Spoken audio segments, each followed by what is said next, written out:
Okay, I'd like to call this meeting to order. Very exciting day. We're doing budgets today, and it's like Christmas for all our accounting folks. I see that big smile on Mark and Adam, and yes, for sure, and Dan too. He's a closet accountant here as well. So, but it's very exciting. This is for our the things that we do at the township. It's a very important day, and it really sets the tone for the coming year. So we're very happy folks are here, and looking forward to a very good and a good and knowledgeable day. So I'd like to start with the land acknowledgement. Councillor McDonald. Good morning. The lands we know today as the Township of Centre Wellington have been home to Indigenous peoples since time immemorial. We acknowledge that we are on the treaty lands and traditional territory of the Anishinaabe and the Haudenosaunee. With increasing encroachment by non-Indigenous settlers in the Township of Centre Wellington, the Anishinaabe and the Haudenosaunee could not continue their traditional lifestyle and settled in their villages along the Credit River and in the Grand River Valley. These Indigenous nations uphold their treaty rights within our jurisdiction. Today, the Township of Centre Wellington remains home to Indigenous peoples from across Turtle Island. We are grateful to have the opportunity to share and respect Mother Earth, and are committed to building constructive and cooperative relationships with Indigenous nations. Thank you, Councillor McDonald. Addendums and corrections to the agenda. Disclosure of pecuniary interest under the Municipal Conflict of Interest Act. Councillor Jefferson. Thank you, Mayor Waters. I have to disclose the pecuniary interest. 8.1, the Fergus BIA delegation, and also within 10.1, the Fergus BIA budget within the draft budget due to owning property within the catchment area. Thank you for that. We'll go now to item number 5, CAO Executive Summary. And I'd like to invite our CAO, Dan Wilson, to the lectern.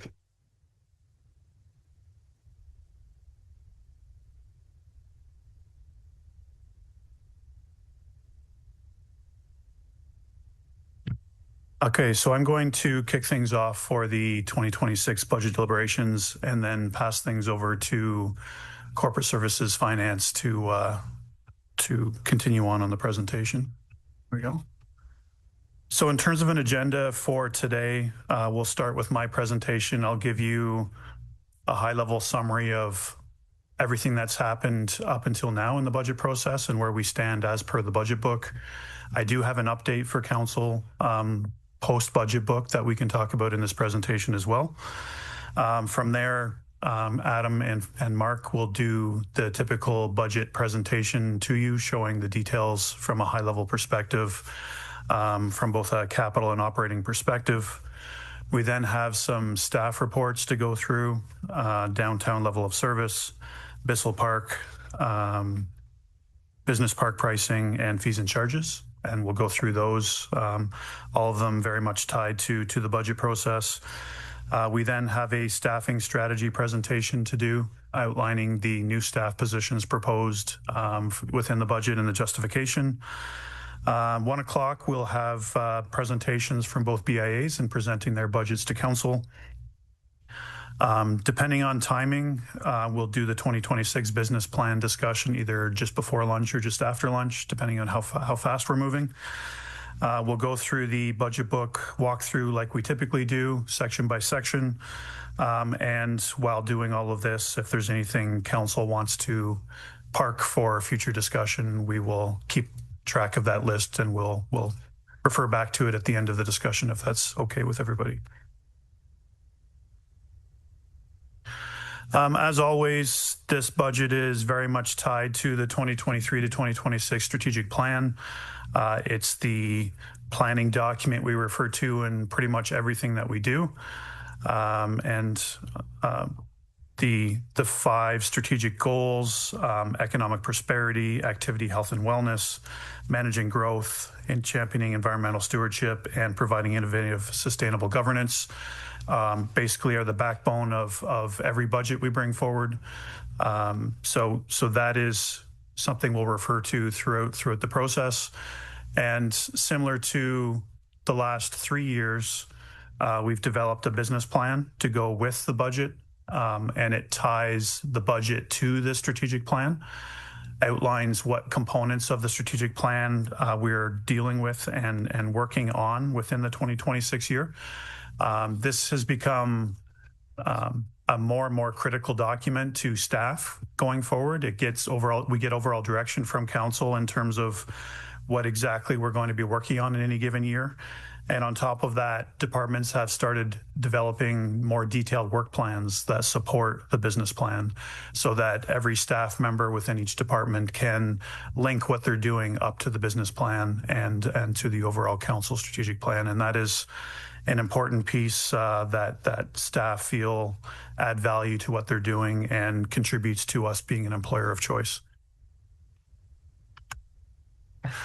So according to council direction back in June, we were to come forward with a general taxation increase of no higher than 2.5%. On top of that was the asset management increase. As per our asset management plan, it was to be the equivalent of 2% increase in taxation, but we have a policy where we mitigate that through assessment growth. The budget book came in slightly below council's direction. We're a little bit higher on the general levy, and that is in part because we're recommending a bunch of service level enhancements. So we're coming in at 2.68%. But to offset that, we have reduced the asset management investment from 2% to 1.83%. And then when you back off 25% assessment growth on that number, the impact on taxation is 1.19%. So overall, we're coming in at 3.86% within the budget book, which is slightly below the 3.88%, which was the original direction provided by council in June. So how this works, how we reconcile the budget, we start with last year's taxation levy. So the combined 2025, when I say last year, I'm always thinking a year behind. So this year being last year, 2025. The total levy was $22,485,007. That is our starting point. We add assessment growth to that. In June, we estimated that assessment growth would be 2.5%. It came in at 2.57%. So that is an actual number. It's not an estimate anymore. It's confirmed by MPAC at this point. So that gives us an additional $577,000 and change of assessment growth that can be added to last year's budget to give us the starting point for this year's budget, which is a 2026 levy with a 0% increase in taxation. So that is the $23,062,872 shown on the right-hand side, halfway down the slide. From there, our budget book currently is showing a levy of $23,954,019, which represents a 3.86% increase from the number above it, the $23 million number. So that is how it's reconciled. So we're coming in just under 24 million from a taxation levy perspective within the budget book. In terms of how we use assessment growth, this is a policy that's been in place since our previous asset management plan. And the policy basically suggests that 50% of our assessment growth goes to fund staffing. And I'll allude to this in the staffing strategy presentation. We're a very lean organization from a staffing perspective, and we really count on the 50% assessment growth to bring in much needed positions without necessarily impacting the tax rate. 25% goes to asset investment, which is to offset the impact of the 2% equivalent increase asset management investment. And then the other 25% is to deal with operational impacts due to growth. So we have a number of pressure areas in our operating budget that are impacted because of growth, and that 25% assessment growth helps us offset that. So you'll see last year in the 2025 budget, we actually reduced the staffing strategy amount and reallocated it to operations because we were in a very difficult year to reconcile the budget. And to be honest, that put us backwards a bit in our staffing strategy. So we're requesting to council that we use the entire 50%, or in this case, 51% of the assessment growth to go towards staffing in 2026. But I'll get into that further when we get into the staffing strategy.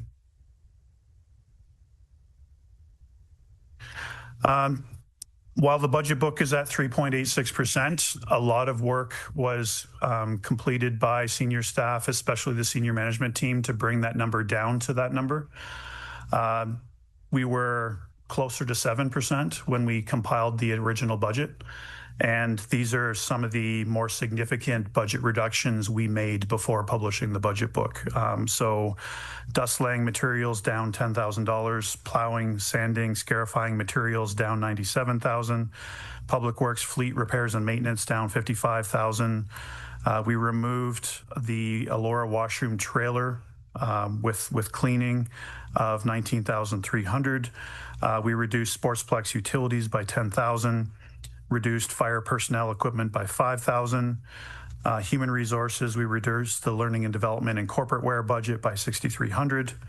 As already mentioned, we reduced the asset management investment, and that equates to a reduction of $39,748, or 0.17%. We already discussed with council in a previous report, we reduced termite management, and that is simply because we feel like a reduced investment can continue on the program over 5 years. The Economic Development Officer, we changed from being tax supported to being Economic Development Reserve funded for half a year, with the thought that we would revisit how that position is funded when we incorporate the Municipal Service Corporation and include the Economic Development Officer in the MSC budget. So that is a $114,000 and change reduction in the tax supported budget.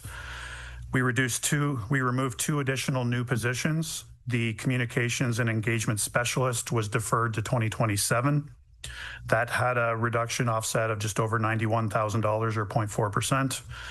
We removed or deferred the Accounts and Taxation Associate from 2026 to 2027. That was $72,000 and change, or 0.31%.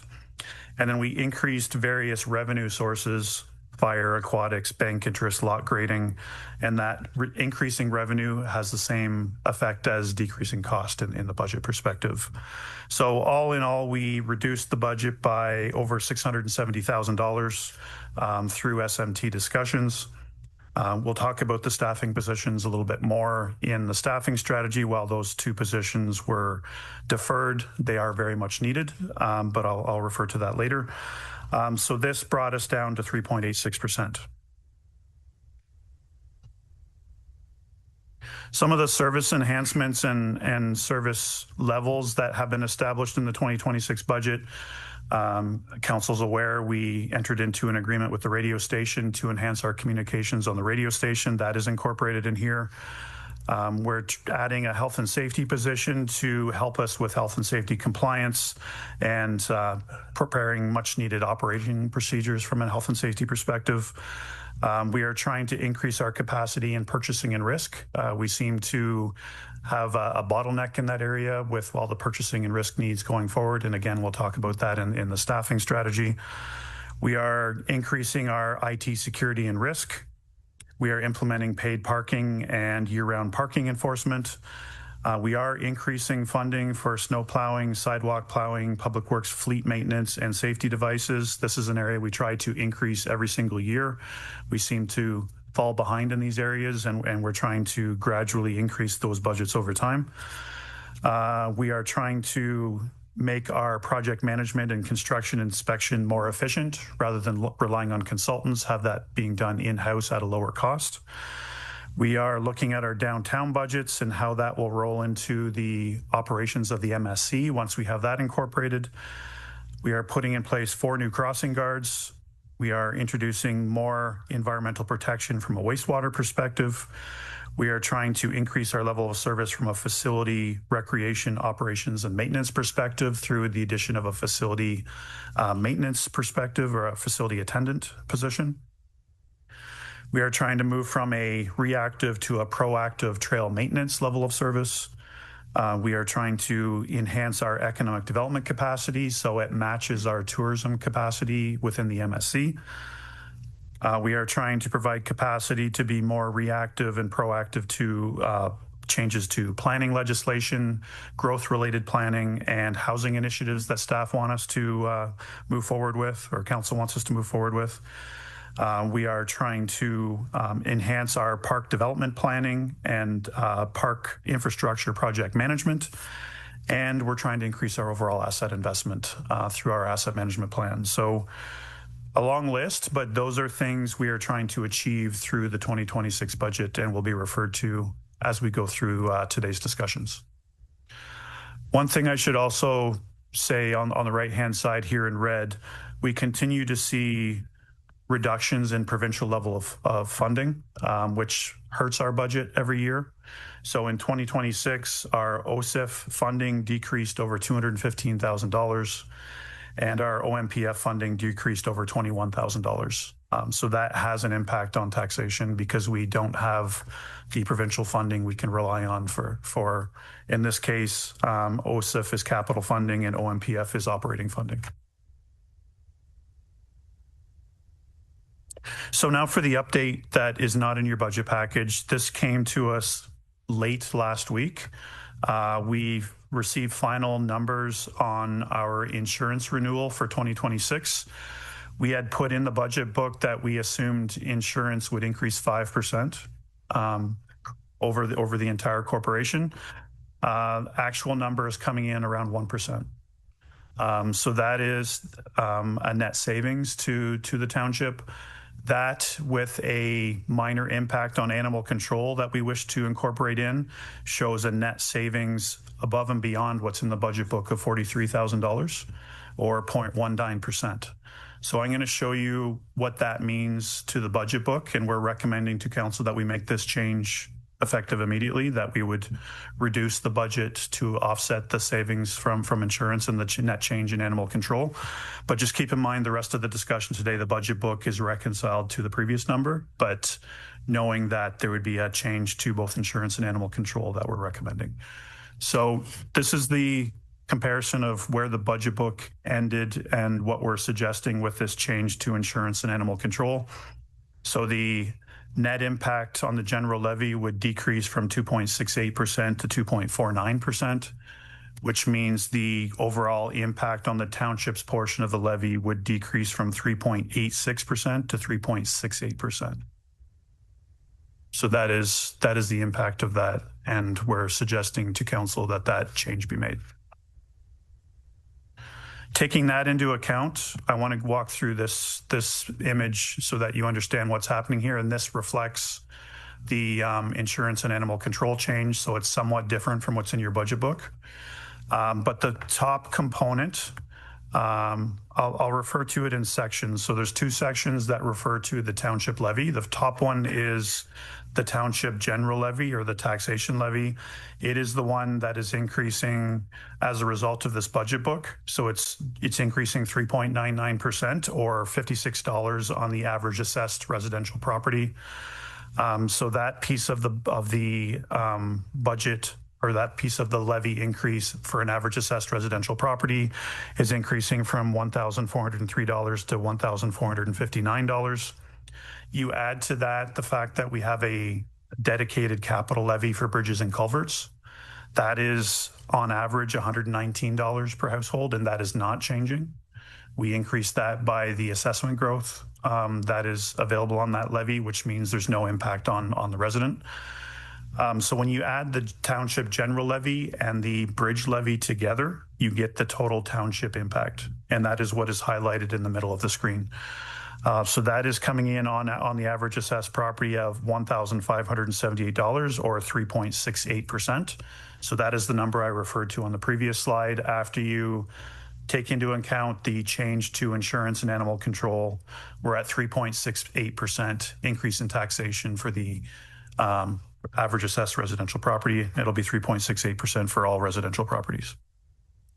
So now to look at the rest of the tax bill. And this is an estimate at this point. The county levy is estimated to go up 3.5%. That is as per a recent county report from, I think it went to Admit and Finance, the County Admit and Finance Committee. That is on the average assessed residential property, about a $99 increase in taxation, going from $2,823 to $2,922. So that is the second area of the tax levy. The third area of the tax levy is education. We pay a portion of the education budget through our levy. That has not changed in quite some time. 0% increase has been the norm for many, many years.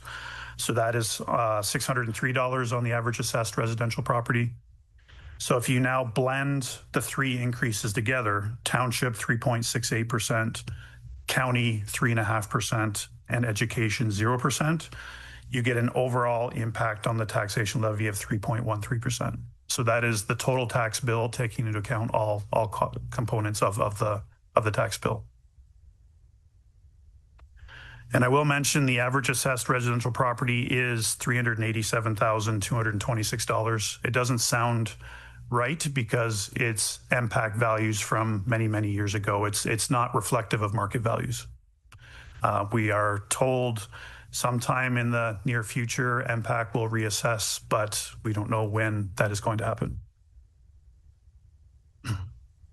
So what does this mean? A little bit further broken down. The township keeps 31 cents on the dollar in terms of taxation we collect. 57 cents goes to the county, 12 cents goes to education. That is the breakdown for residential. And if we look at the 3.68%, which is the far right column, I kept the budget book column there just so you have it for comparison purposes. We're looking at 3.68% overall increase in taxation. And when you take into account that we're 31% of the tax bill, that is 1.14% of the overall increase in tax bill. I mentioned on the previous slide that the total increase was 3.13% at the bottom there. We are 1.14% of that based on our portion of the tax bill. That represents $56 on the average assessed residential property, or $4.68 per month on the tax bill. One final slide for me before I pass things back to the mayor. I put this in last year and I thought it was a good tool for council to have while you're going through the budget process in terms of how things are funded. I won't go through it in an extreme amount of detail, but we have a number of funding sources, both operating and capital, used to fund various operating initiatives, capital initiatives, and projects. This is the breakdown of that.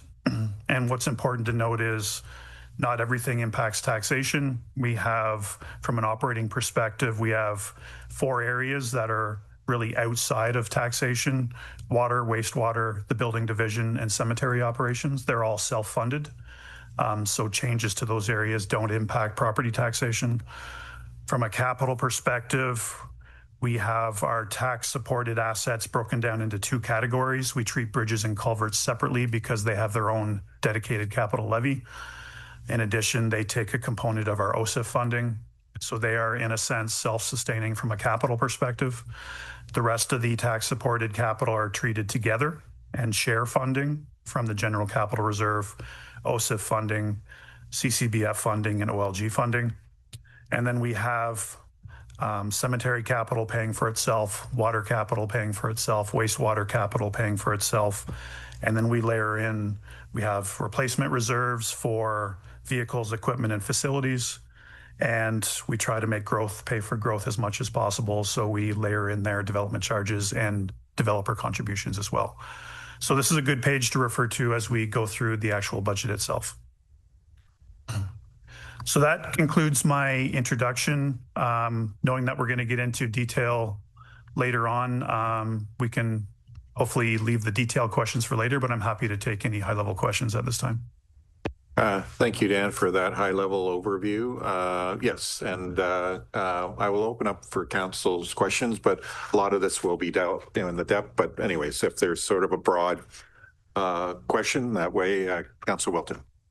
Thank you, Mayor Waters, and through you. Thank you, Dan, for the presentation. It's very helpful.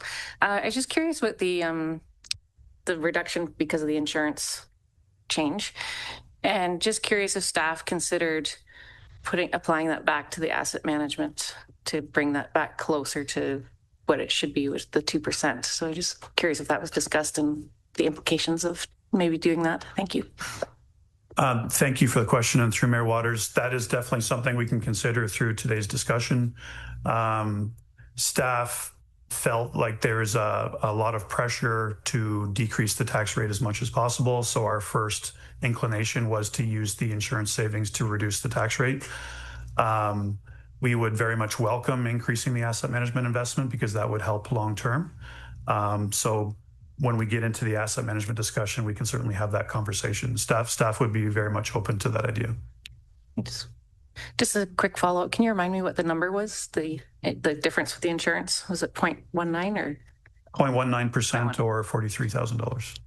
Thank you. Just keep in mind, part of that was animal control.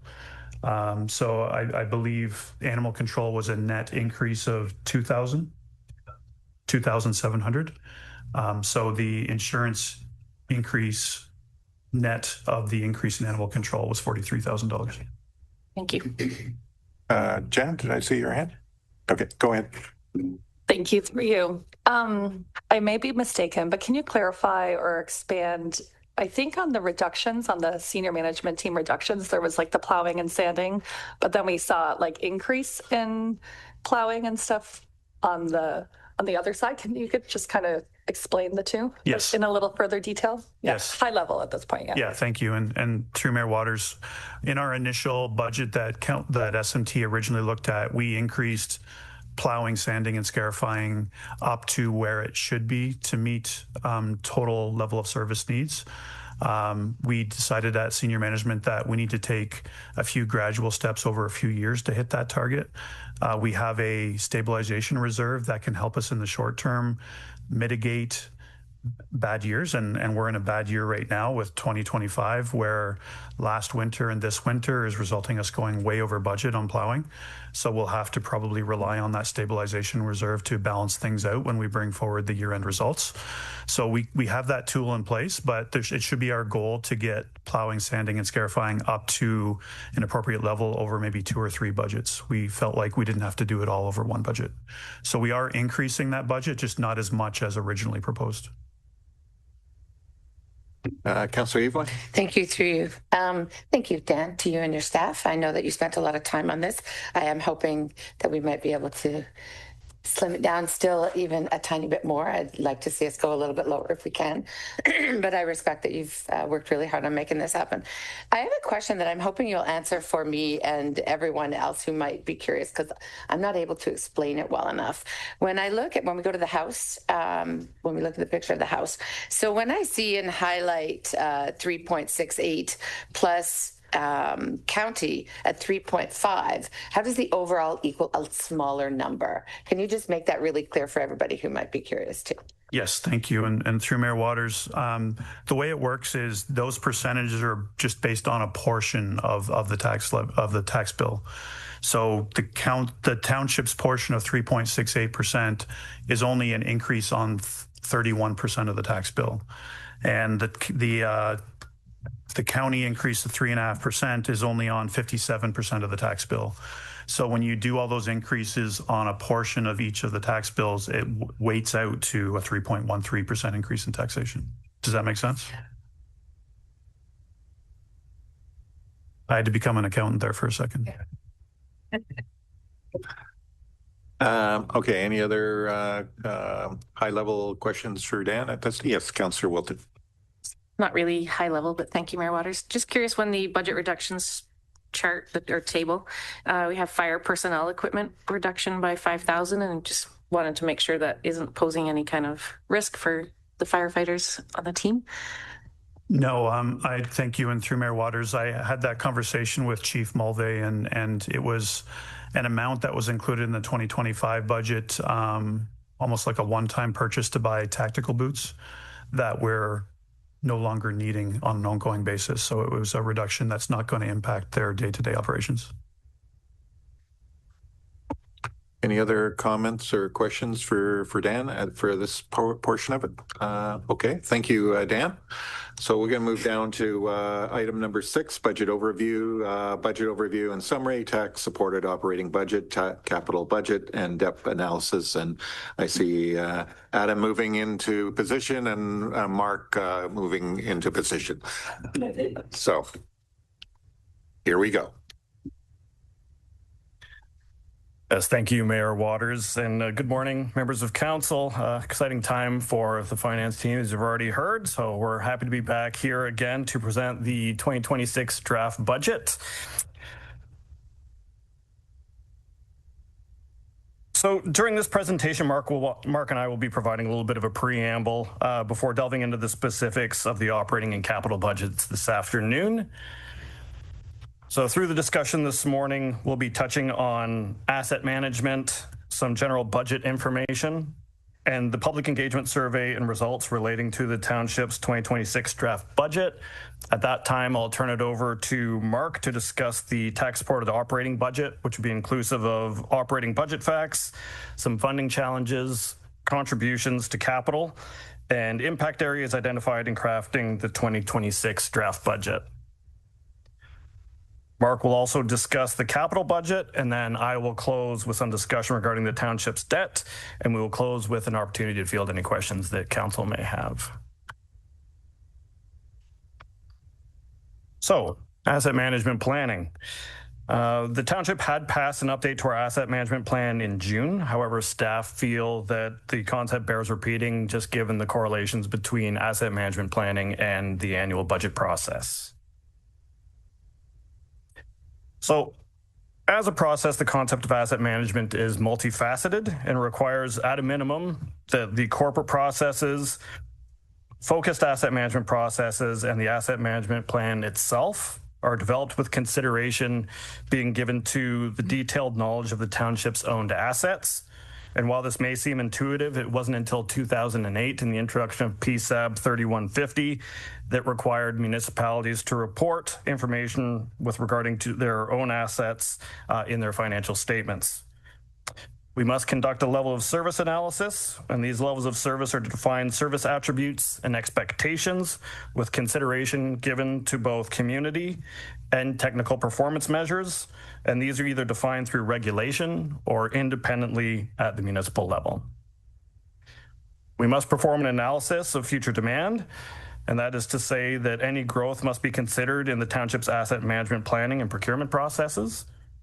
Also, the physical condition, risk, performance, and utilization of township-owned assets must be considered.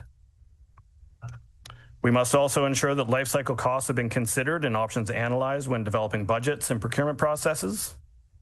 Project prioritization must also be contemplated as part of the township's asset management processes, and that is to say that budgetary and procurement decisions are being made using data-driven evidence and reasoning and not being done arbitrarily.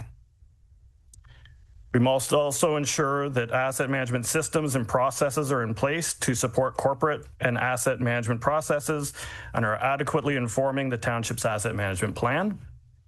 And lastly, but not least of which, is the township's asset management planning is informing the annual budget. Now, this is a long-winded explanation to simply emphasize that the asset management plan and the budget are and rightfully should be connected.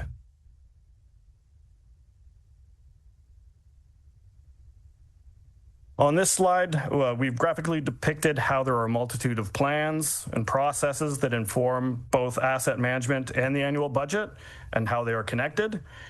On the left, we've got strategic planning, departmental plans and processes, and the budget process informing each other, as well as the asset management process, and vice versa.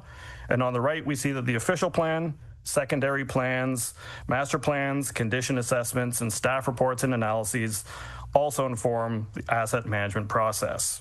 This concept, again, reinforcing the relationship between township's asset management practices and the annual budget.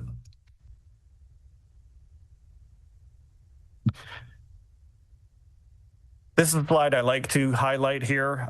Township staff take great pride in highlighting that we have been able to remain compliant with Ontario Regulation 588-17 and adhering to the asset management plan content requirements and timelines. With passage of our 2025 asset management plan update in June, the township has hit all major milestones under this legislation, and beyond this, the township is well positioned to continue to mature our asset management activities beyond legislative requirements and have been able to do so with limited external consulting support.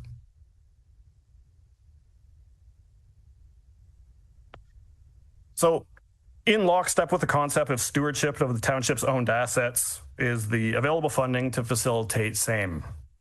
This graph demonstrates the township's progress in managing its capital program funding deficit in relation to optimal levels of financing established through the 2025 asset management plan. The total bar height suggests what the optimal annual investment should be. The blue line indicates the actual and anticipated township investment, and the orange indicates the recommended phased-in investment to close the funding gap identified in the township's asset management plan. Worth highlighting here is that much of the funding gap closure witnessed in 2022 through 2024 has been facilitated through external funding sources, most notably Ontario Community Infrastructure Fund and OLG allocations, which are outside of the township's sphere of influence. As external funding sources are outside of the township's control, it is important to understand the continued reliance on these funding sources and expectations regarding the stability must be done so cautiously and tempered in terms of the future outlook. This also comes into focus when we look at a future slide which shows the continuing trend of annual decreases to our OSIF funding allocations over time since 2022.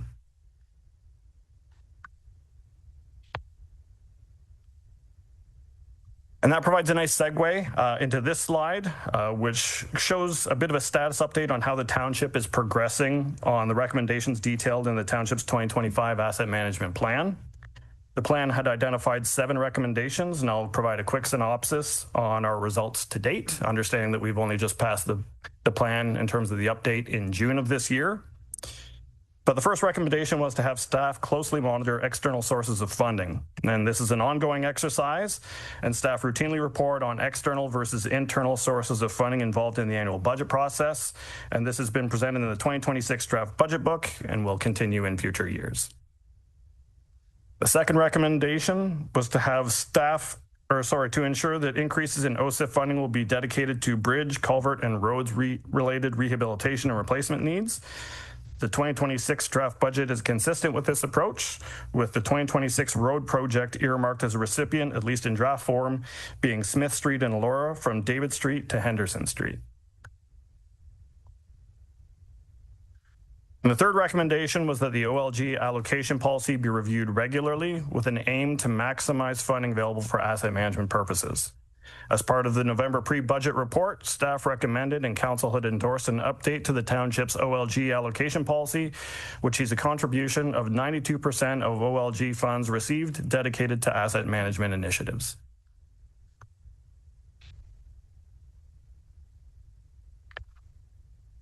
The fourth recommendation suggests that debt payments over a 10-year capital forecast are not to exceed 15% of township's own source revenues. And as you will see in a slide later in this presentation, was being proposed as part of the 2026 draft budget, adheres to this recommendation. The fifth recommendation was that a portion of annual taxation assessment growth is to be allocated to asset investment.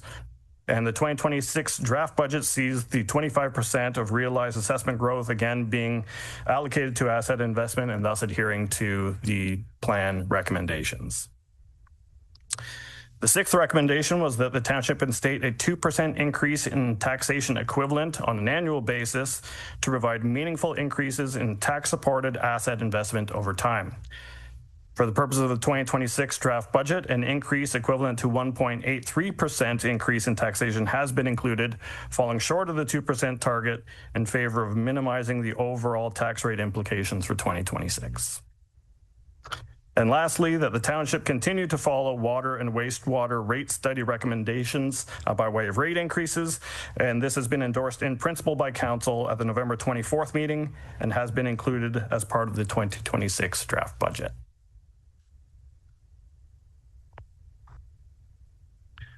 So we'll transition away from asset management now to general items influencing the 2026 draft budget. And with that, I'll start with inflation. This slide details the year-over-year changes in both the consumer price index and the non-residential building construction price indices. And as can be seen in both graphics, we are starting to come in line with historical norms, kind of just north of 2%. So these indices signal that the cost for the township purchases of goods necessary to provide services or undergo capital construction are still higher than the previous year. The impact of these inflationary measures when weighing the operating and capital activities of the township using 2025 budgetary measures as a proxy would suggest that these inflationary impacts would amount to a 2.4% increase in cost to deliver the same service to residents, with all things being equal.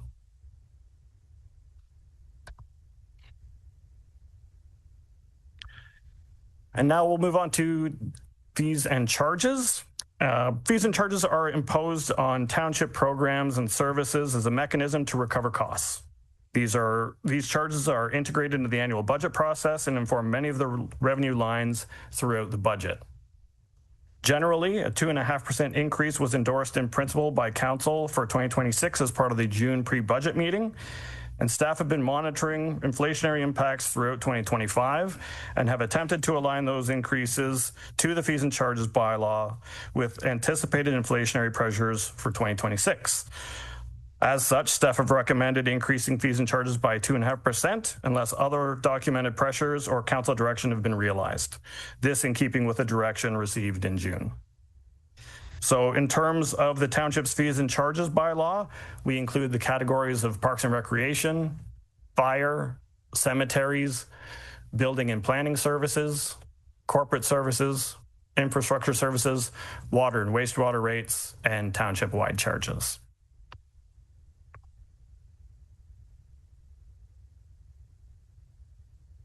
And as part of the 2026 draft budget process, staff had once again sought public input regarding the 2026 draft budget. Connect CW was the host of the survey that ran from October 1st through October 31st, with advertisement of the survey being conducted through participation during the October Key Projects Open House, as well as corporate website and social media. Regrettably, we see a continuing decline in trend in public engagement when presented with the opportunity to provide input into the annual budget process. The full survey results were presented to council during the November 10th meeting. However, some of the salient points from the public engagement responses will be summarized in these next couple of slides. So in terms of the top 3 tax-supported areas most in need of additional resources, the public engagement survey results would suggest that roads and bridges, growth management, and parks, sport fields, and trails rank amongst the most in need from a public perspective. And when asked what would be the preferred mechanism to pay for services provided by the township, the survey responses would suggest that an increase in user fees for programs is preferred over the other options of increases in taxes to expand or enhance services, increased taxes to modernize and maintain services, cutting services to maintain current levels of taxes, cutting services to reduce taxes, none of the above, or otherwise undecided. And with your permission, Mayor Waters, I'll now turn it over to your Manager of Finance and Deputy Treasurer, Mark Brady, to continue the discussion. Thank you, Adam. Welcome, Mark. Thank you. All right, so I'm going to do a high-level overview here of the operating and capital budgets. I'll take you through a few slides, and then open up for a question. Oh, actually, then Adam will come back to speak a little bit about debt, and then we'll open it up for questions. So the first slide here, Dan's already touched on this. He had a fancy diagram though with a loonie in it. I've just got a boring old pie graph here, but it's the same information. On every dollar, the township keeps 31 cents. Education gets 12 cents, and the county gets 57 cents. And I should mention this is on the average residential property with a average assessment of roughly $387,000. Again, that's in 2016 valuation. That's the last time MPAC did a update on the assessment. So next slide here shows that percent split over time. So the top line there is the county. The gray line that's decreasing over time is education, because that rate has not changed in many, many years. It's been 0%. And the blue line is the township. So that goes all the way back to amalgamation.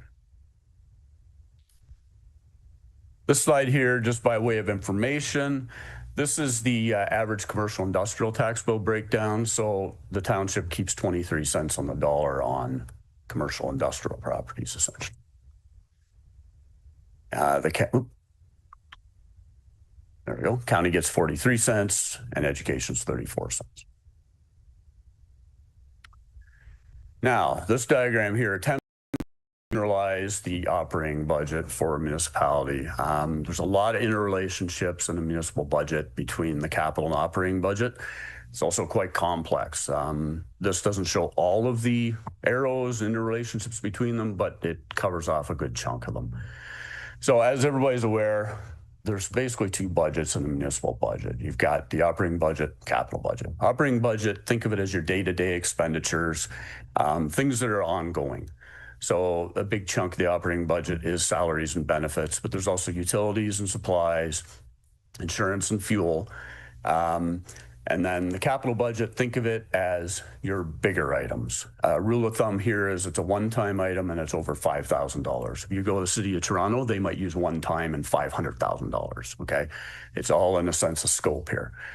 But capital budgets are typically involve projects that are road reconstructions. These are your new facilities, your vehicles, new equipment, and also the asset replacement. A good chunk of the capital budget is funded from reserve funds. And Dan's already spoke to some of the main sources of those funds for the capital budget.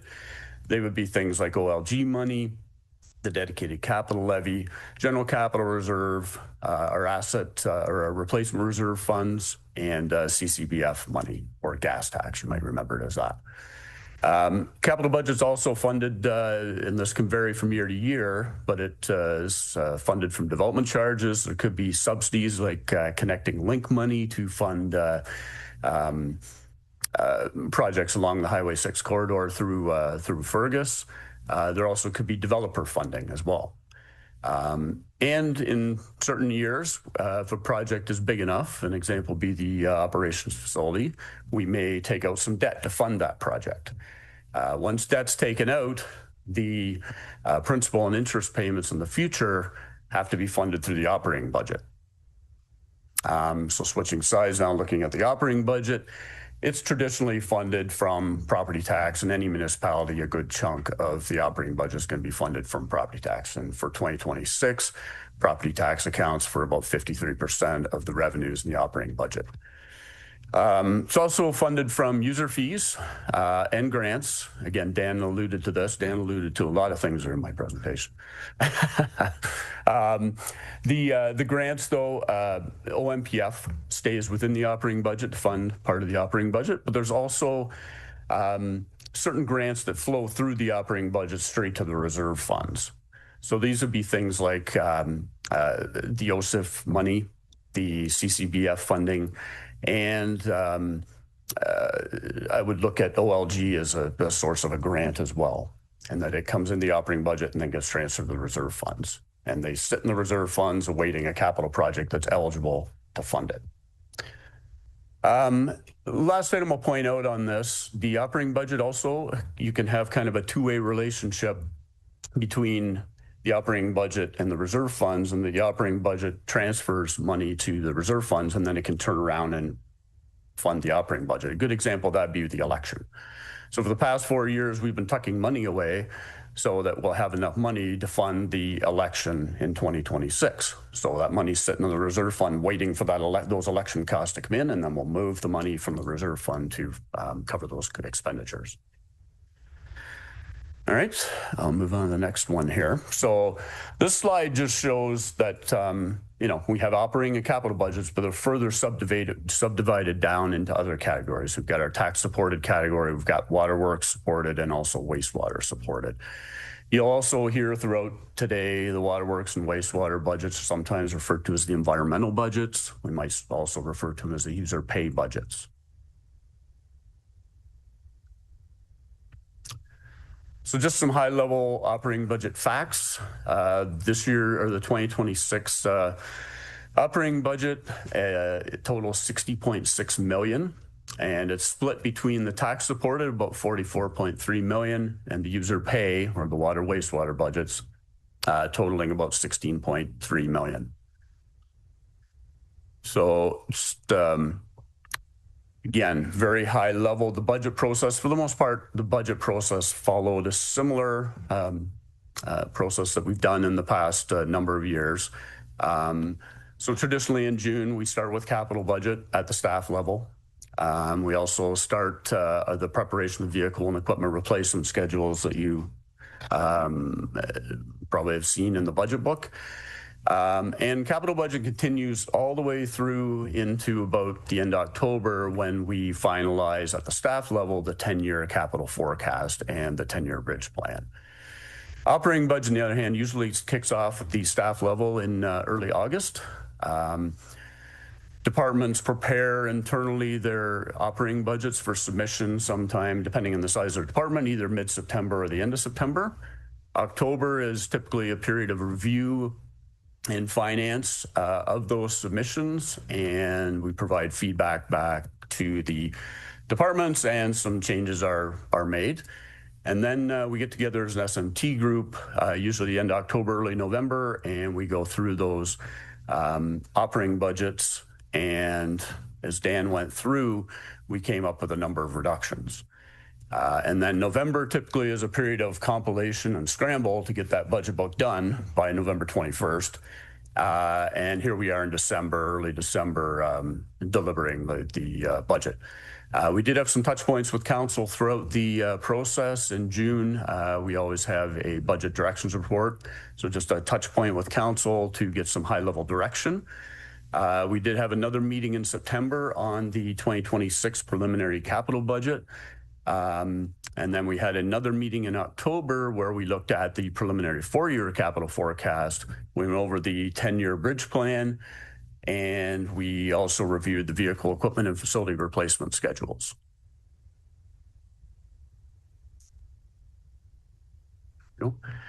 All right, next slide. In the next few slides, I believe there's some graphs here, just breaking down and looking at the operating budget from a different lens. So this first one here we're looking at is gross revenues by function. So how's the operating budget funded?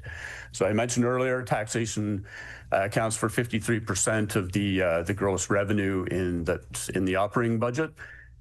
Fees and charges 16%, and the other revenue piece there, that red piece, that what's in there is going to be the OLG money that I said flows into the operating budget. OSIF is in there, and CCBF funding is also in there. That makes up the majority of that 16%. Next slide. This shows the portion of taxation of the gross revenues since 2010. You can see it's always sort of hovering around kind of that 53% area. You can see the impacts of COVID quite clearly in there, sort of in the 2021 period, 2020, 2021 period. And then coming out of COVID as it kind of comes down again.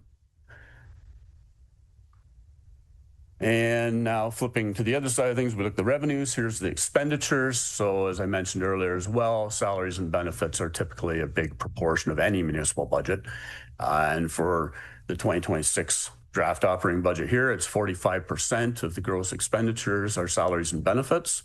I'll point out the contribution to reserve and reserve funds there. Big number, 28%. That includes the outflow of the OLG money, OSIF, and gas or CCBF money into the reserve funds. Sets in those reserve funds and then used to fund the capital projects.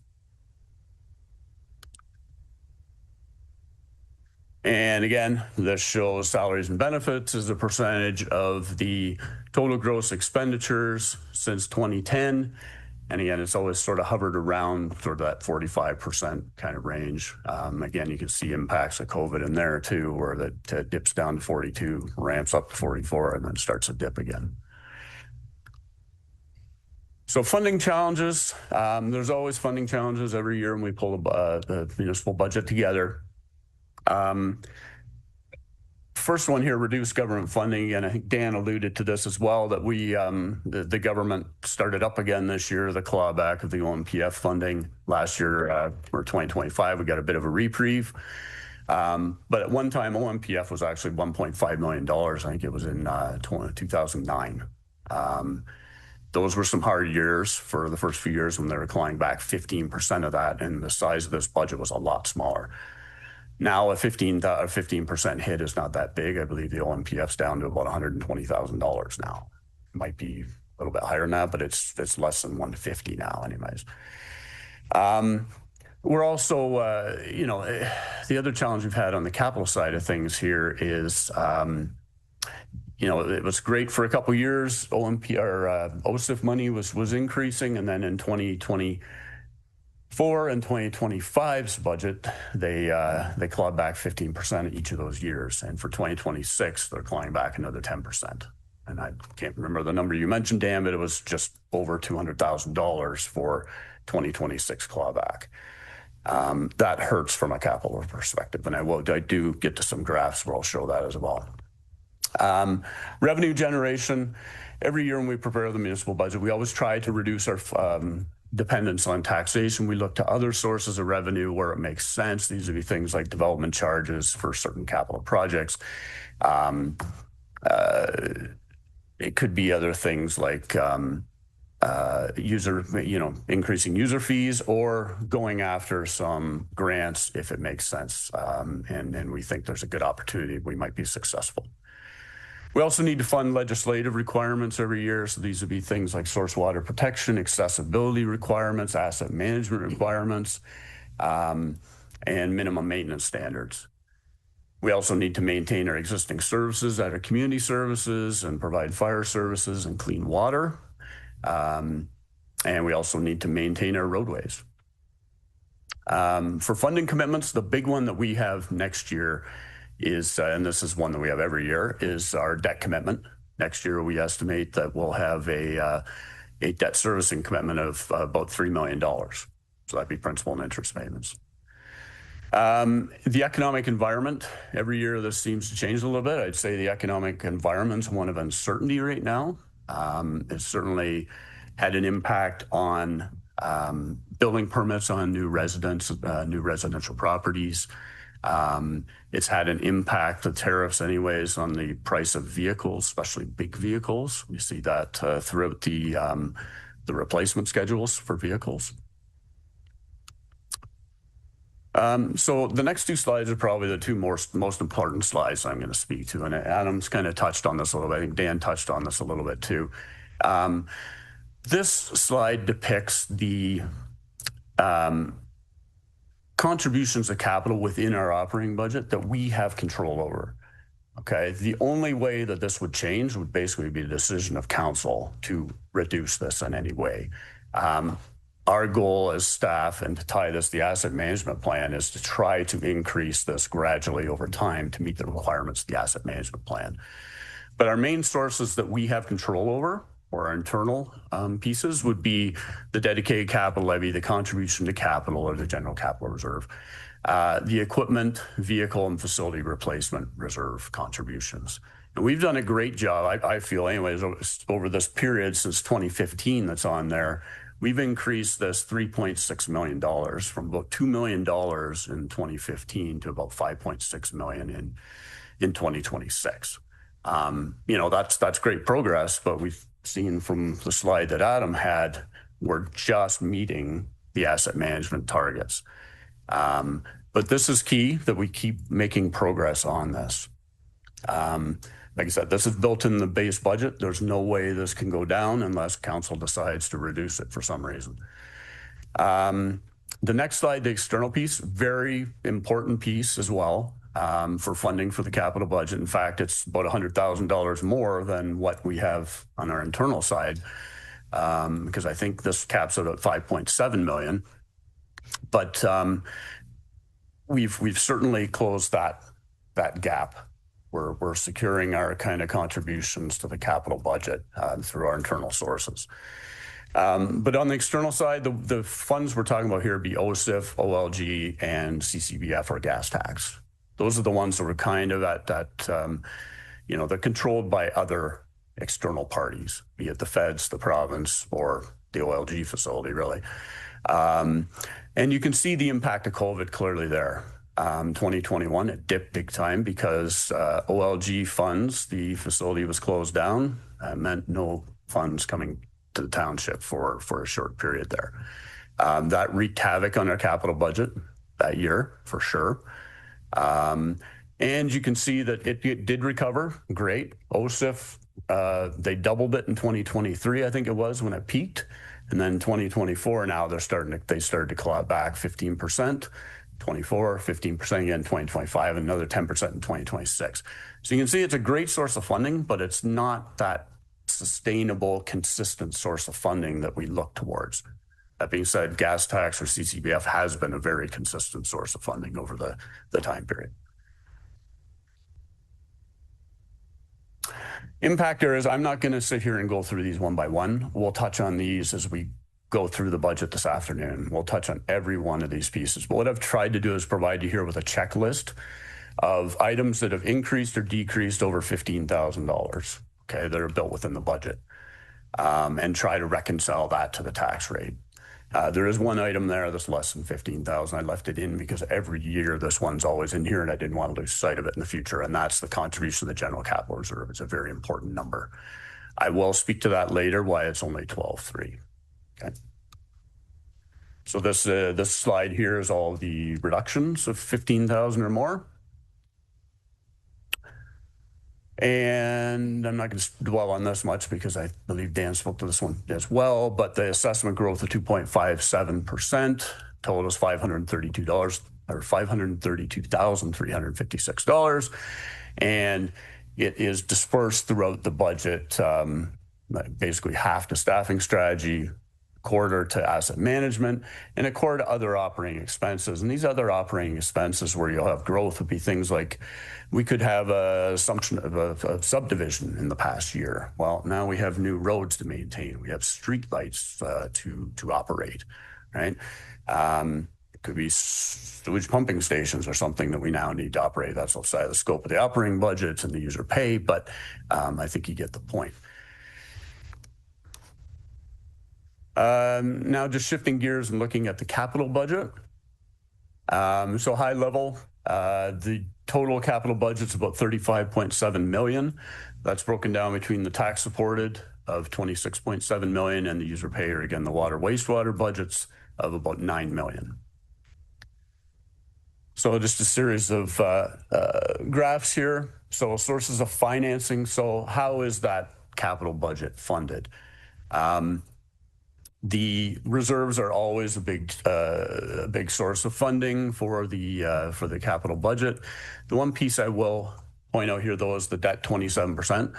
That is not normal, but it is exactly the same as the year before. This chart usually can look completely different each year, but it's actually fairly similar to last year's. In that last year, you recall, we funded a portion of the Ops Center from debt. We're funding another portion in 2026 with debt as well, and that's why that debt percentage is very similar. Well, it's bang on with last year's.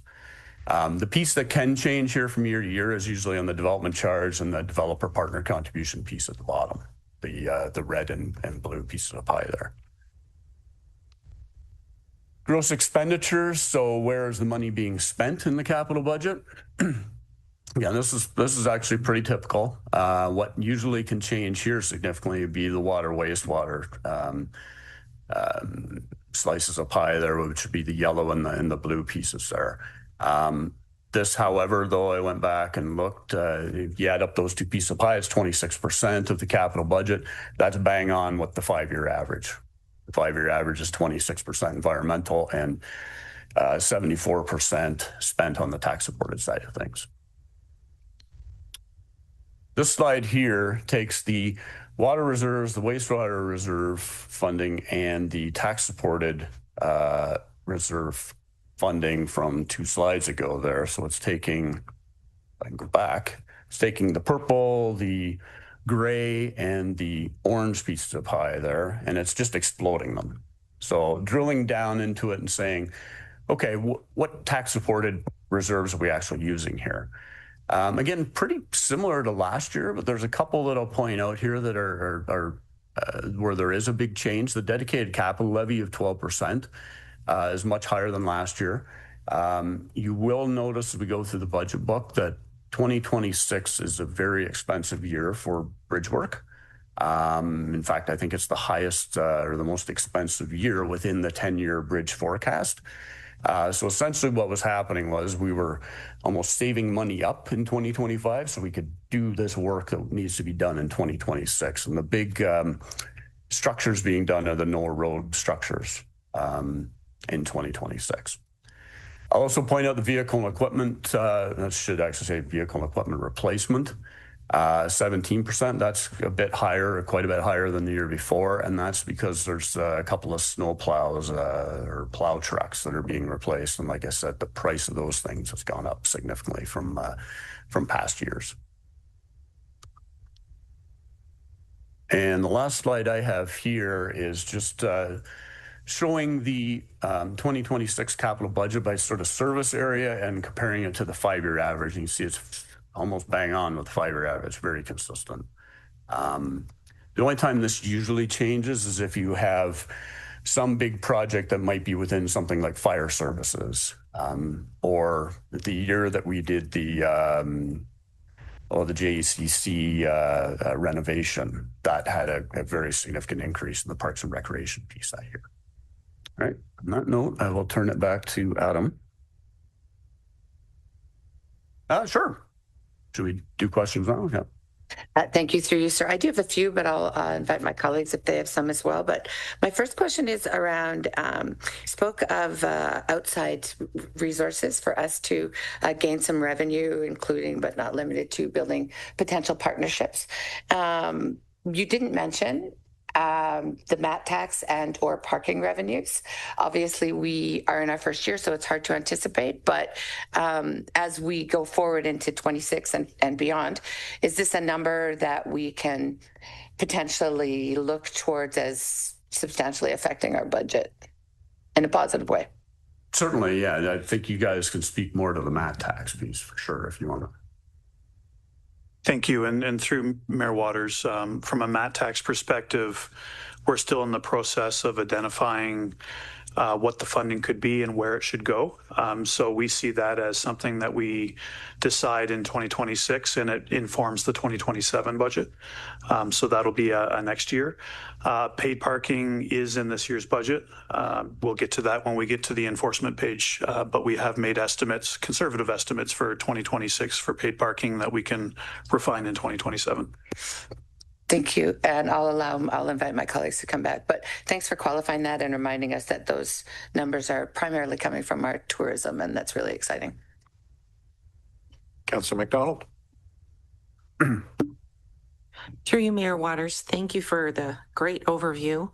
The OSIF decrease and the OMPF decrease, you know, we go to these conferences, we have meetings with the ministers. Did we have meetings with the ministers about these funds being reduced? I don't recall the ones I was involved in. Through Mayor Waters, we have recently, and for the upcoming Roma conference, asked for delegations with the Ministry of Infrastructure and Municipal Affairs, and this can be a speaking point. Okay, and in the past year, we didn't do that though, right? No.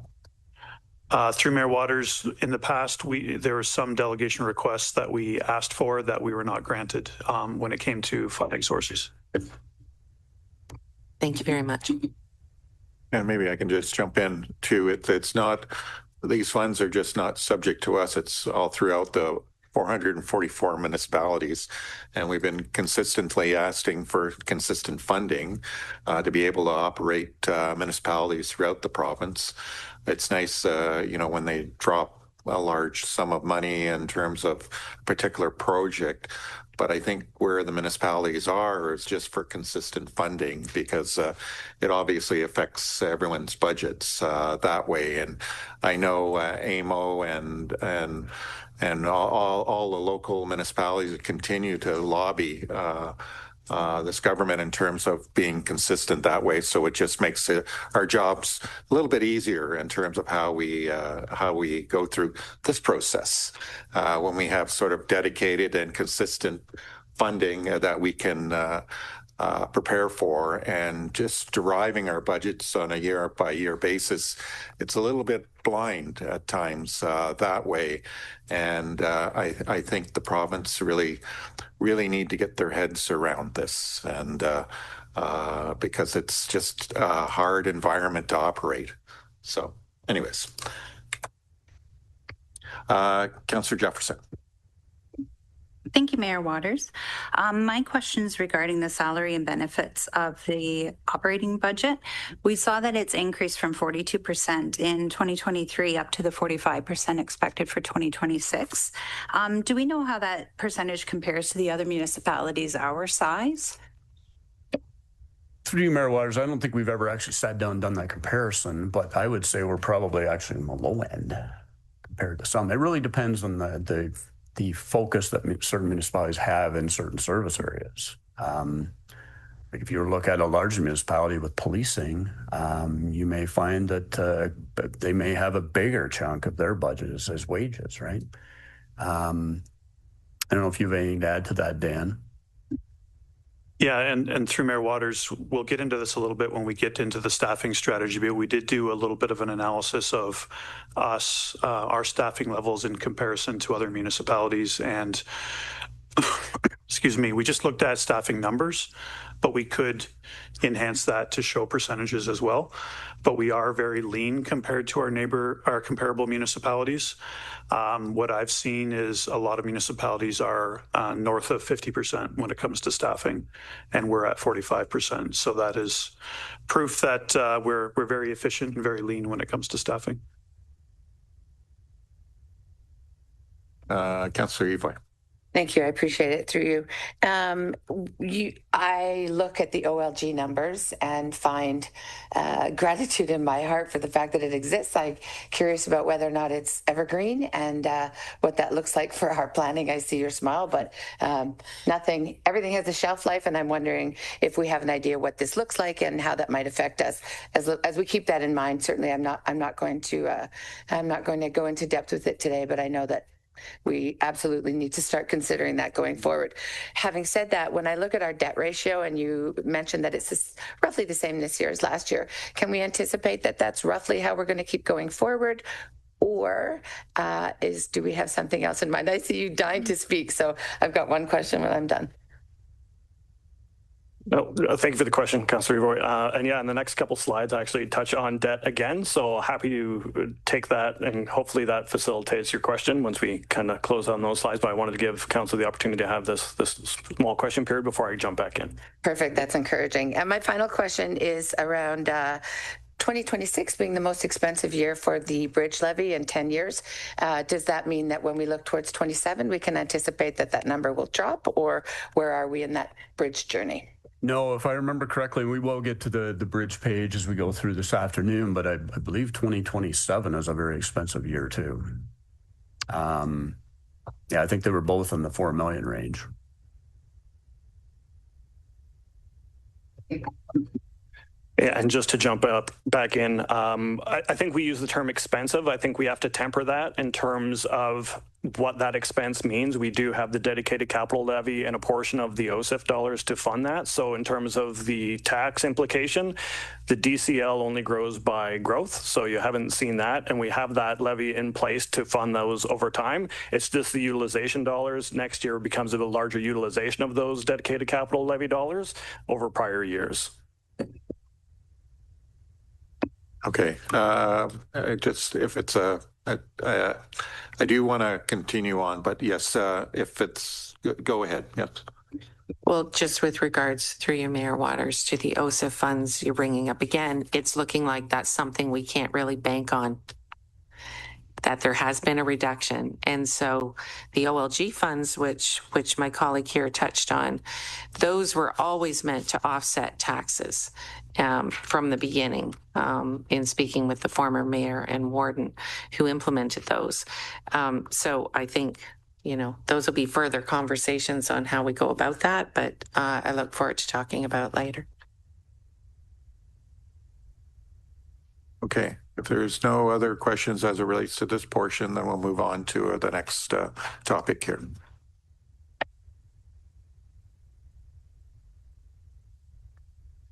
Thanks again, Mayor Waters, and thank you, Mark and Council, for that brief interlude for a few questions. We'll move ahead and start talking about debt. So these next couple of slides should look relatively familiar as they echo the report data from the meeting of November 24th, but are presented here again just in the context of the more fulsome 10-year forecast and the 2026 draft budget. So as you can see in this graphic, the annual debt servicing load for 2026 is expected to be north of $4 million. That differs slightly from Mark's. From a forecasting debt standpoint, I take a little bit more of a conservative approach in terms of what those are. So he'll see the debt servicing costs based on what he envisages in terms of the uptake of the existing debt servicing, whereas mine assumes that as soon as we notice debt on it, we're assuming the worst is going to happen in the next year to initiate those debt servicing payments. Again, just kind of taking a conservative lens on things. So beyond 2026, we see a gradual increase in our debt servicing needs, which are largely attributable to the township's water strategy, a new multi-use recreational facility, a new fire hall and supporting assets, and some preliminary works for both the Jefferson Elora Community Center and the expansion of the Fergus wastewater treatment plant. And those are kind of towards the end of the 2037 timeline and beyond that. So when looking at the debt forecast in terms of the certain costs as a percentage of the township's own source revenues, this graph details some fairly important information. The horizontal red line, that is what is the provincially imposed annual repayment limit, or ARL, and that is set at 25% of own source revenues. We've also got the horizontal green line, and that is the self-imposed 15% debt servicing ceiling as stipulated in the township's asset management plan. That effectively put in place to give ourselves some breathing room between that self-imposed cap and the ARL, just to make sure that if we have anything that is anomalous, it provides us some capacity to hover up to that. But for all intents and purposes, for the funding sources for the 10-year, our debt servicing needs do not eclipse that 15% in its current form. And we've also got the blue line, and this kind of details the township's forecasted debt servicing costs to facilitate the proposed capital program, and in its current form does not eclipse the 15% ceiling that is self-imposed. Also worth noting is that much of the debt being contemplated in the forecast is to be serviced predominantly through development charges, and that limits the impact on existing taxpayers. So really just trying to demonstrate that when we look at taking on debt, we do so for growth-related infrastructure with the notion that growth is to pay for growth, thus leveraging development charge collections to service those growth-related debt needs. And with that, staff will continue to monitor and report back to council as more information becomes clear. But it is important to understand that this is a forecast only at this point. Council and staff do have the flexibility to either advance or postpone projects based on prevailing market trends and annual budget adjustments into the future. So that kind of touches on the debt piece that we wanted to speak to today, understanding that this is a bit of a regurgitation for what you've already seen on the 24th, thus making its way into the draft budget book. And with that, I think that brings our kind of more formalized presentation to a close. And if there's any questions, certainly specifically around debt, I'm happy to field any questions. Thank you, Adam. Questions, comments as it relates to debt? No? Okay.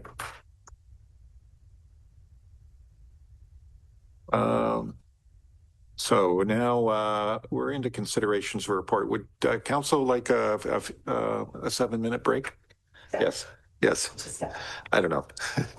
It just seems like we always get to 7. So anyways, we'll see you back here in about 7 minutes.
Okay, welcome back, folks. So now we move down to item 7, consideration of reports. Item 7.1, proposed 2026 levels of service in the BIA catchments, and I think Adam will speak to this.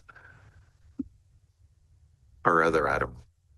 Yes, thank you, Mayor Waters. Hi, members of council. It's a short walk now from here to here. So, so before you use a report outlining proposed levels of service, township levels of service in the BIA catchments in 2026.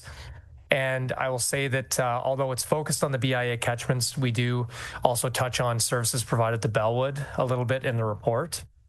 And so this is, based on the operating budgets that we have proposed, the services that we will provide to the catchments in the calendar year.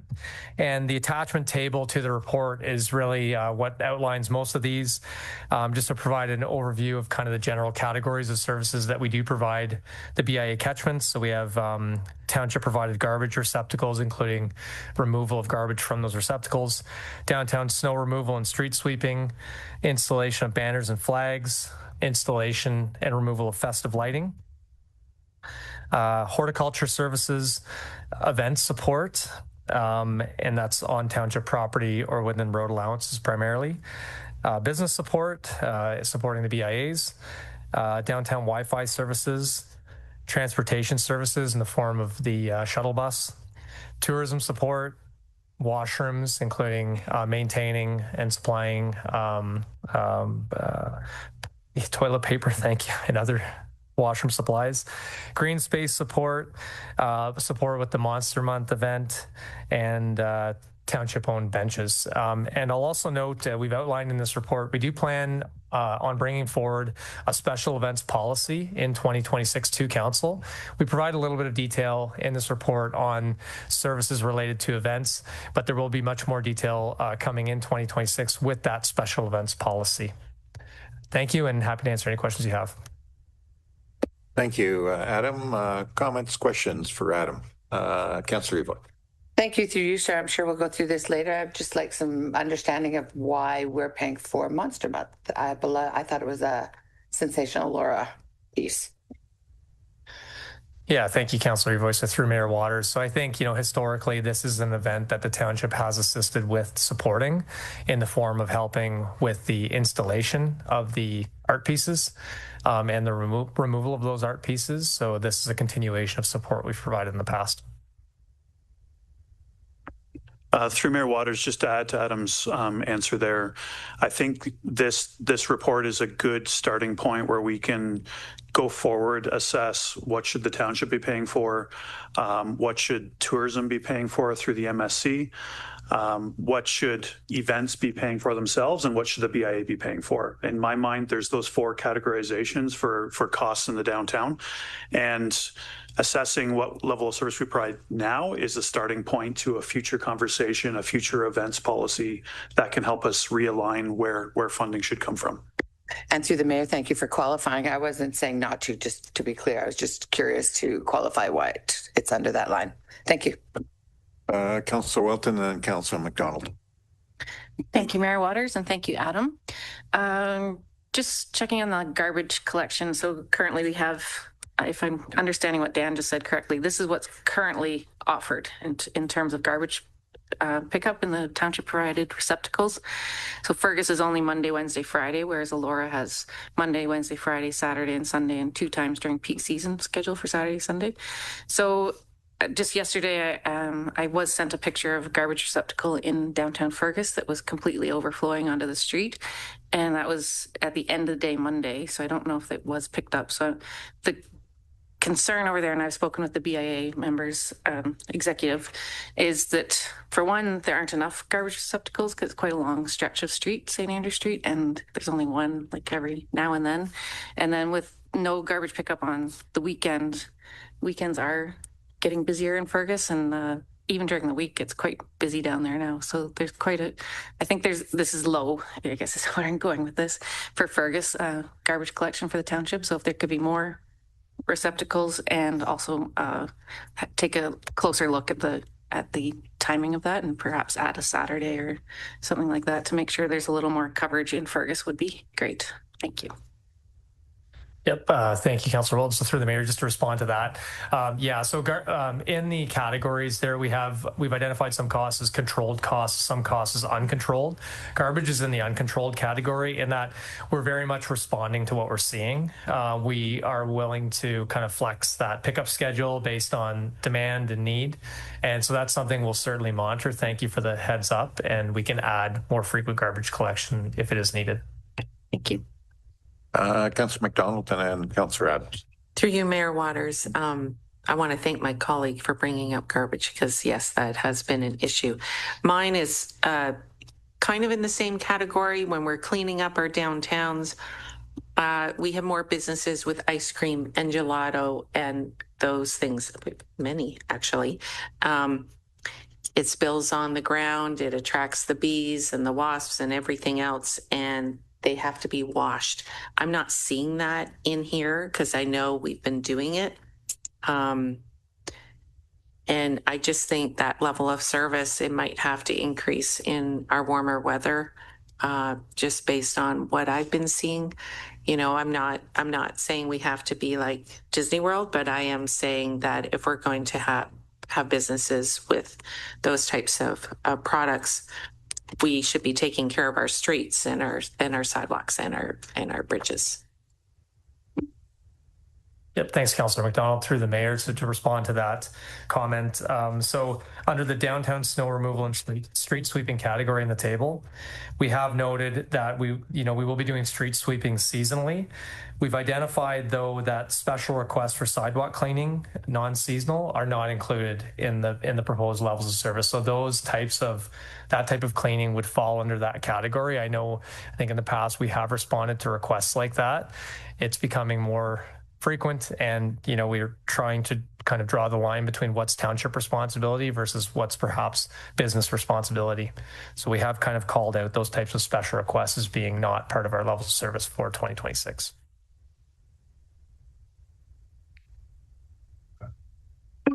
Thank you, through you, Mayor. Just a comment and then a quick question. I think this is a good place to start. I think it does allow us to kind of build, excuse me, that equity lens, that transparency lens, a policy that you can point to, I think, combined with our special events policy. I think this is a good first step. Quick question, because we talk about garbage a lot and we see staffing increases because of like the increased garbage pickup and such. Have we looked into the smart receptacles at all so that like staff aren't spending their time going out to receptacles maybe in the lesser volume areas where they're able just to kind of focus on where they know it needs to be done versus just like a standard loop that they kind of repeat? Yep. Thanks, Councillor Adams. So through the mayor, great suggestion. I think we're always open to kind of innovative ways of improving our service delivery, improving efficiency of operations. That's something we can certainly look into for next year. Thank you. Councillor Wilton. Thank you, Mayor Waters. Just a quick question about the township-owned benches. That's another thing in Fergus that feels lacking as places to sit downtown. And I know the sidewalks are a little narrow, so there's some constraints there. But if there could be more benches in downtown Fergus, and then this kind of helping to put them in and remove them and everything would be helpful. I think that would be very well received by the Fergus BIA.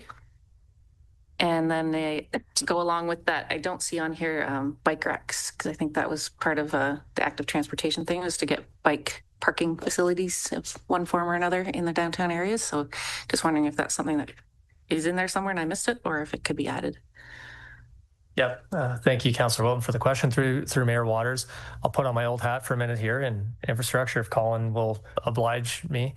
And so, on the topic of benches in Fergus, so the St. David Street reconstruction project, there's an opportunity there to add seating, and that's in the plan. We have been working with the Healthy Communities Advisory Committee to develop an amenities plan for active transportation, which also includes benches. It's kind of lumped into into this category of active transportation amenities, and also bike racks and bike storage. So there's very much a plan in the works. I know that Infrastructure Services met with the Active Transportation Environment Working Group of the Healthy Communities Committee to actually tour some of these areas and identify what types of amenities they would like to see. So I think there is a plan in the works. There's funding in the capital budget for those amenities, and that's something I think you'll see come forward in 2026. Okay, thanks. Councillor Easley. Thank you through you, sir. And on the note of BIAs and Fergus downtown, I also didn't note that we have increased wayfinding for things like washroom access.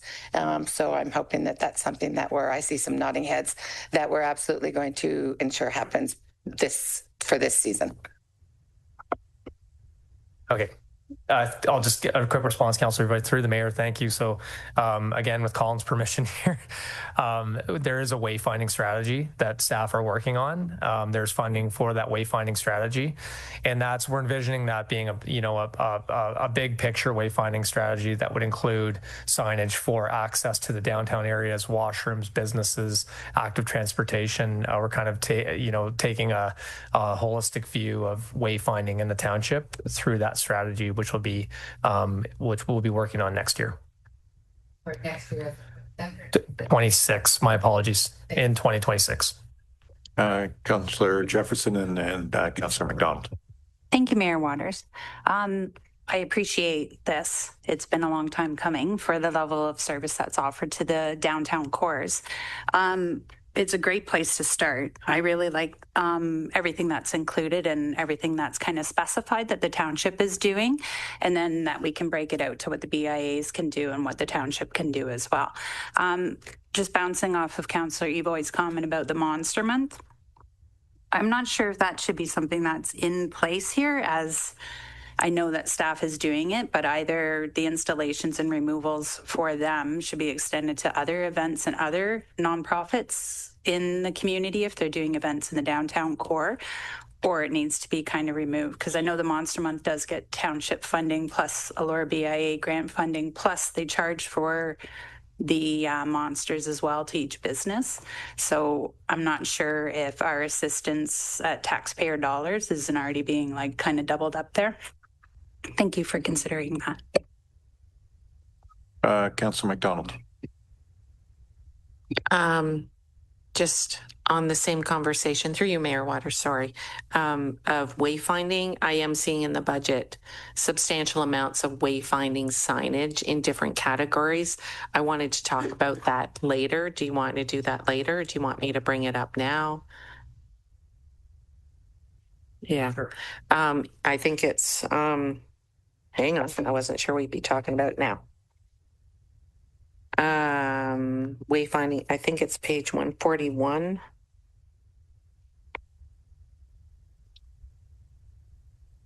Or do we want to go through it like when we go line by line? That's what I was thinking. Yeah.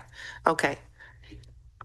Because it is quite a bit I noticed in different sections. And so I just want to be clear on exactly where that's going, because signage is a chunk of money. Okay, thanks. Okay, Councillor Evoy. Thank you through you, sir, and tagging on to Councillor Jefferson. And I realize this is a great, to Councillor Adams' point, a great jumping off point. But with regards to the Monster Month, I'd just like to say that it's not so much that I have issue with putting them up.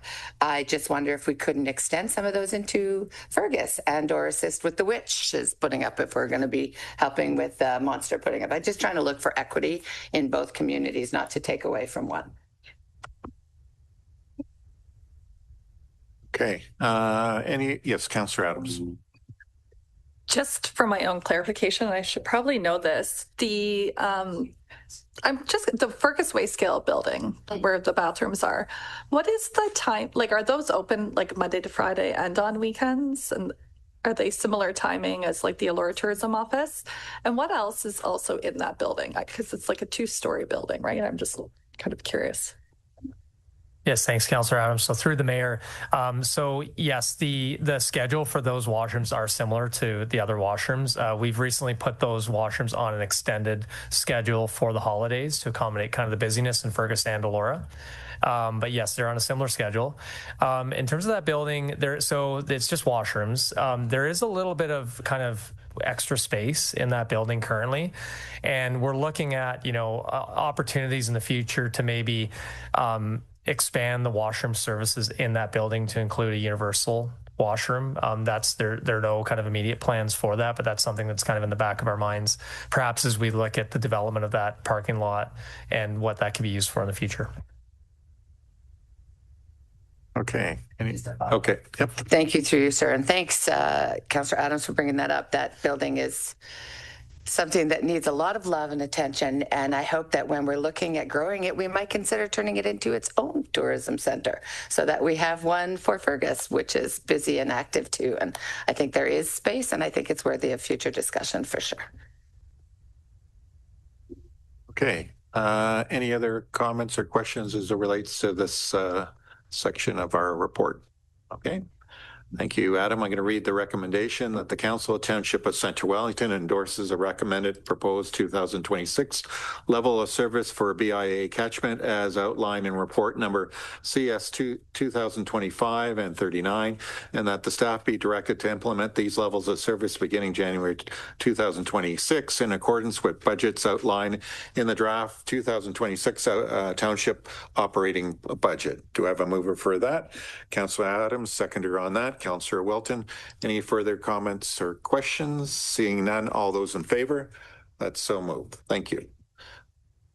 Now when we move down to item 7.2, Bissell Park multi-use pad update, and I see Casey moving into the lectern position to speak to this. Welcome. Perfect. Yeah, thanks for having me. Good morning, Mayor and Council. I'm here to speak to report CS 2025-40 to seek Council's approval to proceed with the detailed design phase of the Bissell Park multi-use pad project. Staff presented an update on this project back in October 2024, which we were pursuing the CSRIF grant opportunity. Although we submitted a strong competitive application, we were unfortunately unsuccessful with securing that funding. Since that time, we've reconvened with the Bissell Park Working Group to reassess the project's scope, goals, and overall feasibility within the township's currently approved budget. This collaborative review was to understand priorities, constraints, opportunities associated with this project moving forward. With the recent completion of the Parks and Recreation Plan, several needs were identified related to the multi-use spaces in our community. The plan specifically highlights the need to upgrade and replace the current multi-use pad at Bissell Park due to the current condition. And through the plan's extensive engagement and community feedback, unstructured play areas emerge as one of the top requested outdoor recreation amenities in our community. Staff are recommending that we proceed with the preferred option outline report. Based on the work completed to date and the information we've received, staff believe that the preferred option of like-for-like pad replacement with refrigeration infrastructure is achievable within our currently available budget. Installing the refrigeration lines at this stage preserve our ability to enhance this space for the future. And given the uncertainty of climate change these days, preparing the pad with refrigeration infrastructure would be a valuable long-term benefit for the community. Moving forward with the detailed design phase will allow staff, in consultation with the Bissell Park Working Group, to advance the project reasonably and sustainably. The detailed design would incorporate several key priorities, and I'll just kind of list a few of them. Full replacement of the existing asphalt pad with a concrete surface, accessibility connectivity from the current park pathway to the multi-use pad as well as the pavilion, replacement of the board system to enhance the safety. There is a fairly high drop off the edge of that facility. Additional refrigeration infrastructure, which we alluded to, recirculation pump, a containment system, basically glass or a mesh or some kind of system to keep all the items in play, and addition of multi-sport and activity line painting, as well as upgrading the current amenities that are there. During the detailed design phase, we will also take into consideration of future improvement opportunities that could be integrated if additional funding ever became available. An example would be a roof structure, compressor system, and outgoing building as well. So in closing, moving this project forward is an important investment in our community. The Bissell Park multi-use pad is a central community gathering space. Enhancing it now ensures that it remains safe, accessible, and functional for all people of all ages and abilities. I'm happy to take any questions. Thank you, Casey. Comments, questions? Councillor Wilton. Thank you, Mayor Waters, and thank you, Casey. So I've concerns with this project, and it's been ongoing for quite a while now, and it's time to... It's been the first time it's been here yet. And that's one of my concerns, is that we keep kind of going around and around with options and things, and I think we really need to make a decision one way or the other. So my first concern, though, is that the assumption that that $700,000 top-up stayed with the project when the grant was unsuccessful. So my understanding of the council direction at the time was that the $700,000 top-up was to round out what the grant would do for the big vision of the full project. So my understanding was that once the grant was unsuccessful, staff would bring the whole thing back to be discussed again. And so I realize that's what you're doing today. But with the $700,000 still attached, so I would remove the $700,000 and look at the budget you have with the existing money, like the McDonald Fund and some of the other community funds. So that'd be my first point. And then I'm curious where the numbers even come from for the $600,000 for Like with Like. We have another project on the capital budget for a Victoria Park multi-use pad that's about $100,000 estimate. Yeah. So and I think some neighboring municipalities have put in multi-use facilities for like 150, 200,000. So I'm just curious why ours has to be 600,000 for the Like with Like, and then going right up to close to basically $1 million for with the future lines put in for the concrete. So yeah, so if you could tell me where the numbers came from. So I can kind of tell you the number Like for Like came from the estimate that was done for the grant opportunity. So that number was extracted directly from there. We have done some research with some neighboring municipalities that have done similar buildings of adding future infrastructure of the refrigeration lines within, and that's kind of where we got that estimate. I think obviously when we did the grant opportunity, it had many different areas and there was many different costs. So we've extracted the best that we can from what was provided from that. In comparison, the Bissell Park versus the other one that you mentioned, the Victoria Park, obviously elevation and different things here. Obviously, different material from concrete would be needed. The accessibility up the hill in order to gain accessibility to that pad is a cost associated.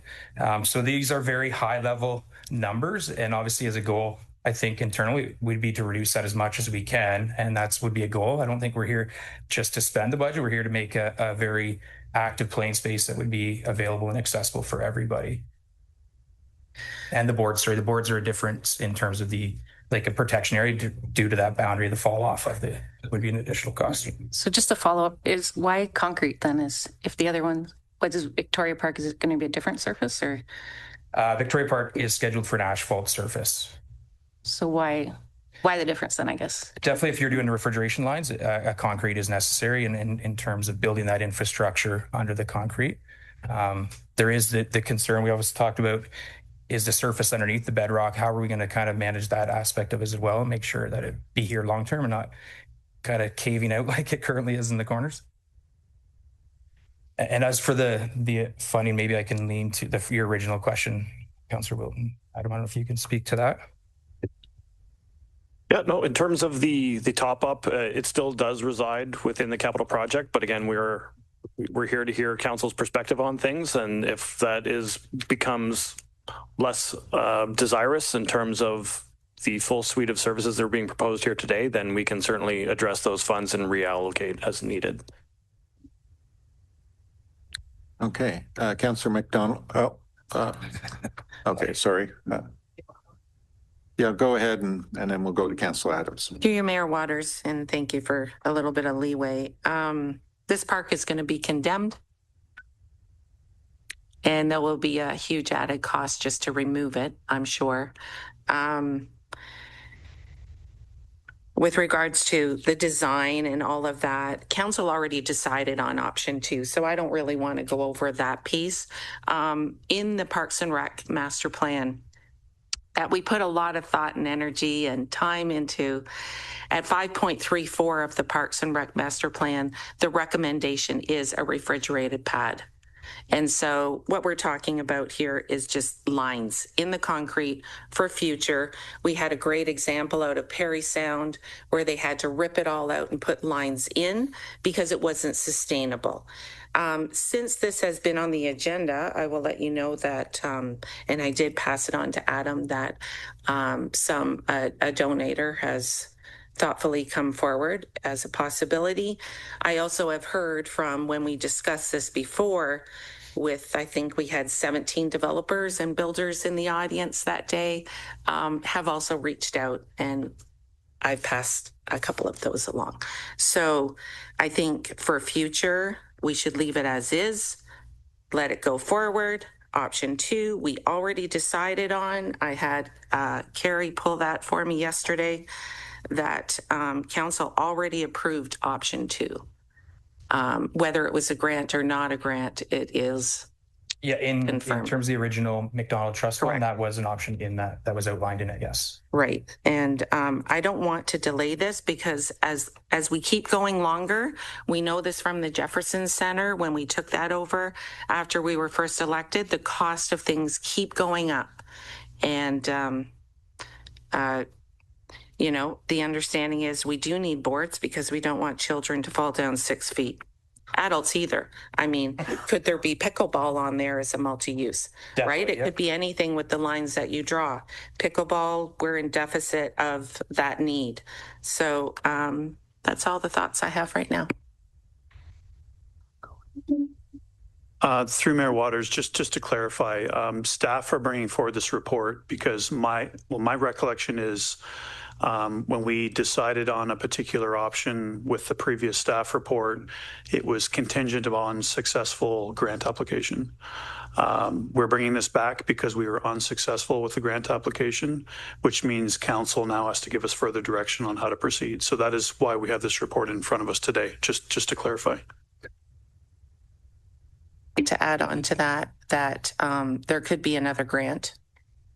And I don't want to undo what we've done because there could be another grant. And I too have chatted with the province and there could be another intake. So I just want to keep that open. Through Mayor Waters, if there is a future grant opportunity, I would expect staff to look at all potential opportunities for project funding, including the recently approved MRF project, and come forward to council with a recommendation. So I wouldn't necessarily assume that any future grants would go to the Bissell Park project, but it's certainly up for consideration. Councillor Adams. Yep. Oh, okay. Yep. Thanks, Councillor Adams. I'm looking at council minutes, and it clearly says that council directs staff to return to council for further direction and consideration of the project should the grant application be unsuccessful, to CAO Wilson's point. So I think that's why it's back. I don't take issue 100%. It is not safe. It 100% has to be repaired. I didn't vote for this in the first place. My concern is around, and I'll reiterate what I said in the first meeting, around putting in refrigeration because climate is changing. So that should be our jumping off point to find new opportunities for activities that don't require that kind of money and upkeep and continual resources to encourage to upkeep a sport. We are looking at the MRF, which will mean more ice time. So we are doing our due diligence. We've got another one coming up in Fergus. I believe that this is the time for us to definitely repair, but I'm not comfortable with the $700,000 bill, given the current budget and current situation of life, as it were, and the cost that things are. Again, looking at equity, I can't find it in my heart to justify a refrigerated outdoor ice pad at this time. Councillor Adams. Thank you, through you. My hope is this is actually the last time that this project comes to council. This has been a project that I have seen for about 8 years now, with Councillor Jefferson and I sitting on CSAC as like citizen members when these grants were there. We do have some grant requirements to complete. This project at this point needs either the stamp of approval from council or not. And I really hope we do. I'm fully in support of the recommendation that staff has brought us. Volunteers have sat with this project for a long time. It was volunteers that brought us this project, knowing the time that they have put into the community and the amount of use it's used by the full community. It's a full community park in Center Wellington.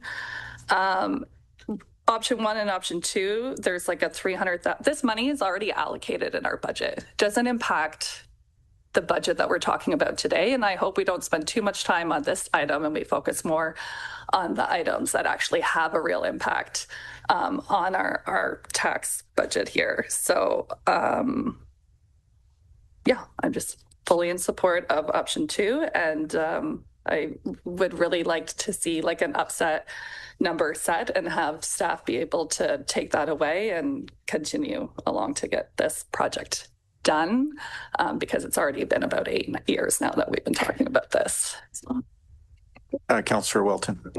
Thank you, Mayor Waters. And I do fully agree. I hope this is the last time we see this project at council. So my only point is that I went through the Parks and Rec master plan over the weekend and I kind of took my own lens to it to see which projects would require some type of capital funding in those recommendations.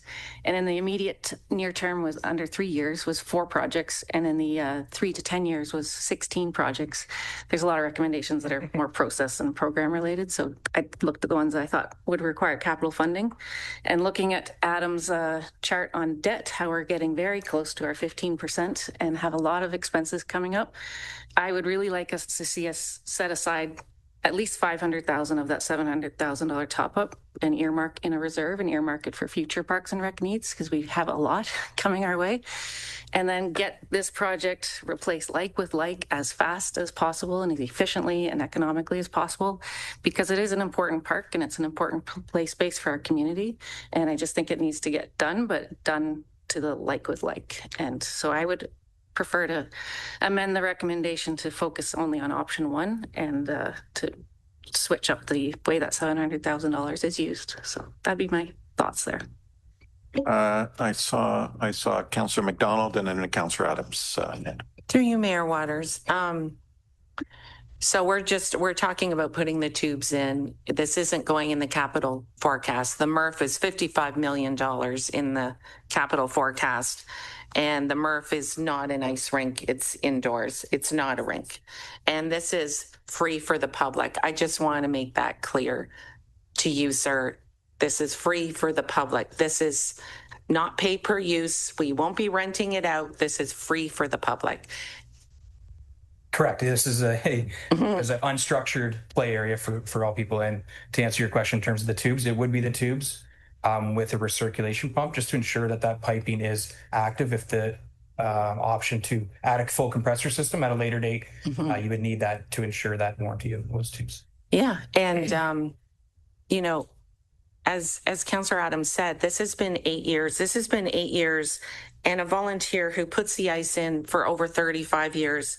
This is a working group that is under council. This is a committee, HCAC, that is under council.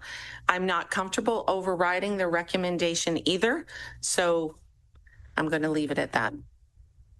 Can I? Okay, we're going to go Councillor Adams. Sorry, we're going to go Councillor. We're going to go with Councillor Adams, Councillor Evoy, and then Councillor Wilton. Thank you. Through you, Mayor. I think anytime that we're using public money, we need to make sure that when we build something, we're going to build it right. And there's a staff recommendation before us that is aligned with the intent of the original community grant application that was successful and approved by council.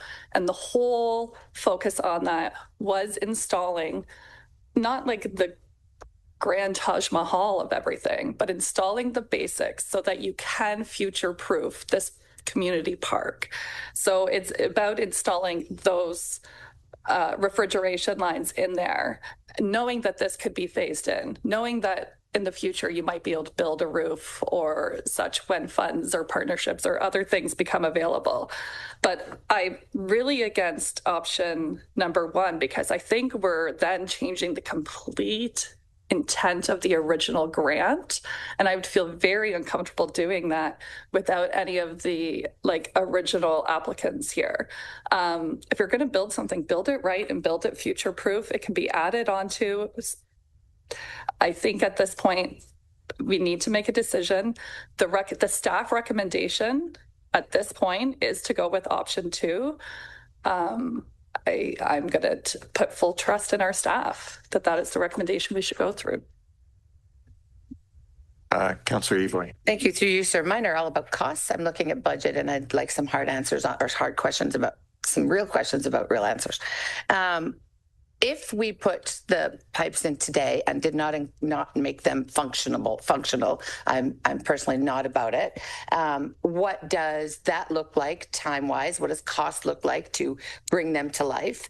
And then what does I remember asking this question one of the times it's come up, what is the annual upkeep for that rink versus all the others?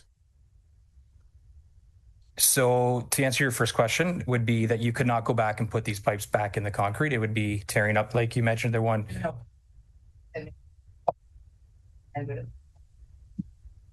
Well, I think we've seen those numbers in the estimate when we were going through the grant process. Obviously, they are pretty extravagant, and it did indicate an outset barn would be needed to hold the compressor system. That you need there are operational costs that would be increased because of staffing as well as additional equipment to keep it to that level. But is that what you're? Yeah. Through you, sir. I'm wondering. But currently, with the current system that we're recommending, would be very minimal maintenance because it would just be a check of the pressure to ensure that those pressures are kept within the refrigeration lines. Thank you. Yeah.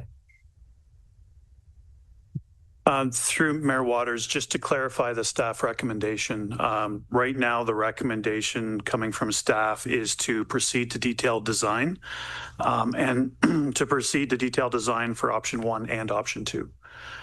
So I've heard a few members of council say they don't want to see this come back. If you proceed with the recommendation as is, we would be back with detailed design and refined cost estimates for both options, and we would have to discuss this project again. So we're not asking you to make the decision on option one versus option two today, although you can if you want to. We're asking to proceed so that we can get further refined estimates and a detailed design. Councillor Wilton.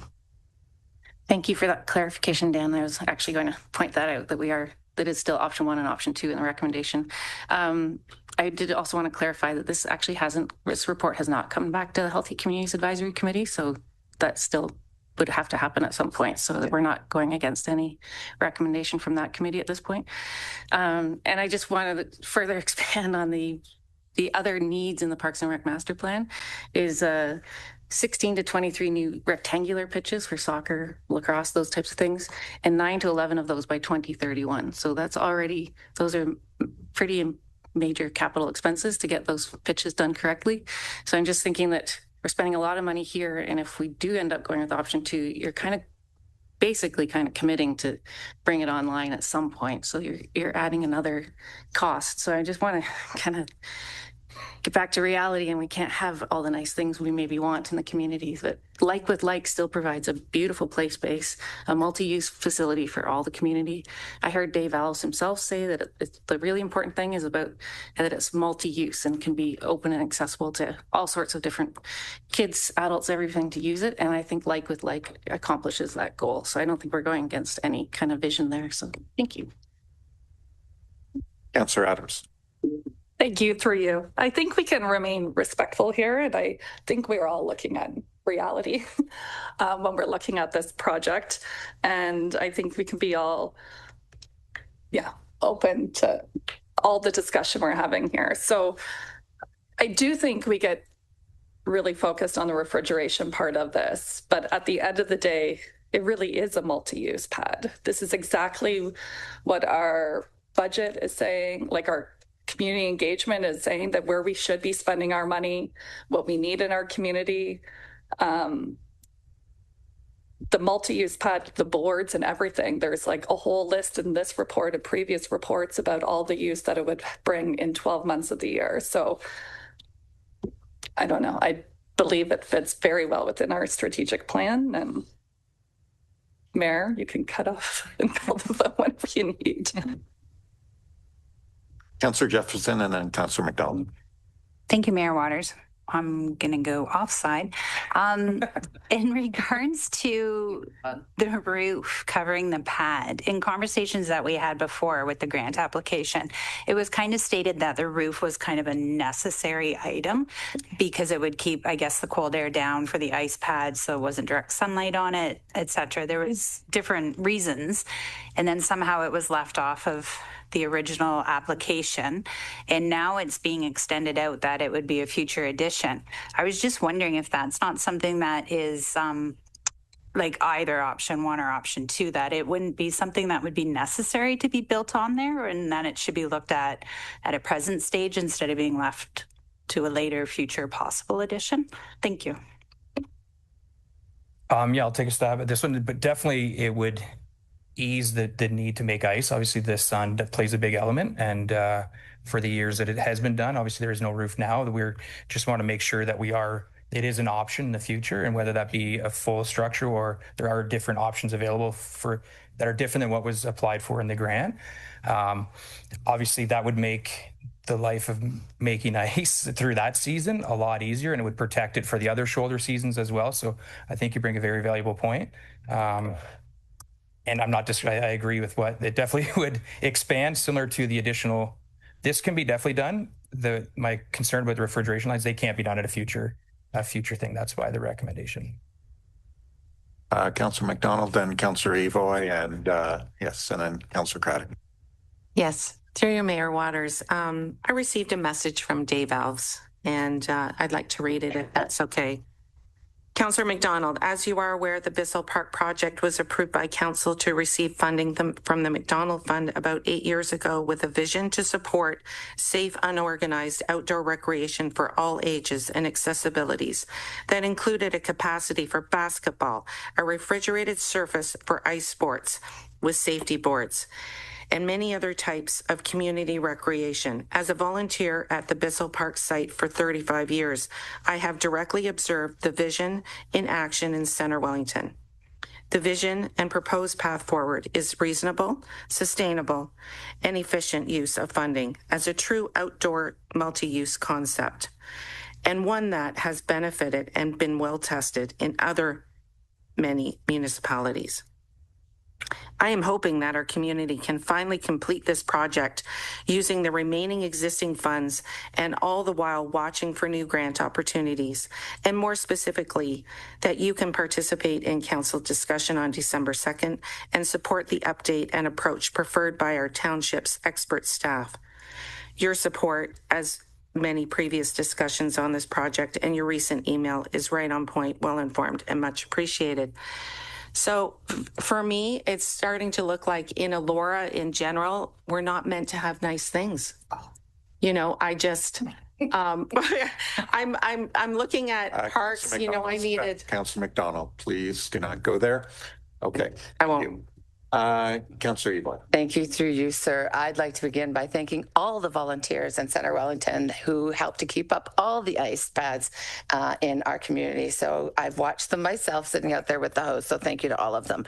I'm very interested, and I'm thanking Councillor Jefferson for frankly reminding me, because I forgot about the roof, I'll be honest. And I think it's very important, because when I looked at it the first time, I remember saying, I'd like option 1 with a roof. That way we can keep the ice a little bit longer, and we can also keep the shade off, or keep the sun off of the people playing basketball and stuff. So in that, we're bringing this back, and I think we have to. I know I can hear a collective groan, but we have to bring back the differences between 1 and 2. I'd like to make sure that the roof is in fact included, because I'm guessing, I shouldn't guess, that or just add what it would cost, because I think all of us would want to know that, regardless of what option we take. Thanks for your work on this. Yep. So through the mayor, thank you, Councillor Voice. So just to respond to your comment, so reiterating that we're looking for authorization to proceed to detailed design here. And I think these are all things we can take into consideration during the design phase. Casey's outlined, we have high level budgets, right? We call those Class D budgets. They're kind of plus or minus 50%. So they're not terribly accurate at this point. When if we can move to the next phase, we can really get into detail. We can see what can be constructed. We'll make sure it's a future ready facility. If we can't, staff, I think, are committed to working within the approved funds for construction. If it's something we can't construct now, we'll ensure that we make provisions so that it could be added at a later time, seamlessly, so that we're not impacting what is being constructed. May I follow up? Just as a comment, thank you. And I look forward to options that don't reach $700,000. Okay, Councillor Craddock. And then hopefully we can wrap this up. Okay, Councillor Craddock. Sweet, and with me. A comment and then a question, I think. Or I'll go question first. With both options, do we take our reliance on volunteers away? Will this now be a staff-run facility? It's a great question. So with the refrigeration lines just in place, it still would be a volunteer-driven and similar process to what is happening now. The lines are just a future ready to add a full compressor system to that ability. So it would stay the same operational. It would still require volunteers to build that space of ice and then through the winter months, similar to what it is now.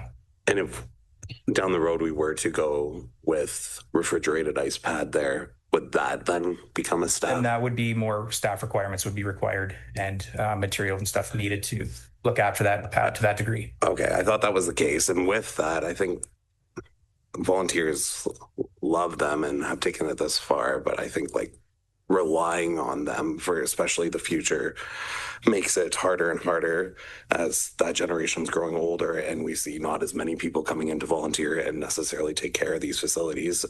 Having, for me, option 2 just seems like the more sustainable in our hands facility.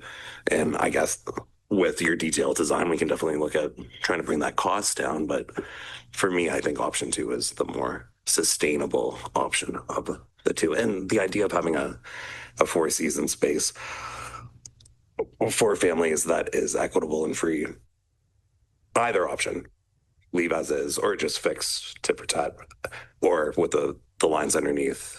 I'm just going to be proud to call this as part of our body of work. So whichever way we go on the vote, I think this is still a good thing. And it seems like we're getting maybe a little negative on it, but it's a win. It's a win either way.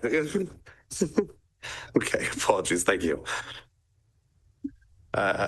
This is a very competitive group. Okay. All in a good way. Anyways, Councillor Jefferson. Thank you. I don't think it's really it might be a bit of a question instead. When Dennis is talking about staffing and that we may need staffing, is there been conversations about us, because we're going to be changing Bissell Park, what's there is a little derelict and a little hazardous to enter, and putting in a new deluxe facility. And yes, it's free, it's open, it's unstructured, but are we actually looking that we may need to have to do staffing sooner than if we have a refrigerated unit, just because of the aspect of how things go viral in Elora, and it just takes a few TikToks of look at this amazing facility and we get to skate here for free, and are we going to have staff come and be okay, only 50 people allowed on the ice at a time, or renting skates? Is there consideration to that before we actually get to be a refrigerated unit? Thanks. I can take that. Yeah, we're not at that point where it would still be the same as what currently would be in place, right? So if that ever got to the full refrigeration, we're extending and promoting, I think that report would come to council with the full operational aspect in mind as well. Currently with the new surface might even be a little less maintenance due to just trying to check to make sure those hazards we're kind of mitigating them as best possible right now.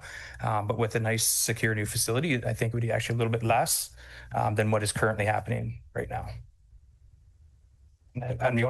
Yeah, no, thanks, Casey. And if I could just add to that a little bit, I think, with the design, we have an opportunity to create a facility that that this design was safety in mind. So recognize that people will be visiting it and using it. Can we design it so it's a, you know, a standalone safe facility and, you know, requiring kind of minimal supervision for it to be able to operate safely? Okay.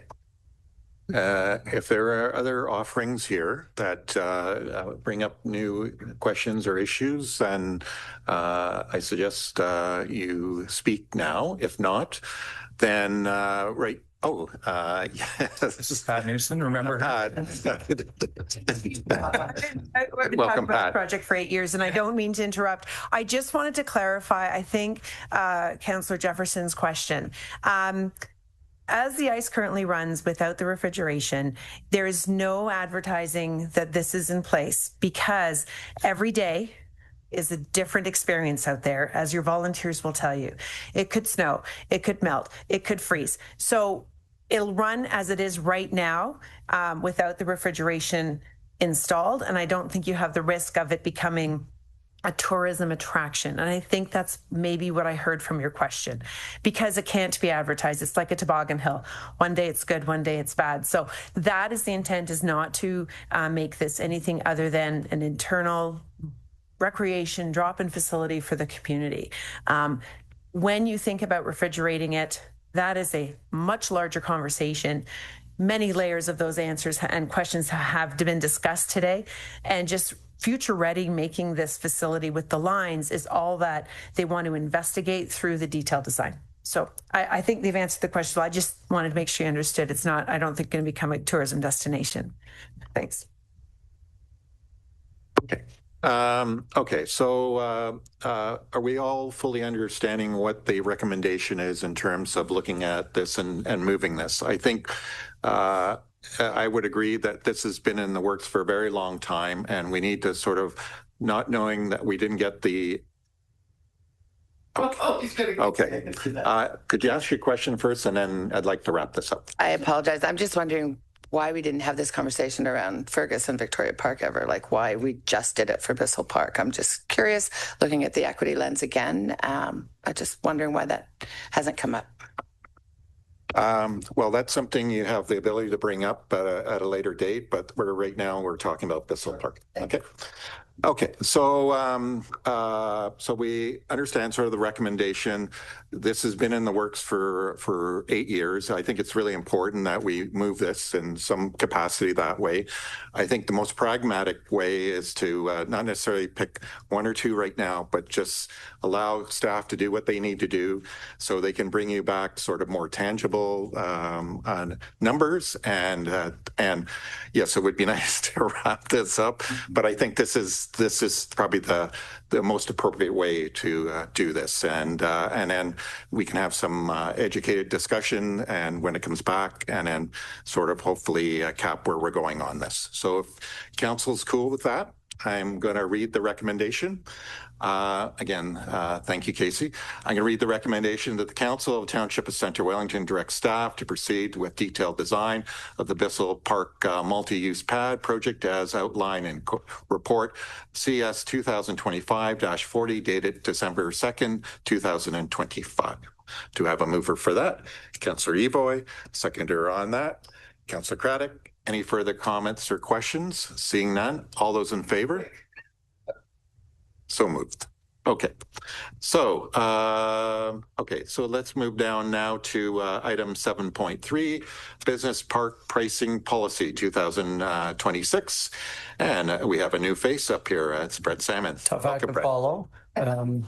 Hopefully we don't spend the same amount of time on this one.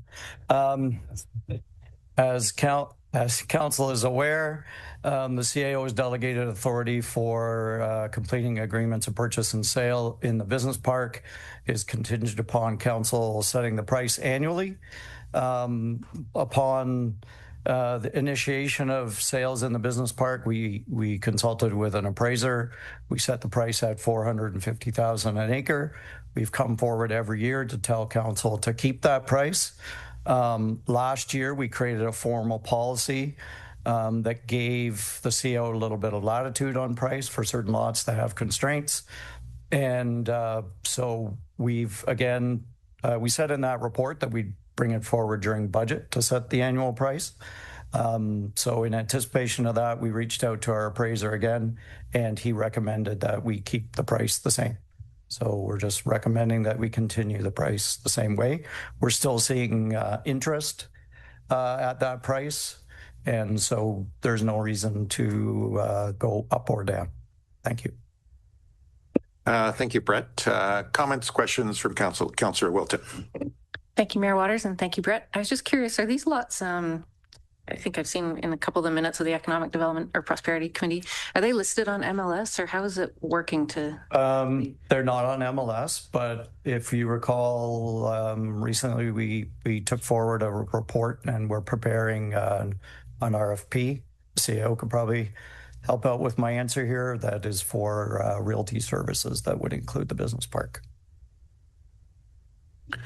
Any Councillor Evoy? To you, sir. Thank you. I'm sorry. Can you? I know that we had one for sure business that bought in. Am I correct?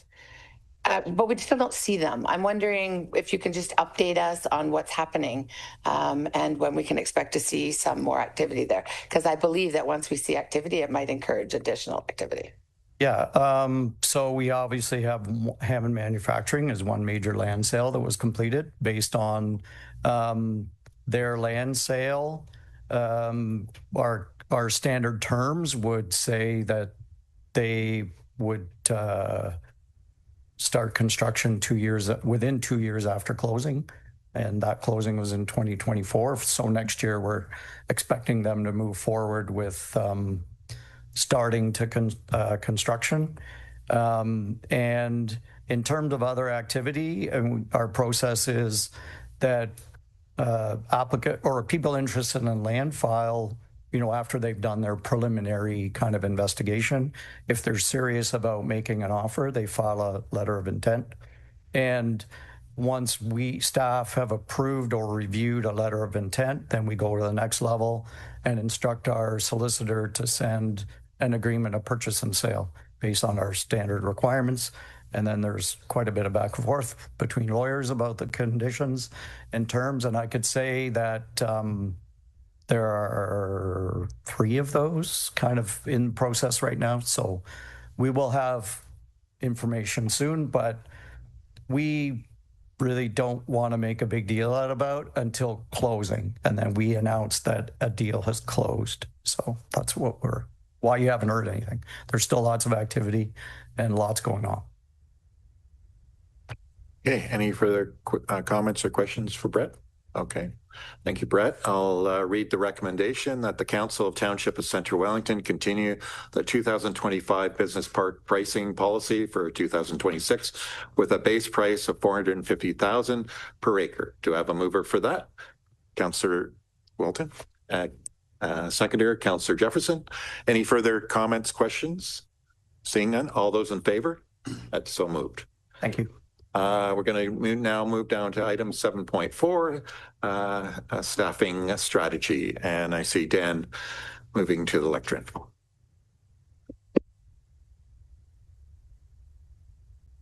Thank you, Mayor Waters. So I'm going to outline the process followed, which is very similar to last year in terms of establishing the staffing strategy for the 2026 budget. I'm also going to go through each of the position requests one by one, outline why the position is needed, and the strategic initiatives that are aligned with each position. And what might be good is I can pause after each position just to ask if there's any questions of clarification after each position, and then we can proceed to the end and then have a more formal conversation on staffing after that, if that makes sense. Okay, when it comes to workforce planning, we have 3 major criteria we're trying to establish and achieve. One is meeting our growth demands. We all know that we're growing to 58,000 people or more by 2051, and that is happening gradually over time. As we grow, we're seeing increased demand in certain service areas of each department, and we are trying to address those service demands through workforce planning. Worst case scenario is we don't keep up with our staffing and we grow to a point where services just can't be maintained. So we're trying to avoid that situation, which is why we do a staffing strategy every single year as part of the budget process, and we allocate growth dollars to the staffing strategy on an annual basis. That is the direct correlation there. Number two is legislation. It feels like monthly we're seeing legislative changes from the province, and that takes its toll on both township staff resources and capacity and our operations. We need to be able to react quickly to legislative changes, and in some cases it takes a lot of time to do so. So some positions are required directly due to the legislation requirements and the changes that may have happened or are planned to happen in different areas. The third area is new services. We currently discuss new service requirements across the township, and some of those may result in staffing positions. So in terms of growth legislation and new services, we actually have staffing in this year's staffing strategy that accommodate all three areas, and I'll address that as we go through the discussion. We have a number of principles that we follow when it comes to staffing and workforce planning. The first one is to ensure that we provide cost-effective services to the community as determined by council. We went through a fairly extensive level of service exercise through asset management planning, and we continue to do so through the budget process. So that is an important aspect of workforce planning. Number two is our strategic priority of employer of choice. We need to make sure that our current staff are not working over capacity and burnt out. We need to make sure we maintain the effective staffing levels to ensure that doesn't happen. Number three is to make sure that our personal costs are not only affordable, but sustainable over time. That links to the employer of choice piece, but also I feel like the way we bring forward our staffing and using assessment growth dollars makes it very affordable in terms of we can keep up with our staffing levels, but have assessment growth pay for most of it. The last piece is growth planning, which we've already discussed. So those are the principles that we follow when we go through this process. And it is fairly an extensive process that we follow for staffing. It starts with requests from managers across the township. These managers have fairly extensive conversations with their department heads around staffing requirements in each of their operational areas. This usually translates into the department head or managing director making decisions on what the priorities are within their department. It gets reviewed by HR and myself and becomes a formal request to the senior management team.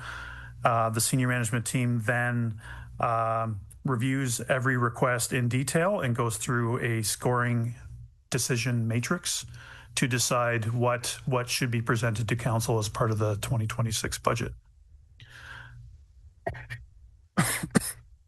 These are the decision matrix criteria that we use on an annual basis. I'm sorry that's hard to read, but I'll go through them in one by one. The first one is the position needed to meet legislative requirements? Number two, does it support strategic priorities identified by council? Number three, is it needed for health and safety reasons? Number four, will the staff position benefit more than one department? Number five, does it provide for corporate efficiencies across the township? Number six, are there ongoing cost recoveries for this position? Number seven, will the position assist with risk mitigation? Number eight, will it build our in-house expertise so we're not relying as much as for external consultants and professionals to do work for us? Number nine, will it offset high workload of existing staff? And number 10, does it provide service delivery value to our residents and businesses? So those are the criteria we follow and score appropriately. And then it becomes a decision with myself and the senior team to decide what gets presented, and we take into account the scorings and we take into account what we feel that the budget can handle from an affordability perspective. Mark brought this up already, and we've discussed it with a few councillor questions already, but our salaries and benefits represents 45% of gross expenditures within our tax-supported operating budget. And as already discussed, that is considered low and very lean from a comparator perspective. And just to reiterate that a little bit further, we have a comparison. It's an update to the comparison we did last year. This is data coming from the 2024 financial information return,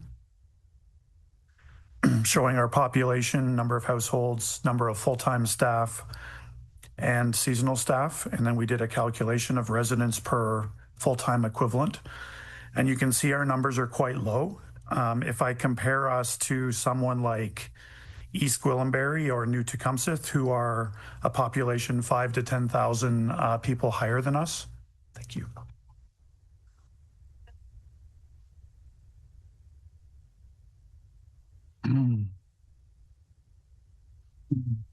So New Tecumseth and East Gwillimbury are 5,000 to 10,000 population higher than us, have a lot more staff than we do. New Tecumseth has 242 new staff, or full-time staff.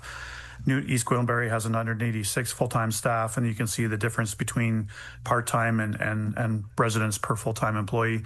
It is hard to compare one municipality to another because each may provide different services at different service levels. But this at least gives you a ballpark of where we are with respect to municipalities around our size now and who we're growing to be in the future. We have municipalities like Georgina and Halton Hills on here because that will be us in 2051. If we're going to grow to that size of a corporation, it requires more staffing, and you can't do that overnight. So we try to bring forward reasonable and meaningful increases to staffing every year so we can gradually chip away at what we need to accommodate increased growth and increased service provision going forward. Our staffing strategy has a number of different funding mechanisms. The first one is property taxation. Most of our positions are actually funded through assessment growth, so at very small or minimal impact to property taxes. But in some cases, and we do have that situation this year where a level of service increase merits a small rate increase, we've shown that. We have funding from prior budgets. In some cases, that's rounding out existing positions to be full-time, for example. So we're just adding to funding that already exists to create a staffing position. We have funding through water and wastewater where staffing impacts the water and wastewater budgets. We have staffing that is funded through revenues. If we can use staffing to increase revenues, then those staffing positions can be funded through revenue sources. We have many staff that are funded through the capital program. Some of those are saving us from hiring consultants to do work for us, and we do it at a much less price when it comes to affordability. We use reserves in some cases, knowing that it can be a temporary source of funding for staffing. And then we have partner contributions. For example, we do share positions with Wellington County and other lower tiers when it comes to source water protection. This is the grand total request for 2026. It is 10.7 FTEs in total. If I go through the total here, we have 666,000 and change funded from prior budgets. So that is funding that is already incorporated into the 2025 budget from last year. We have 273,000 coming from taxation assessment growth. That is the 51% of assessment growth that we referred to earlier. We have 170,000 coming from water and wastewater rates. Positions that either directly work in water wastewater or they're supporting water wastewater from a corporate services perspective. 128,000 coming from revenue. So we've increased revenue in the budget to accommodate that position. 215,000 coming from capital. That would be funded through our capital program.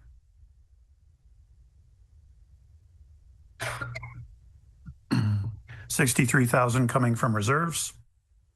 And that is specifically the Economic Development Reserve to get us to a point where we can set a budget for the MSC. And we have $74,000 coming from property tax that represents an impact on taxation. And that is a 0.32% increase in taxation. And right now that is specific to trail maintenance, which we'll talk about in a minute, and the policy and housing planner. And both are considered increases in levels of service. And we'll get to that in the next few slides. So this is a summary of the positions within the 2026 year.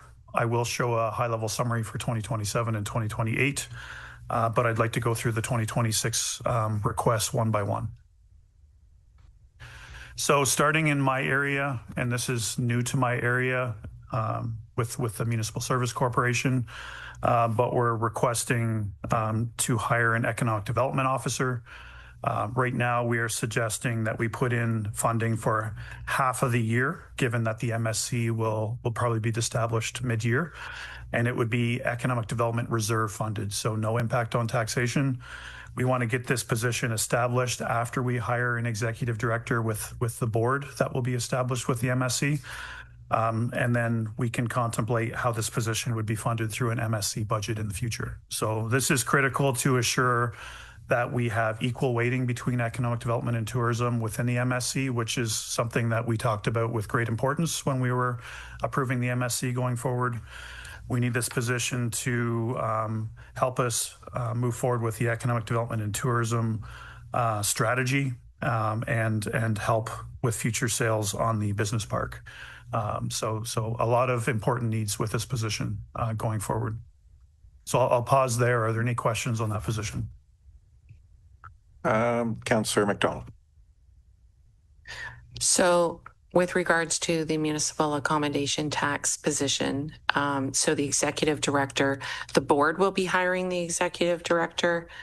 I know we've had conversations about this before. I'm just, in board governance, it's really important that the board is in place first and they hire the executive director. And so this ECDEV officer will come after.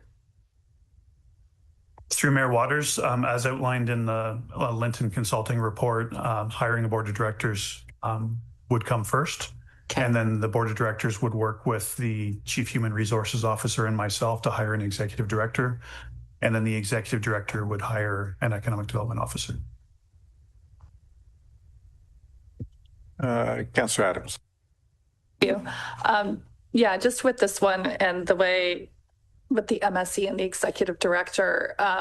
So do we see there's no additional impact on like the executive director salaries because that's kind of being pulled linear from already existing positions? Does that make sense? I think that makes sense. Through the mayor, what we did for the executive director is we maintained salaries in line with the existing manager of economic development for now.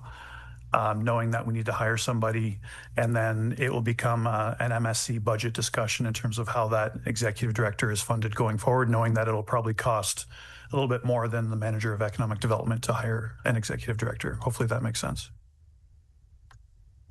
Any further comments, questions related to this position? Okay, Dan, move ahead. All right, thank you, Mayor Waters. Next area that we're going to look at.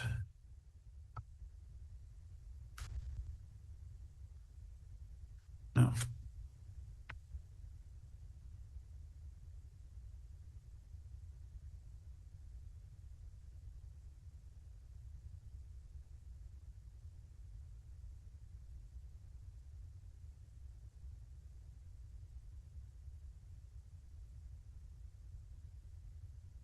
Thank you.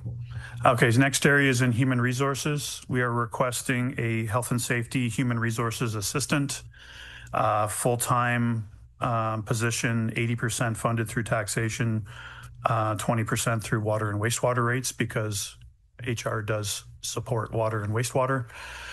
So this position is to support the health and safety compliance of the township going forward. So it's very much a legislative matter to ensure that we can be compliant with health and safety legislation. We need this position to be proactive. We currently have one joint and health and safety committee across the entire township, and we are a very large organization just to have one committee. So we're looking to expand to multiple committees in the future, knowing that if we don't do that proactively, we think the province will tell us to do it. So we need additional capacity in the health and safety area for that. Also, much needed SOPs, operating procedures, when it comes to health and safety that we need to put in place to make sure that we have safe facilities for both staff and residents going forward. We need this position to help us with systems implementation. We're doing an ERP system starting in 2026, and a big piece of that is systems around HR and health and safety. We're trying to very much automate the health and safety area along with HR, and this position is very much required to move forward with that. So we are requesting a health and safety human resources assistant mainly to help us maintain compliance from a health and safety perspective. Okay, comments, questions? Councillor Adams and then Councillor McDonald.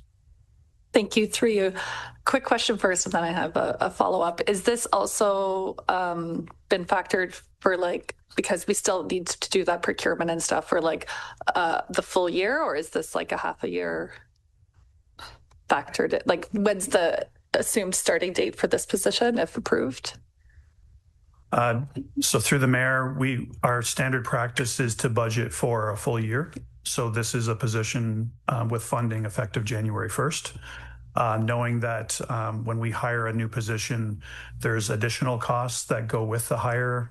Sometimes it's furniture, equipment, computers, cell phone, that type of thing that need to be added that we don't budget for. So that allows us some extra budget room for the additional supplies needed to hire a new position.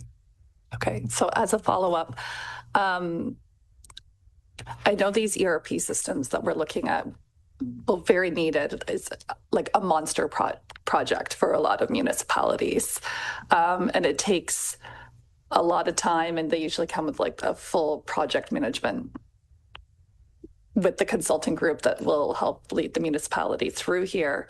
And when I'm looking at the initiatives, these are some pretty heavy items. We're talking about creating the new program. We're talking about helping procure and implement and initiate the human resource management system.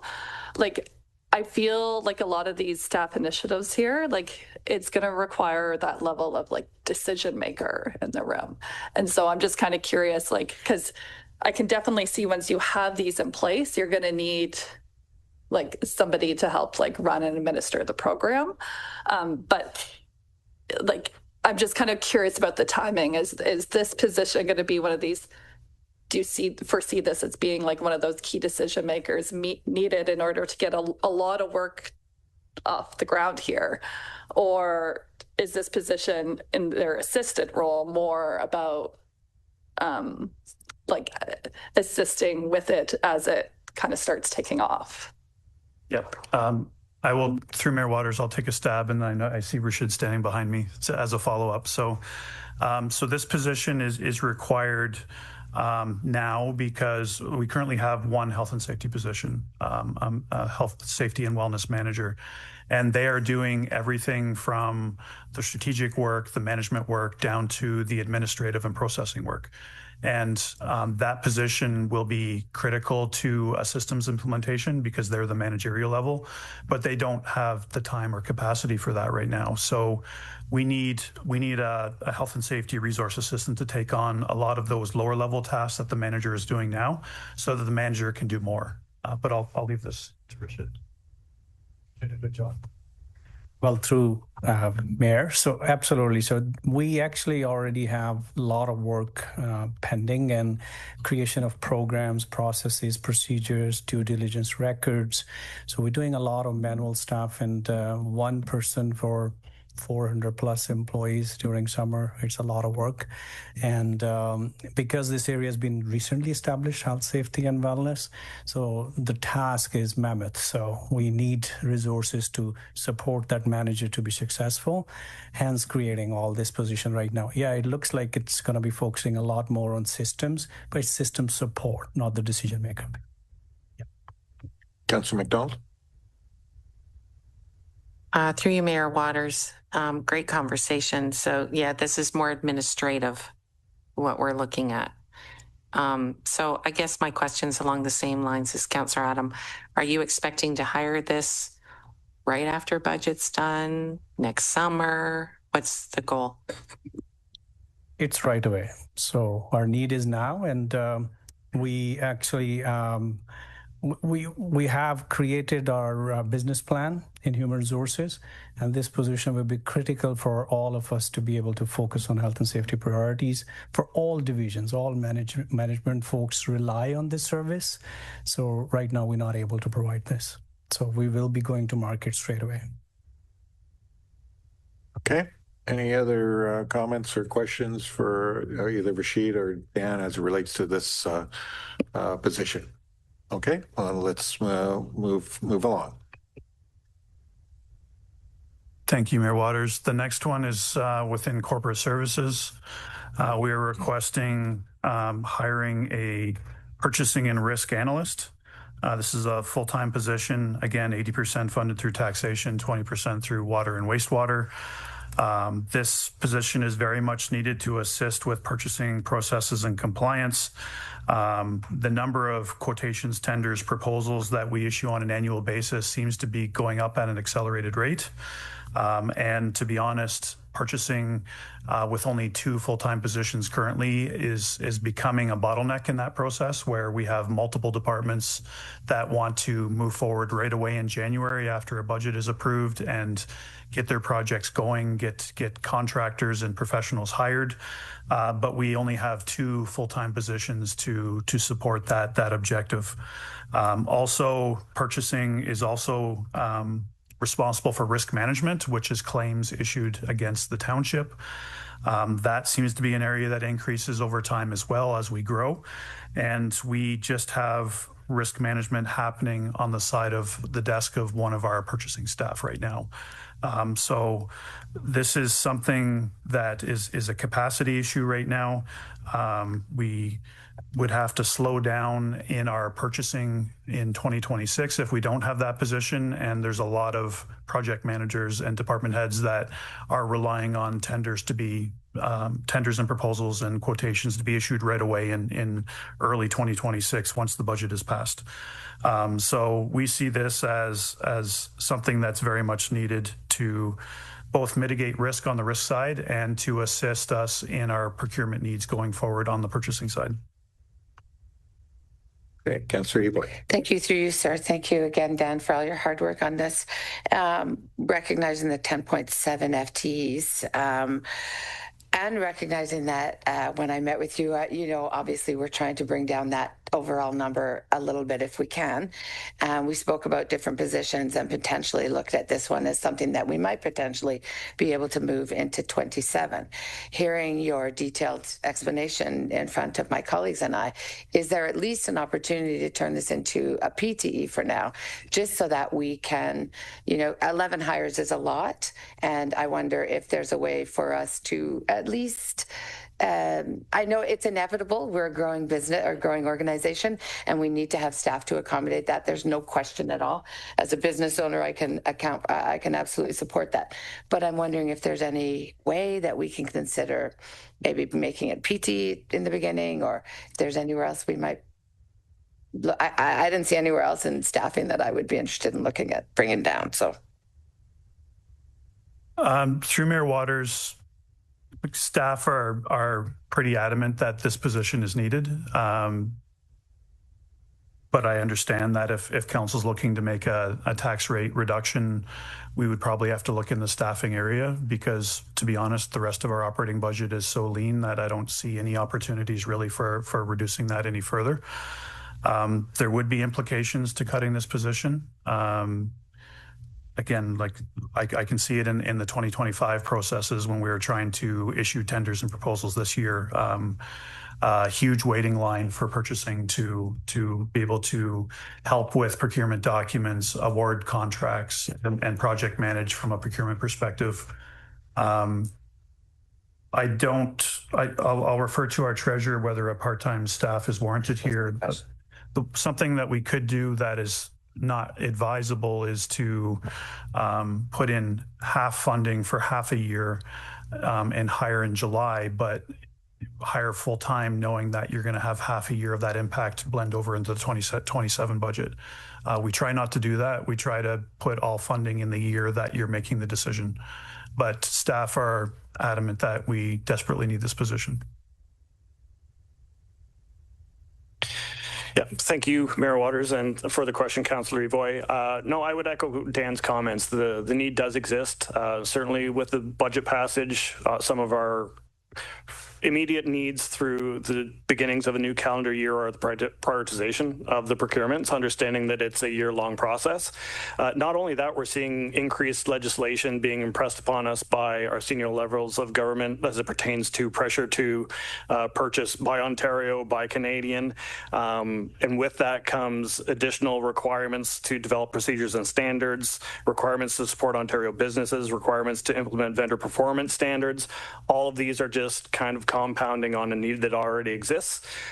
So with that, while I take your point, I think the need does exist now, and we don't envisage this to be a part-time sort of resource requirement. In addition to that, I would also just comment that from a corporate services lens, there were 2 positions that were kind of put forward through the staffing strategy recommendations for 2026, one of which has already been deferred to 2027 in the finance group. So we've already tried to temper what our most immediate needs are with this one coming forward for the purposes of 2026.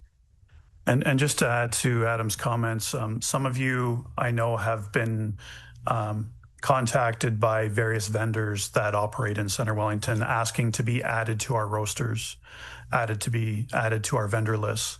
That is a very comprehensive process that takes a lot of time and effort to do a procurement, to establish a roster, establish a vendor of record that we simply do not have time for right now because we're reacting to all the other departmental needs. So every time an electrician, a plumber, a janitor reaches out to us and say, how do we work with the township? We'd love to be able to have these rosters in place. We just simply don't have the capacity to do so. Councillor Wilton. Thank you, Mayor Waters. And yeah, I was just wanted to comment, really, not really questions. I had a chance to speak with both you and Adam last week about the budget and the staffing strategy. And it seems to me this position is very important because we have so many projects coming up, and this directly affects levels of service in terms of getting those projects done and completed and all the good things that the community is expecting of us to provide. So this one, I can totally see how it would become a bottleneck because those procurement processes are complex. So I wouldn't want to see us cut this at all. And quite frankly, I'm comfortable with the number where we're at. So I'm not interested in carving out any other staffing either. So I'll just put that out there now. But thank you for your work on this.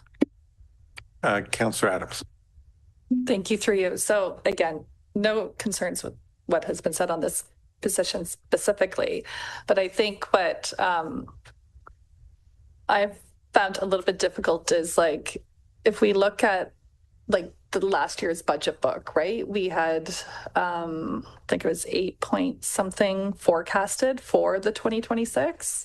And I understand that like projects change and different initiatives come. But if you look at the forecast versus like the staffing list here, like it's pretty substantially changed. Like some of those positions aren't showing up anymore, and we have a bunch of new ones. So I think I hear like when you speak to it, the need, but I wonder if you could just speak just kind of at a little bit of a higher level, Dan, about like, you know, the difference between maybe what was forecasted last year at this time versus like where we are today with like the increase, and also just kind of some of them are very different, right? Some of the positions that are here that have kind of dropped off the forecast from last year. Right. Through Mayor Waters, things do change substantially from year to year. And we're constantly monitoring what's going on. So, for example, from last year's budget to this year's budget, we've had a lot of discussion on proactive trail maintenance. We've had discussions around housing initiatives, a lot of pressures on growth demands.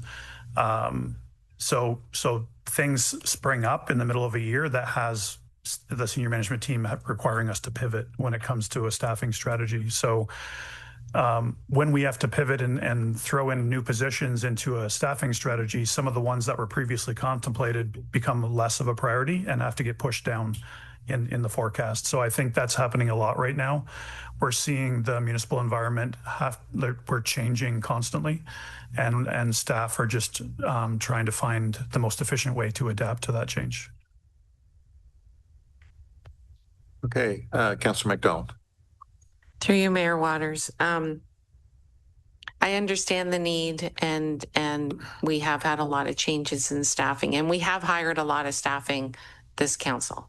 I do think that this one could be part-time or half-time starting in the summer. That is more what I would like to see.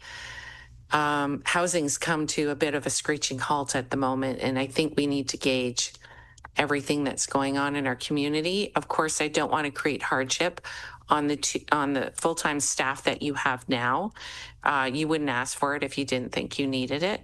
I would just like to take a step back where staffing is concerned and just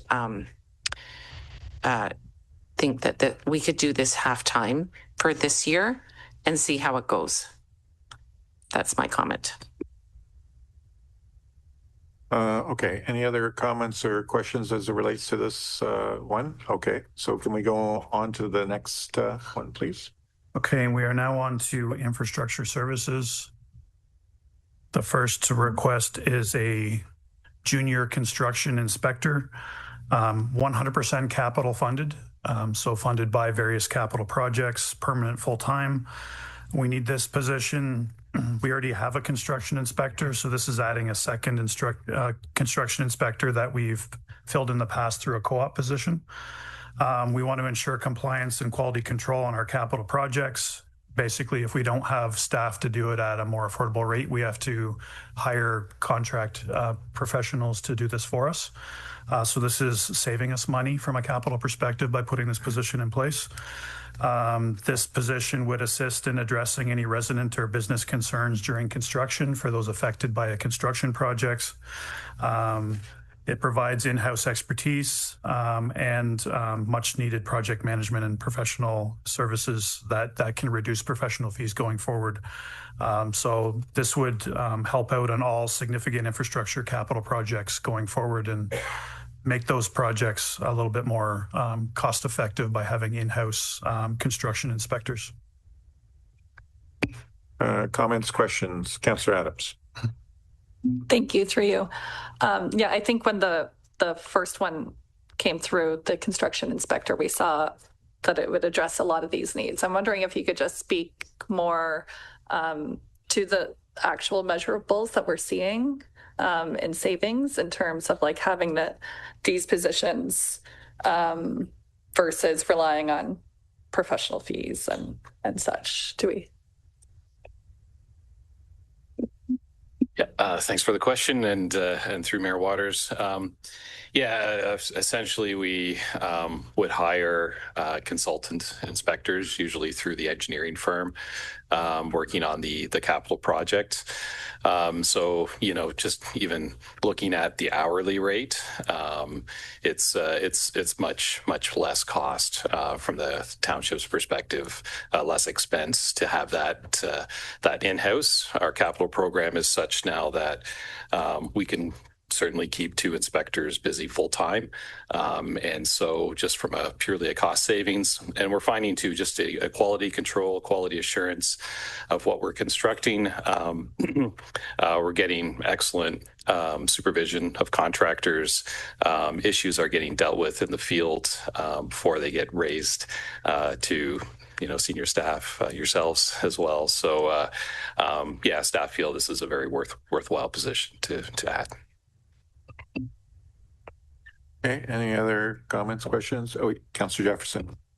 Thank you, Mayor Waters. Just for some clarification on the position, would this be like the person that's the touch point, like how we had on East Mill, if there was any issues that they reached out to that one specific person to say that these businesses are having these issues or residents need more signage, et cetera? Like, is that what this kind of encompasses partially? Yeah, through the mayor. So yeah, partially. Like we still have like a township project manager that is overseeing the design work that might be involved. But yeah, in terms of liaising with the contractor, being that in between from the business owner or the resident to the contractor, that's this person's role.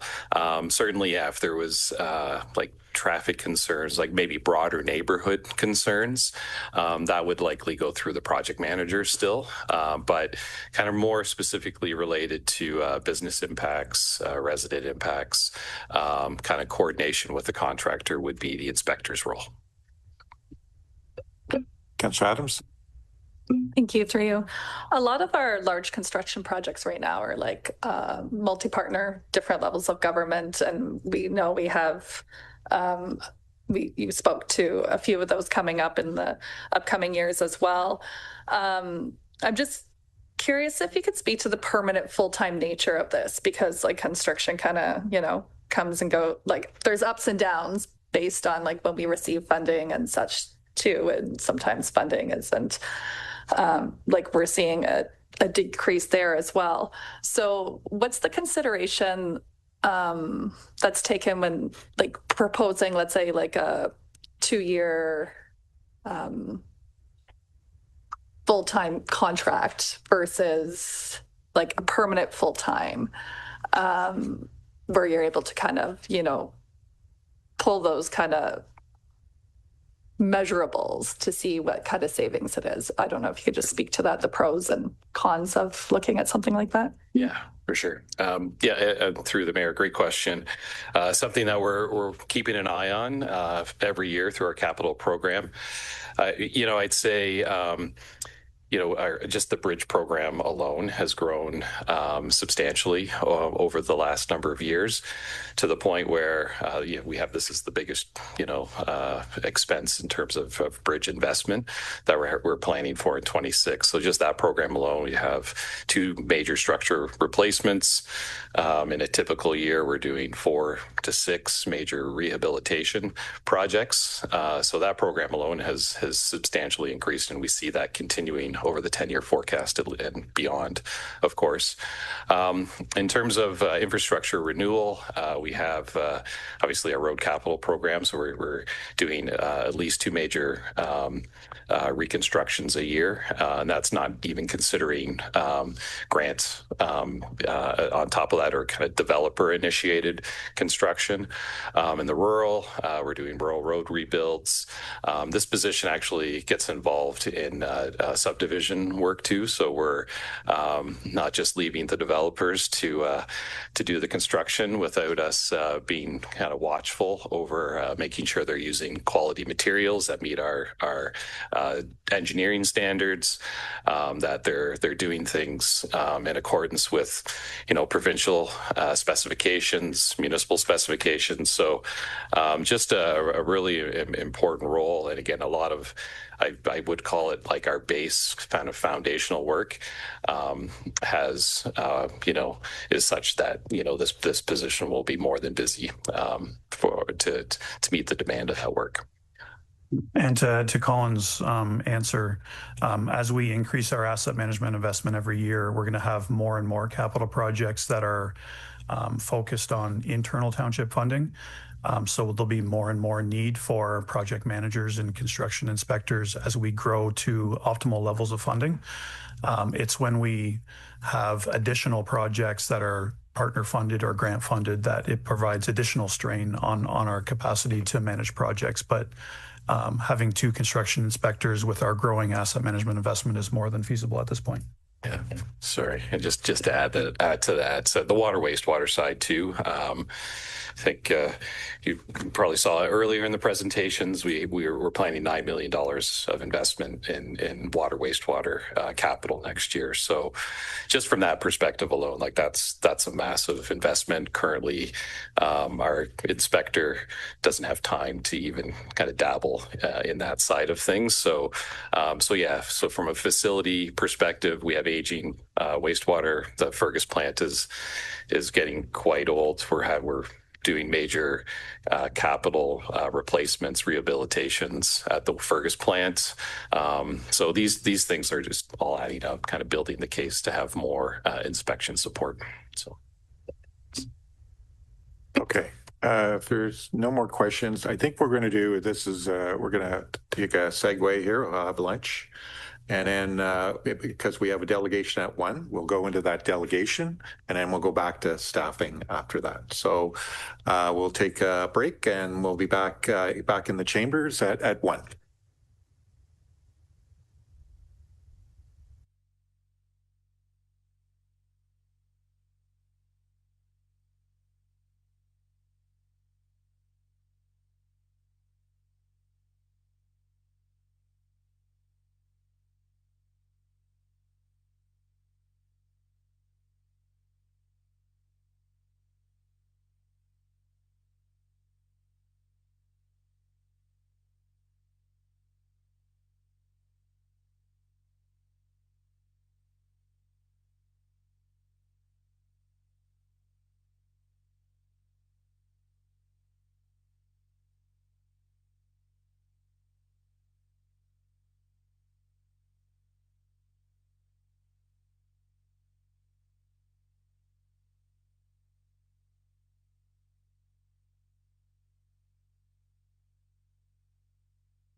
Welcome back, folks, and we'll get back into our meeting.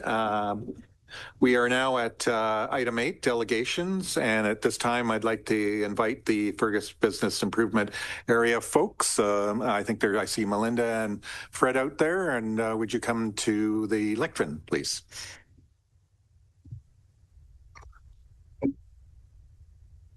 Hello, Fred, and welcome. Hello, thank you very much. Melinda is here as backup. No. Folks, Mayor Waters, councillors, town staff, on behalf of Chair Melinda Croft and the members of the Fergus BIA, greetings and thank you for inviting us to your meeting today. We wish to start by offering some big thank yous. First of all, Mayor, to yourself and Councillor Wilton for your attendance at our meetings and for your guidance, information, and insight.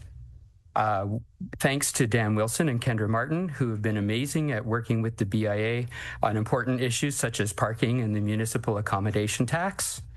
Kristen Bettiol and Caitlin Turton receive our thanks for helping us effectively work with township staff.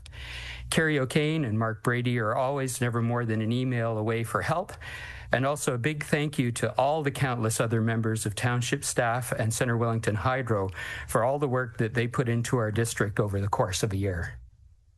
2025 was a busy year for us. Fergus has rapidly become the most festive town in Ontario. The Fergus Fibre Festival, a celebration of everything fibre, drew about 7,500 people to its event, despite the windy day that it was. The ever-popular Twilight at Templin music series drew large crowds of locals and visitors alike to enjoy an eclectic mix of live performances in the beautiful Templin Gardens. The Fergus Medieval Fair, our largest single event, drew about 12,500 visitors to downtown Fergus, transforming our space into a medieval fantasy land for the day. The 28th annual Classic Car Show had over 130 vehicle entries this year, and we filled the antique truck with food donations for the food bank. The Steampunk Festival, Cogs and Clockwork, attracted about 9,000 people to our town and featured 74 vendors. Visitors came from as far away as Panama for this growing event, and they raised $650 for the food bank as well.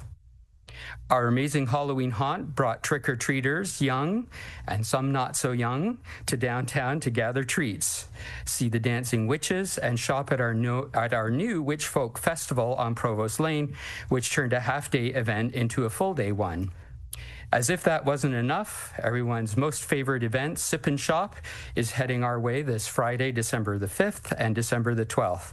We invite everyone to join us in downtown Fergus for 2 evenings of refreshments, shopping promotions, free horse and buggy rides, carolers, street food, music, visit with Santas, tree lighting ceremony, and more. All beautifully lit for you by our beautiful snowflake lights hung across St. Andrews Street, as well as our newly refurbished snowflake halo lights attached to each lamppost in our district. It promises to be a fun-filled couple of evenings, and we hope to see you all there.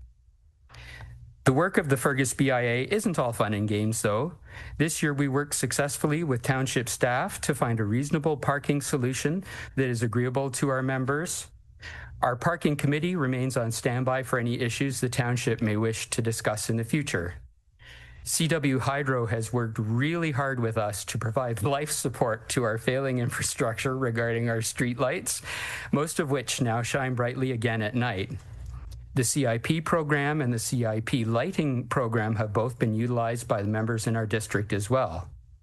It's no secret that the St. David Street North construction has been detrimental to our members both on St. David Street and in general. We look forward to its conclusion and thank the township for the recent opportunity to provide our feedback on the finishing touches to the streetscaping, which will bring that area in visual consistency with the rest of the zone. Ongoing, the BIA struggles with the costs of keeping and maintaining the Provost Pavilion structure, as well as the prohibitive cost of affording weekly garbage collection to our membership.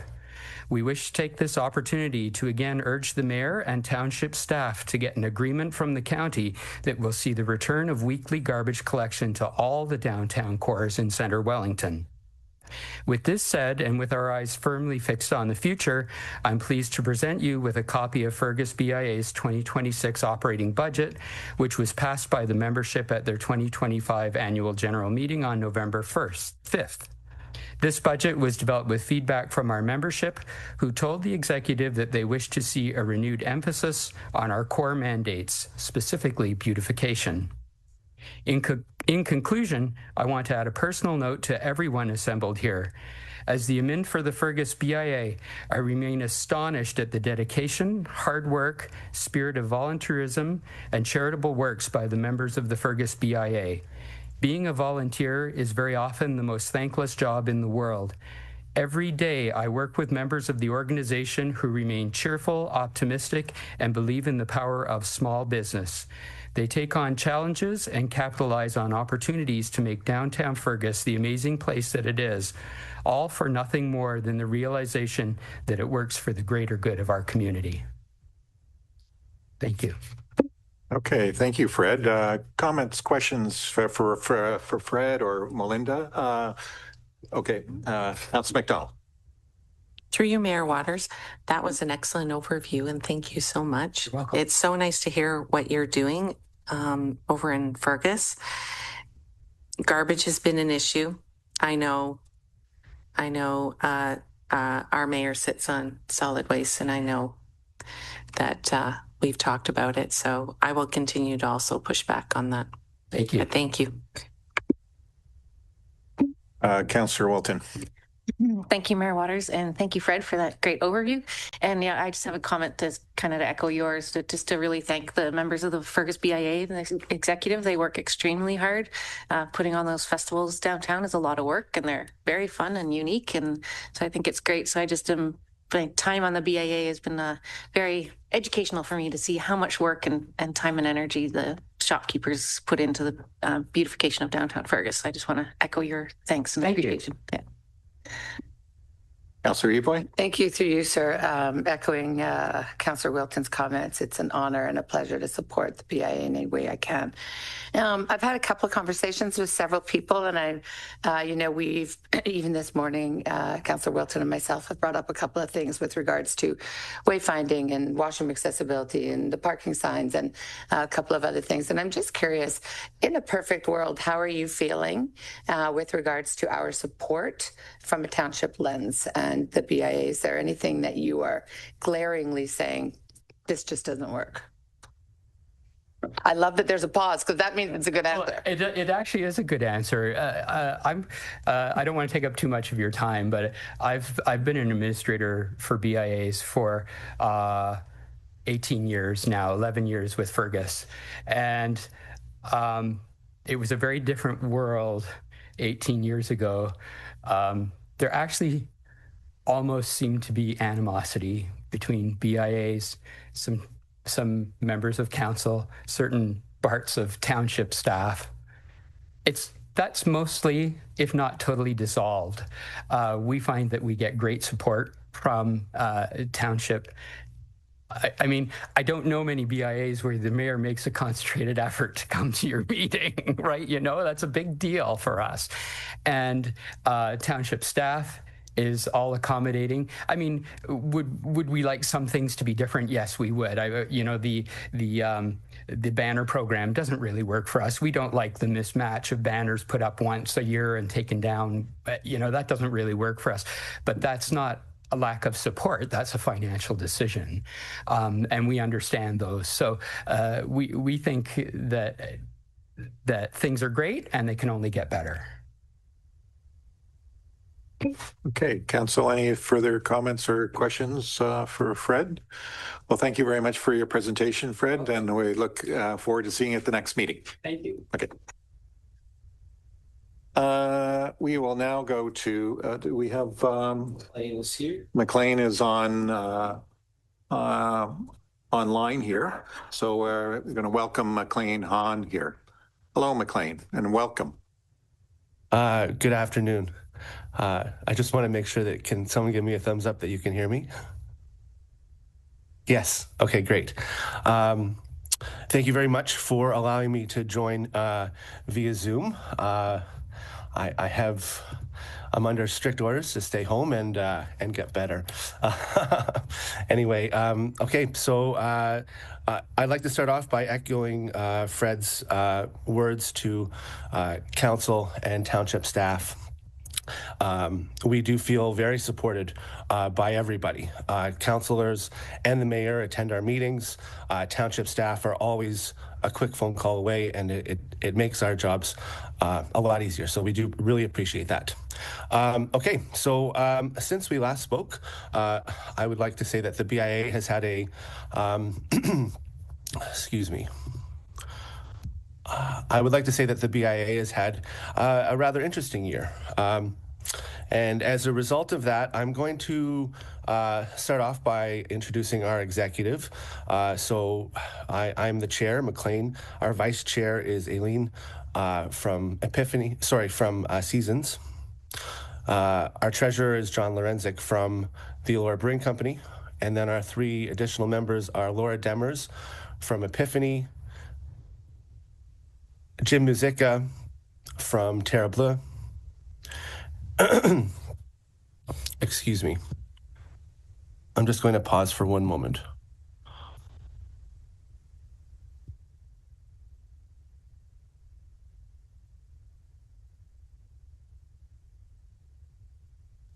And Teal Parkinson from the Ayrshire. I'm going to, between the months of January and June, I don't have a lot to share, so I'm going to start off with the summertime. And this year we hosted yet again Elora's Longest Barbecue.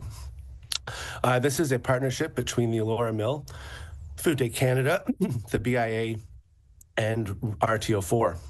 This sees Mill Street transformed into a fantastic street party, and restaurants from across CW are included in this event. When we started the event, our hope that first year was that we would see 700 people. And I think we stopped counting at 2,500.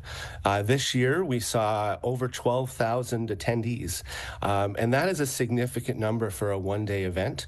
And the marketing and the media coverage that we received organically was akin to a massive marketing campaign. So a great event that supports, our downtown and continues to share the legacy of Anita Stewart. Now, moving into the fall, we of course have Monster Month. This is an amazing initiative spearheaded by Sensational Elora. Monsters and general spookiness are everywhere to be found. This highlights also the importance of art in our streets. And then this year, we had our third or fourth installment of Candlelight Elora, which is the BIA's way of sort of having an event that piggybacks on top of Monster Month. And this year's theme was 17th century Venice. I imagine many of you came out and saw just how spooky it was. We had shopkeepers dressed up, restaurants offering features. We stayed open late, and shops and restaurants were busy well into the evening at a time of the year that we typically wouldn't see that level of business. Moving forward to Starlight Shopping, which we just completed. This is a cornerstone event for our BIA. Almost 15 years, I believe, in the running. It takes place over 4 nights. Shops and restaurants were filled with locals and tourists alike, regardless of the inclement weather that we experienced during one of our weekends. 2 events that aren't on our BIA budget but still involve many businesses in the catchment are Elora-licious and the Burger Battle. Both these events were created to build business in otherwise slow periods, and they are very successful at doing that. I want to talk about the Burger Battle just for a moment. So this year, Melinda from the Fergus BIA and I were sitting at a tourism roundtable, and we'd been talking back and forth for about a year about how we could link our 2 communities. And we decided that the Burger Battle was the avenue to do that. So this year, Burger Battle was Centre Wellington wide, including Bellwood. And that was a lot of fun because we got to involve our 2 BIAs together, our 2 catchments, our 2 communities, and kind of sparked some rivalry. with the other restaurants, which is, I mean, the whole point is selling of burgers. And on that note, approximately $80,000 in burger sales occurred between all of the participating restaurants. Now, I want to highlight that is just the sale of the burger and the associated side. That does not include beverages or any of the other things that people may have ordered. Last year in Elora, we did about $50,000 in sales. So $80,000 is right on par with what we would expect for an expansion. And I'm excited to see what happens next year. I'm also, on that topic, excited to continue to work. We are excited to continue to work with the Fergus BIA in ways that we can have events that bridge our two communities. And like I've said before, if you were to fly an airplane above Fergus and Elora, it wouldn't look like two communities.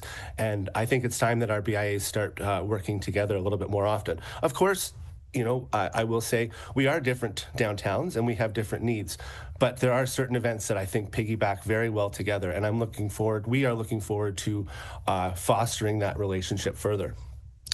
Excuse me. As we look to the future in 2026, we are very excited about the shuttle program.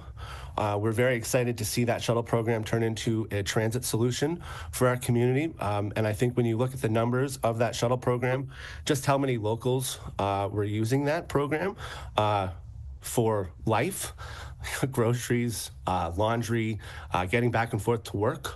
The shuttle program started as a solution to parking, and it's quickly becoming a proper transit system, and I can't wait to see what that does for our communities. We're also excited to work with township staff and council as we roll out the municipal accommodations tax. We can't wait to see where that takes us as well. As we look to 2026, the BIA is really excited to be, the Elora BIA is really excited to be a cohesive voice for growth and tourism. Now that brings me to what you have in front of you, which is the budget. For the most part, I think the budget is fairly self-explanatory. But there's one thing I wanted to highlight, and that is our requested levy increase. Our budget is spread so thin each year that it's hard to execute larger scale, exciting events. We are consistently trying to do more with less. When we look at other similarly sized BIAs in Ontario, our budget is just not competitive. I have a few numbers to share with you. Perth, Ontario has a population of 6,400 people, and their budget is $117,000. Picton has a population of 4,500 people, and their budget is $139,000. Elora has a population of 8,700 people approximately, and our budget is $78,000 and change. I only say this because I know the levy increase isn't always a popular thing, but it's very important, I think, for the future of our BIA to become more competitive with other similarly sized small towns. And with that, that's pretty much all I had to say. Were there any questions or comments that you'd like to share? Thank you, McLean, for that presentation. So I'm looking at council for comments, questions for McLean. Councillor Adams. Thank you, through you. Thanks for being here with us today. Just for clarification, how many businesses are part of that levy in Elora? I don't specifically have that number in front of me, Jennifer. Okay. That might be a question for someone in the room. Maybe Adam would have that information. Okay. Thank you. You're welcome. Okay. Councillor Eboy. Thank you. Through you, sir. Thank you for joining us today, McLean. I have one thing only to say, and that is I am super celebrating the fact that our BIAs are focused on building together community and working together going forward. I'm looking at you and Melinda to say that this has to happen, and this is exactly what this council has been all about all along, is making sure that the equity exists between both communities and that there's that friendship bridge. So thank you to both BIAs for making this an issue and that you guys are addressing it. Good luck with next year's burger battle. Thank you, and you're welcome. Any other comments or questions for McLean that way? Okay. Well, thank you very much, McLean, for your presentation, and we'll move along with our meeting. Do we have Erica? Is she? I don't have her, no. And not in the. Okay, so you know what we'll do is we'll move ahead with our meeting, and if she comes, then we'll find a spot for her. So okay, so we're going to go move back to, again, thanks, McLean. We'll move back to staffing strategy, and we'll get to the point where we left off. And Dan is back at the lectern to speak to that.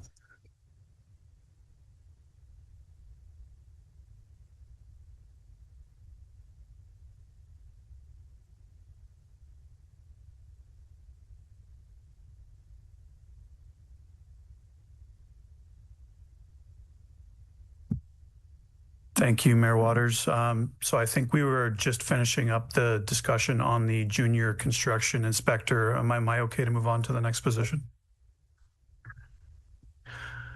Okay, we're still in infrastructure services. The next position is a laborer for infrastructure services, permanent full-time position, 1/3 funded through taxation, 1/3 water, 1/3 wastewater. The laborer position is a position we introduced in last year's budget. It's an efficient way of performing manual and semi-skilled maintenance tasks in multiple departments, rather than having other staff positions do these roles. Hiring laborers is a more cost-effective way of managing these tasks. So we're asking for, it's one in infrastructure services, and later I'll be suggesting two in community services. This position specifically would assist with road, cemetery, water, sewer, and stormwater operational related tasks. Like I said, more manual, semi-skilled related tasks. They'll be helping with setup and takedown of special events, support seasonal maintenance as required. So this is something that will make our general operating more efficient going forward.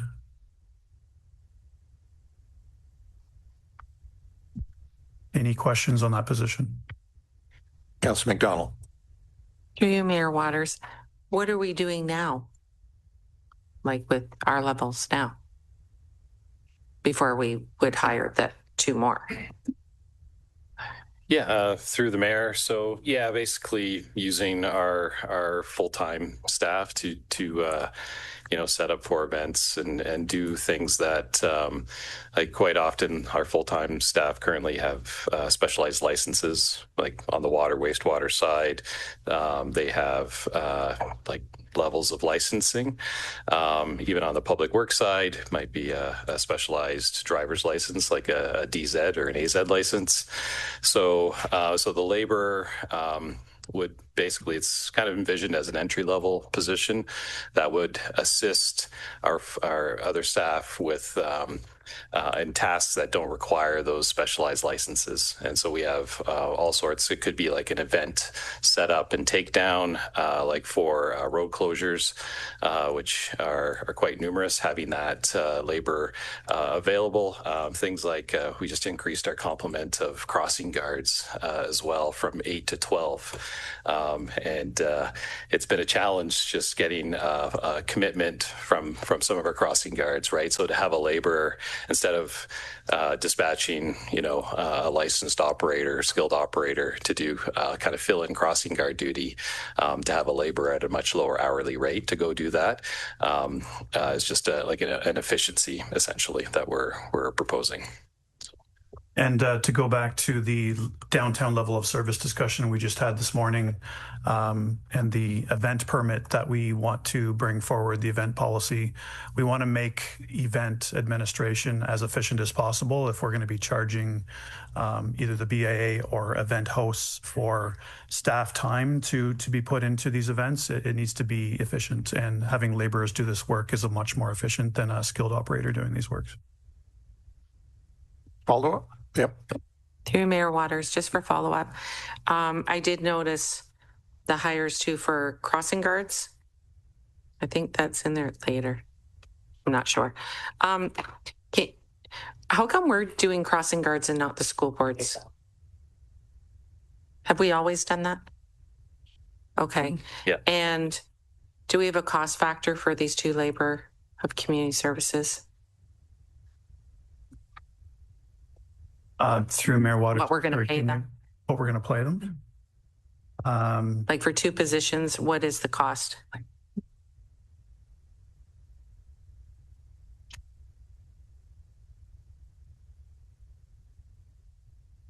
No, they said there's two. Another one later. And both. Dan. Behind you, Dan. Thank you.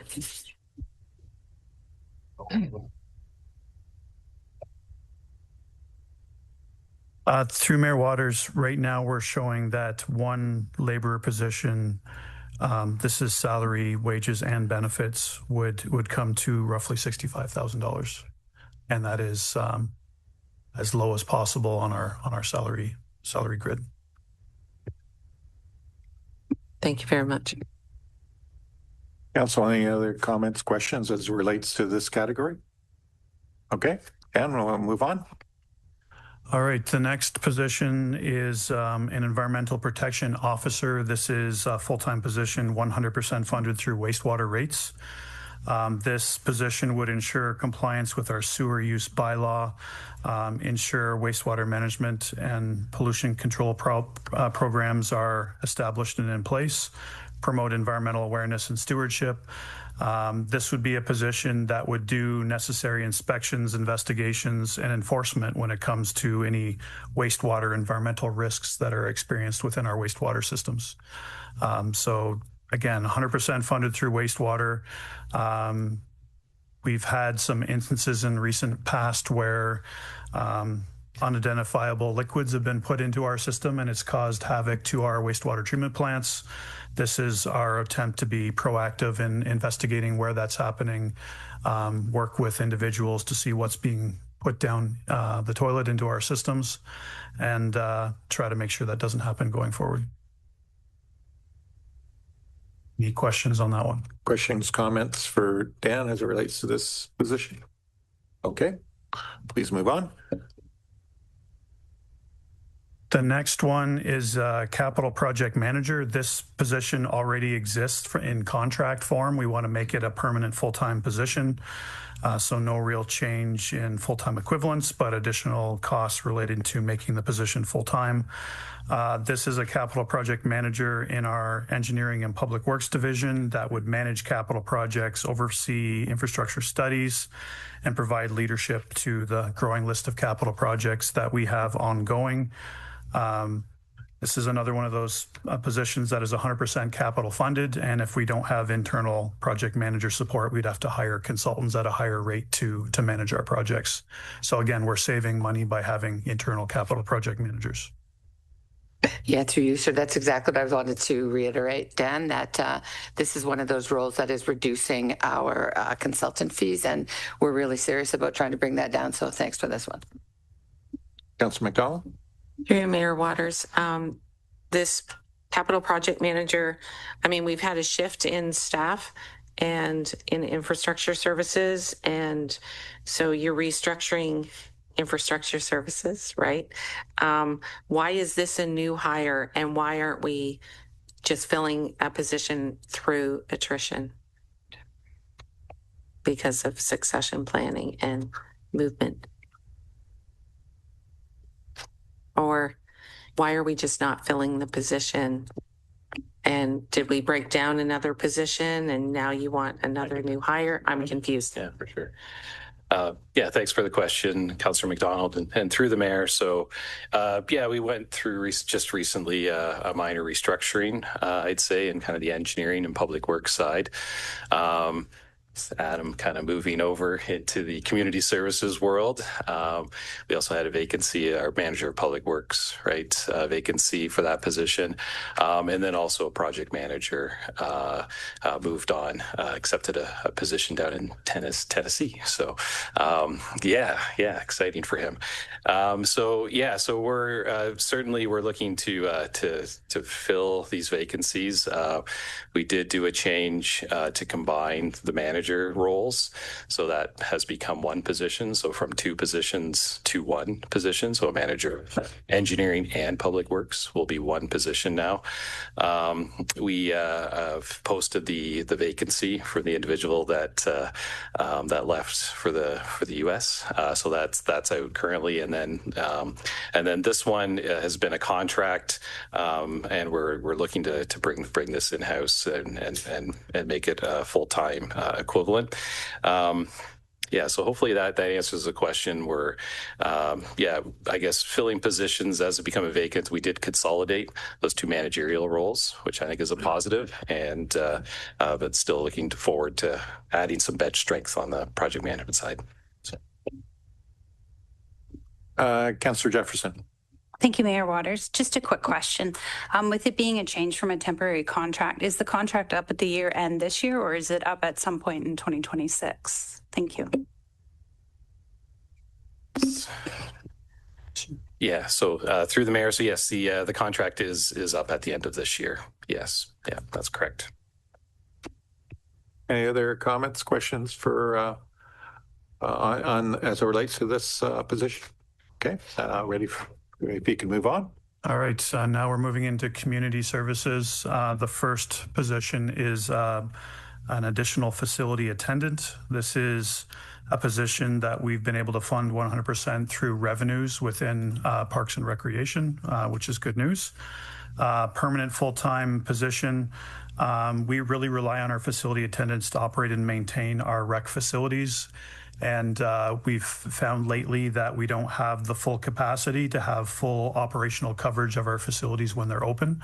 And having this additional facility attendant will help us achieve that.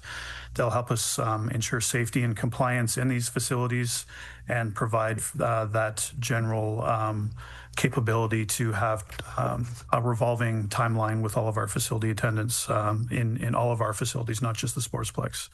So this is to support the general operations of the facilities, also the increasing number of special events we have at these facilities and the extra work that's required as a result of them. So this is something that's very much needed within community services. Questions, comments from council? Okay, please move on. The next one is the 2 laborers for community services. So very similar discussion to the laborers and infrastructure services. They'll perform maintenance and very more simplistic repairs for us, provide custodial care and security within our Parks and Recreation facilities, maintain township properties and facilities. So this would be a community service wide laborer position. So it's not just facilities, but it would be helping with parks operations as well. So again, to help us with our operating efficiency, we're trying to transition to the use of laborers so that we can have some of these more straightforward tasks done at a lesser cost. Comments, questions from council? Seeing none. Okay, move on, please. Next one is parks maintenance crew members for trails, 100% funded through taxation. It's 2 positions that are 4 months each, so temporary full-time, representing 0.7 FTEs in total. This is our move from reactive maintenance on our trails to proactive maintenance. So this is an increase in level of service. We want to be able to inspect and maintain our trail network based on trail standards we're putting in place. This would be proactive trail condition assessments and accessibility requirements. We need to follow our expanded trail network requirements in the Active Transportation Mobility Plan and help support our forestry and horticultural services as well. So increase in level of service, something we've talked about a few times with members of council in terms of being proactive in this area. Councillor Adams. Thank you, through you. And that level of service policy, that's something that would still be forthcoming, right, to council? Or yeah.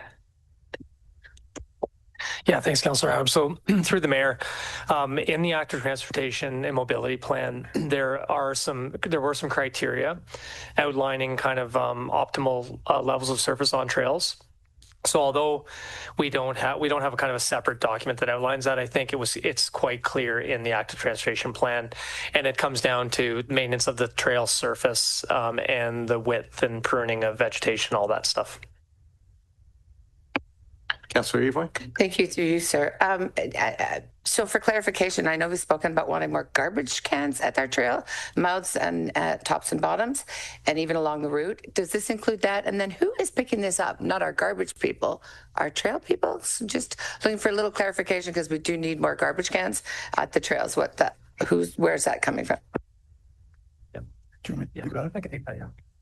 Yeah, thanks, Councillor Evoy. So through the mayor, with respect to kind of adding new garbage receptacles, this is something that was being looked at through this amenities plan that has been discussed. That was kind of a result of the active transportation plan. So that's kind of the piece about adding additional receptacles.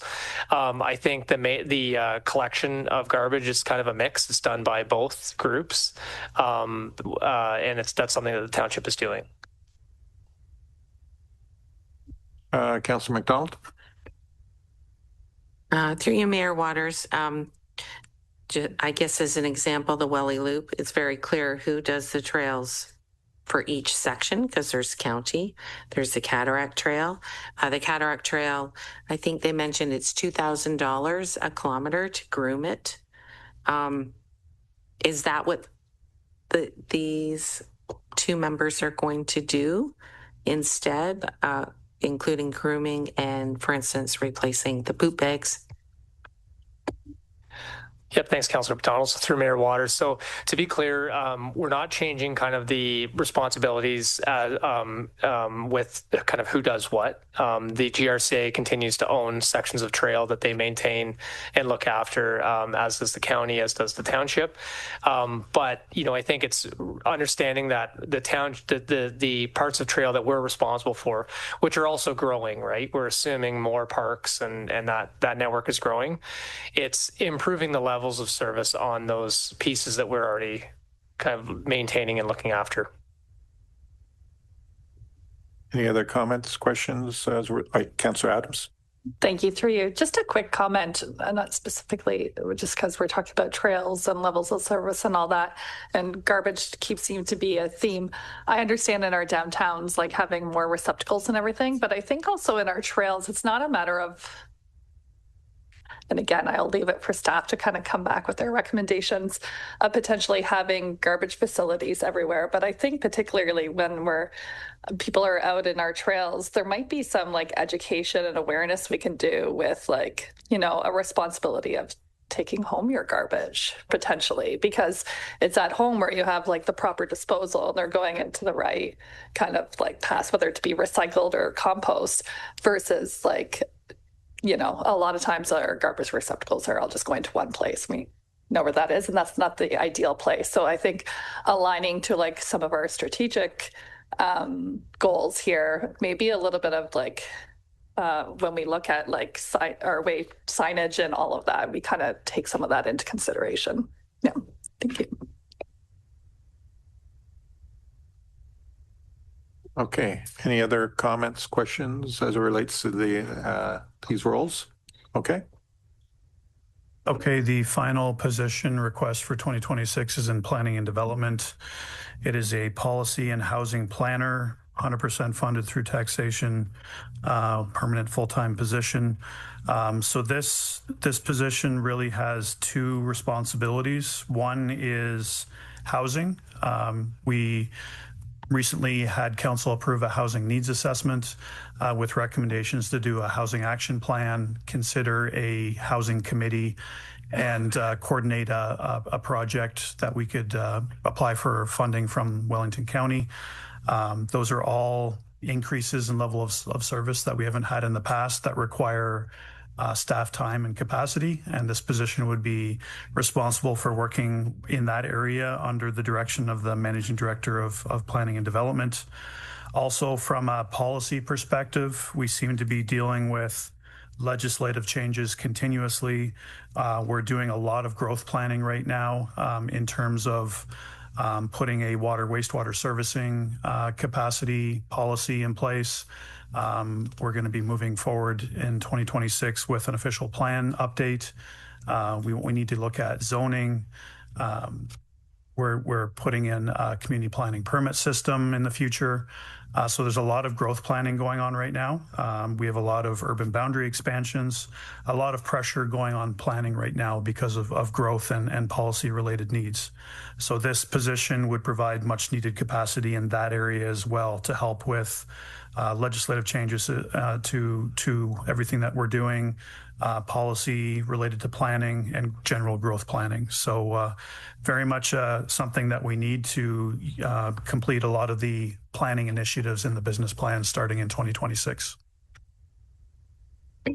Comments, questions as it relates to this position for Dan? Councillor Wilton.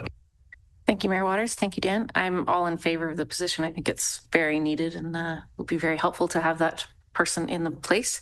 My only little quibble is that the community planning permit system, I think we still need to have that conversation at council. So that would be the only thing. But other than that, great to move this position forward. Thank you. Yes, through the mayor. That's the community planning permit system was something we were trying to get to in 2025, but due to everything else coming onto the planning department and capacity, we're not able to get to it. But we do plan on bringing that forward to council before we initiate it. Any other comments, questions as it relates to this position? Okay, and just very quickly moving beyond 2026 to other years. This is a high-level snapshot of what's sitting in the forecast for 2027. Again, subject to change based on next year's staffing strategy discussion. The two highlighted positions are the two that I referred to in my first presentation of the day that were reallocated from 2026 to 2027, which is the communication and engagement specialist and the accounts and taxation associate. One note I'd like to make is within the HR operating budget, we had this last year, so it's a carry forward. We have funding for an 8-month contract position, and that can be used by various corporate support functions depending on use. So one thing we discussed at the senior management team was that if the staffing strategy passes as is, we can use that 8-month contract for communication and engagement support in 2026. And then that would help fulfill some of the objectives in our new engagement strategy. Otherwise, if we're looking at cutting positions, we'd have to look at the best use of that 8-month contract, which may or may not be communications and engagement. The other position that was removed from 26 into 27 is an accounts and taxation associate. So one thing we need to be mindful of is corporate support. And we've tried to address some of that in this year's budget with the health and safety position and the purchasing position. But as we grow, we need corporate support to grow as well so that we can accommodate that area of our administration. And this position will be needed very soon from a finance perspective to assist with accounts receivable, accounts payable, and property taxes going forward. So those two were delayed to 1 year, and the rest of them are sitting there as potential requests for next year's budget process. So happy to take questions on 2027. Councillor Yavoy. Thank you. Through your apologies, I'm still on 26 with regards to one deputy clerk. So I just want some clarification because I know I asked you and I walked away thinking I forgot to mention. So that money already exists, correct? That's a role that already exists. So we didn't spend that whole year's salary that we haven't had that deputy clerk role. That's a whole year's worth of salary.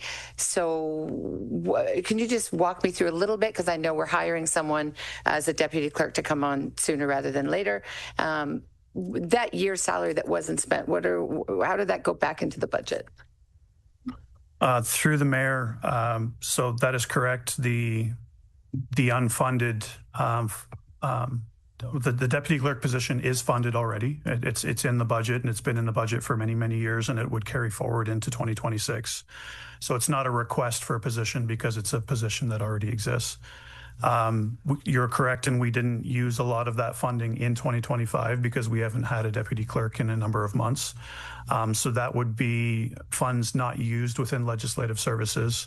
And you would have seen that in the operating analysis that recently came forward to council last month. in terms of operating results for Q3. That will be brought into the conversation of the overall surplus deficit for the entire year when we get to the end of 2025. And you would have seen from that operating discussion that there's some areas that have a lot of uncontrollable costs like snow plowing that we are way over budget. So it's too early to tell at this point whether we're going to have a surplus or a deficit for 2025. It's really close and probably trending towards a deficit. So there's wins in some departments and there's overages in other departments that will net out at the end of the year. Any other questions as it relates to this? Yes, Councillor McDonald. Through you, Mayor Waters, the transit coordinator for 2027. We don't actually know that that's a need yet, and I think there needs to be more discussion with the shuttle, or whether we go to, an Uber type setting or whatever we decide. But yeah, and through the mayor, that's exactly why I said this is subject to change. We are trying to put a placeholder in just in case there is a staff position needed, but that will be flushed out through the transit feasibility study. If we don't need it as a result of that study, we can remove it in next year's budget. But for now, it's just there as a placeholder. Councillor Jefferson. Okay. This is a question for clarification because I'm just a little confused. When we were talking under staffing strategy, planning and development, policy and housing plan are 100% taxation. But when I go to the planning and development services, are they not fully funded themselves for their wages and benefits? And it's a line item that the new policy and housing planner position with a total cost of $115,600 is listed underneath the things that affect this budget. So is that correct that it's 100% taxation, or is it 100% planning department revenue to pay for that position? Sorry.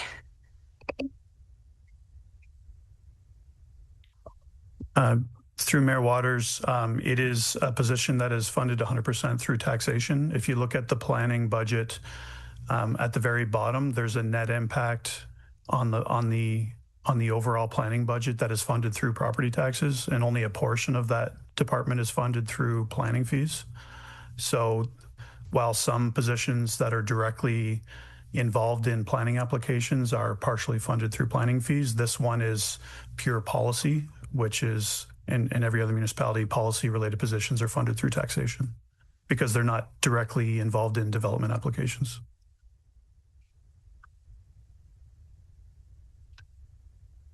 Okay. Any other comments, questions as it relates to 2027?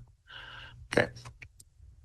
2028, again, we're going really far out in the 3-year forecast, and this is subject to change. But a number of positions there that are currently recommended for 2028, but obviously subject to change based on future budgets. But happy to take any questions on that list. Okay. And then finally, we have a placeholder for beyond 2028. Currently, for volunteer firefighters, when we eventually open up a third fire station, if that's what the fire master plan recommends. Also some operating and horticultural staff. But again, this is just a placeholder for positions that will eventually make their way up in the staffing strategy. Okay. Any other comments, questions? Okay. Okay, that concludes the staffing strategy, and happy to take any remaining questions, but that is the end of the staffing strategy.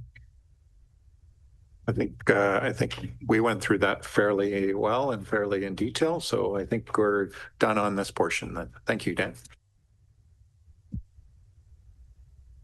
Now we're going to go to item 7.5, 2026 fees and charges bylaw, and I see Adam moving into Dan's spot. Thank you, Mayor Waters. And just before I get into the report regarding the 2026 fees and charges, I just want to circle back to the question that Councillor Adams had with regards to the Elora BIA. There are 74 properties in the 2025 assessment that were captured within the Elora BIA catchment area. And on the Fergus side, it was 116. So hopefully that facilitates that. So Moving now to item 7.5, and thank you, Mayor Waters, for the introduction, and through you.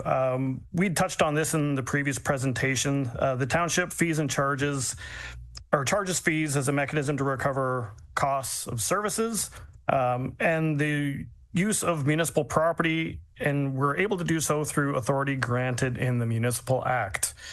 During pre-budget direction meeting in June, Council directed staff to adjust the fees and charges for 2026 by 2.5%, unless other factors required an increase that is either more or less than the prescribed amount. Staff have monitored inflationary factors throughout 2025, as I alluded to previously, and are recommending that we increase the fees and charges by 2.5% in alignment with kind of the inflationary factors in the previous direction provided by Council in June. This report is being presented with recommendation that Council pass a bylaw to establish the fees and charges for 2026 for the township. And generally, staff had adhered to the 2.5% inflationary metric. However, there were some areas where deviations from this amount were being recommended by staff, and these are detailed in greater detail through the body of the report. And with that, I'm happy to take any questions that Council may have with regards to the schedules before you. Thank you, Adam. Comments, questions? Councillor Adams. Thank you. Under the community hall rates, there was like a new concession closure request for $500. So are we getting that ask? Like, is that happening a lot? Or I'm just wondering if we could get a little bit more context to that. And who's like the types of group that are making those requests?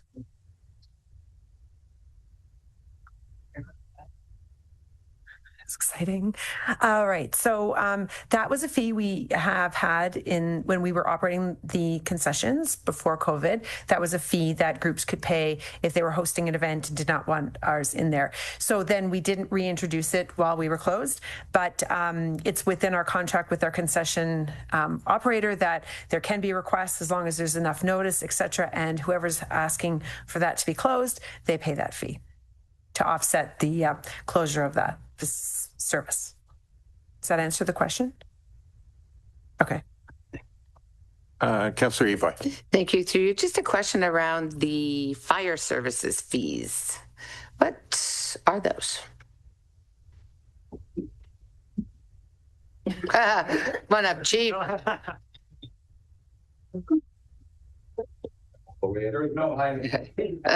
I knew you wanted to play too, that's all. Thank you, and through you, Mayor Waters. The different fire services fees are fire trucks attending different events and stuff like that. There's a fee set out by MTO that sets a rate for that fire truck. When we charge back through fire marquee and things like that, that rate's used as well, along with, I think there's permit fees in there. There's file searches in there for if they're putting additions on, they're selling a building, there's a fee for us to search the file and things like that. Absolutely. Okay. Any other comments, questions? Yes, Councillor Adams. Thank you. Through you. We kind of touched upon it when we were talking about the planning position there. But earlier as well, we were talking about, different ways of that impact the budget, whether it be revenue generation. And there was like a note on that there's been a decrease in planning revenue. And I'm just wondering, I believe most of the planning items have just received the recommended increase. And I'm just wondering if we could speak to is there a full cost recovery happening there, or and give a little bit more context into the decrease in the planning revenue and the recommendations to kind of keep the user fees as they're presented. Yeah. I think there's a few components to that. Certain types of revenue have declined, especially as new home construction. So a big part of our revenue and expenses in planning and development are, one of those are the fees that we take for review and approval of a lot grading plan when there's a new lot in a new subdivision. So because the last couple of years, new home construction has been down, that revenue is down. In other areas, if you, different types of planning applications are down, but of course, our revenue numbers overall look okay because we've got all these OPAs for urban boundary expansions that we weren't anticipating. So we look at the fees over the different categories of applications, and some of those like standard zoning amendments and things like that are down. So that reflects that part of it. In terms of the planning fees, what you're seeing in terms of the increases to some of the fees, but not all of them, the subdivision and condominium plan related ones are increasing. They're more in the magnitude of 7-8%. That's to accommodate the funding for the landscape architect position that was approved in the staffing strategy last year, but that we haven't hired yet. And if you recall, we came to council with planning fee increases that were quite extensive because they had a whole bunch of other things other than just the landscape architect's costs included in them. And when we were doing this year's staffing strategy between community services and planning, we re-looked at what the tasks that the landscape architect would do. And so what's reflected now in these planning fee increases are to recover the portion of the landscape architect's functions that are to be recovered from the planning development fees, which are intended to be focused on new parks in new subdivisions. So that we kind of recast it. So those are the ones that have the higher increase to justify that. But we always budget by, when we look at our overall revenue, we use kind of 5-year averages. We've been impacted by the accounting changes as well. So it's a little harder to predict. We have certain fees that we have to account for doing the work in following years, and there's an offset, but I think we're still coming to grips with that. So we didn't want to overestimate our planning revenue. Any other comments or questions as it relates to the fees? Okay. Oh, Councillor McDonald. Through you, Mayor Waters, I'm not sure if this is the right category. Sorry. For some reason, this doesn't like my thumbprint today.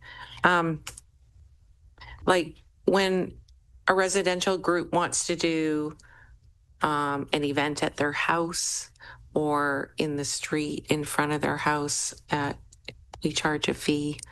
And I'm just wondering if we can look at that again.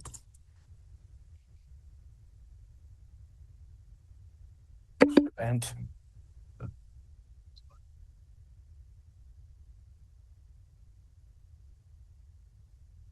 there was an event this summer, and it's the same event that they've always held on Church Street, apparently. And we charged a fee, and they said, when did this come up? And I guess we had approved it last year.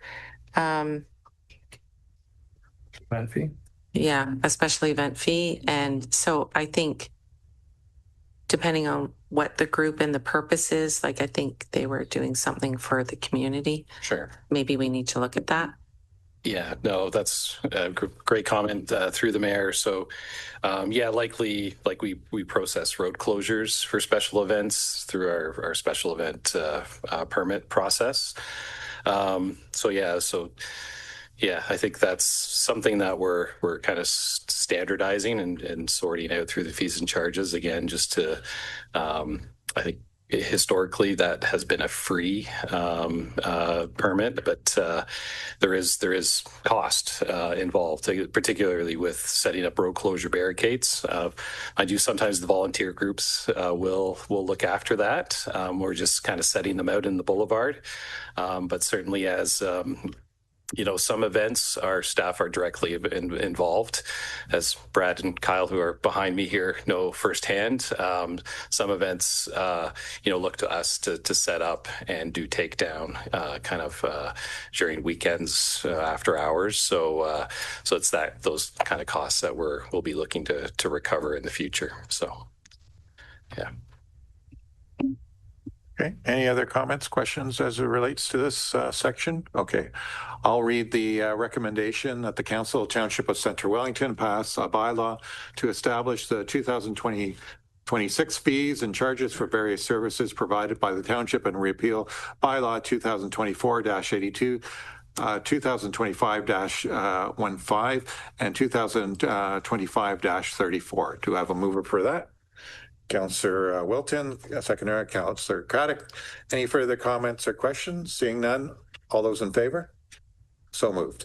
Asked to take a 5-minute break. So we'll do 5 minutes and then we'll get right back in. But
Okay, I'd like to welcome us back to our meeting.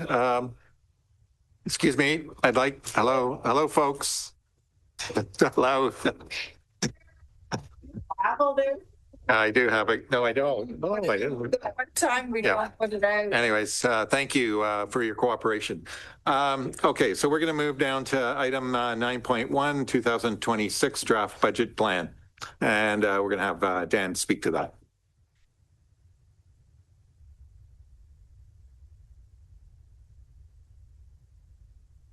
Thank you, Mayor Waters. So this is the proposed 2026 business plan for the township. As I mentioned in my previous presentation, we've linked the business plan to both the budget and the strategic plan now. This is the fourth year. We're very happy with the way it's working out from a staff perspective, and it really helps us direct our focus operationally from year to year. And making sure that we meet the objectives of the strategic plan over the course of the 4 years. I'm not going to go through it in detail, but I would like to point out that there's a lot more in here than what is presented in the 2026 budget. There are initiatives that are purely staff time that you don't see outlined in the budget document. And there's also projects that were approved in previous budgets that we're continuing forward with. And I just want to list a few of them just so you can get a flavor of how much more over and above the 2026 budget is being accomplished in the business plan. So we have the MSC MAT tax implementation. We're going to do an additional residential unit guide, selling lots in the business park, healthcare professional accommodation at the Craighead Cottage, implementing initiatives in the cultural action plan and the theater operations and community impact plan, urban boundary expansion developer requests, finalizing the development charge study, doing an official plan review, finishing a growth phasing policy, considering the implementation of a community planning permit system, putting a water wastewater allocation policy in place, finishing the transit feasibility study, completing a climate action plan, putting AMPS, Administrative Monetary Penalty System, in place, the South Fergus servicing design for South Fergus, water meter replacement program, public engagement strategy, finalization and implementation. We're going to do an internal customer service review. We want to do an internal communications plan to align with the engagement plan. We have to finalize and put in place a plan for council orientation. Once the election has happened, we want to do an internal review of our donations policies. And there's this little thing called a municipal election that happens next fall. So lots on the go from a staff perspective over and above just the capital projects and day-to-day procedures that are outlined in the 2026 budget. But key documents and looking for council's approval on this in alignment with the suggested budget that staff have brought forward today. Thank you. Thank you, Dan. Comments, questions for Dan as it relates to, yes, Councillor Adams. Dan, just a quick clarifying question. Is it quarterly or like every 6 months that you bring a status update to where we are in the business plan? Through Mayor Waters, right now it's mid-year. So it's July usually when we do a mid-year review. It'd be nice to get to quarterly at some point, but I don't think we're there capacity-wise yet. Councillor Wilton. Thank you. I have a few questions about this, but the one I want to start with is the economic prosperity. All the action items on that one page are all currently planning and active. Will those kind of transition to the MSC, or will some of them transition to the MSC when that's up and running? Yes, and through Mayor Waters, we want to get going on a few of them early in the year at a township level. But the plan is to try to get the Municipal Service Corporation in place as soon as possible and then transition those initiatives to the MSC. Any other comments? Councillor McDonald. Through you, Mayor Waters, just jumping on what Councillor Wilton said there, for economic prosperity, so will any of this come in front of Economic Development and Prosperity Committee before? Because I think we need to, we are a committee where everyone shows up and are very dedicated to it. And they're all business owners, and I don't want to waste their time if we're not going to be meeting. We already had November's meeting canceled, and where I feel there is work for us to do. So I just want to ask that.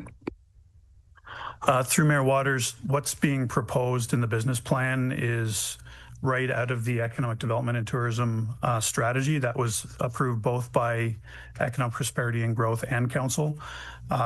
We're trying to get some of these initiatives done before the Municipal Service Corporation is formed, because we foresee sometime early to mid next year that Economic Prosperity and Growth Advisory Committee will cease to exist, because we'll be transitioning to the board of directors for the MSC and potentially doing something on the housing side of things as well. So we're still looking into how much will be brought forward to Economic Prosperity and Growth next year, and that'll depend on how fast the Municipal Service Corporation and housing initiatives come forward next year. So we're still to be determined on that.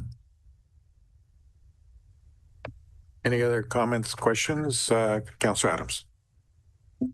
Thank you, through you. Quick clarifying question before my actual question. Are the numbers like in any kind of, is it like a priority or is it pretty random? If you have 9 items, is it like from top priority to least priority, or? Through the mayor, no, they're just random. Okay, yeah. Thank you. So looking at number 9, the Victoria Park multi-sports pad project. I know that obviously we have to do some engagement on this and then the design, but this one is intended to be a pretty quick turnaround project. Like it's depending on like obviously capacity and resources. We may be looking at some initial construction potentially next year as well? Question mark. Thank you. Yeah, thanks, Councillor Adams. Through Mayor Waters. Yeah, so for the business plan, we've said, engagement and design. I think we could get into a start of construction next year. I think it would be a challenge to do the engagement, the design, and complete the construction next year. So we wanted to kind of shy away from over promising in that regard. But I think getting it started is a realistic goal next year. Yes, Councillor Wilton. Just a couple of minor things on the same page that Councillor Adams was just on. Was in addition to Strathallan Park, was there not a plan for Webster Park to be also revitalized and have some accessibility improvements done? So I'm just curious if that's missing from the business plan, or?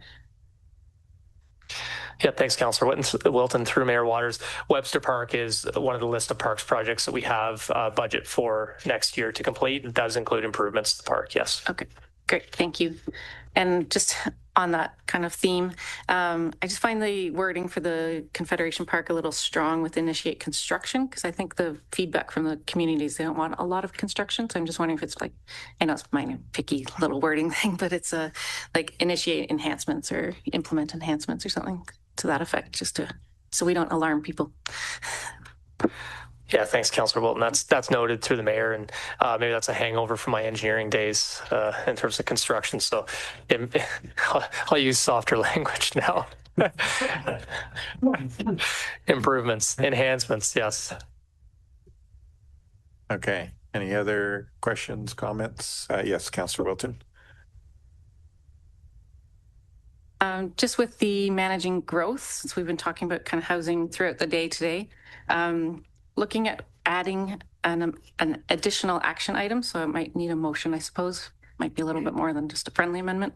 But what we'd like to see happen, or I think it would be good to happen, and it was in the housing strategy that we discussed and passed a few meetings ago now, was looking at projects that would be suitable for the Wellington County funding, affordable housing funding program, or housing development, community housing development fund, I think is what they call it.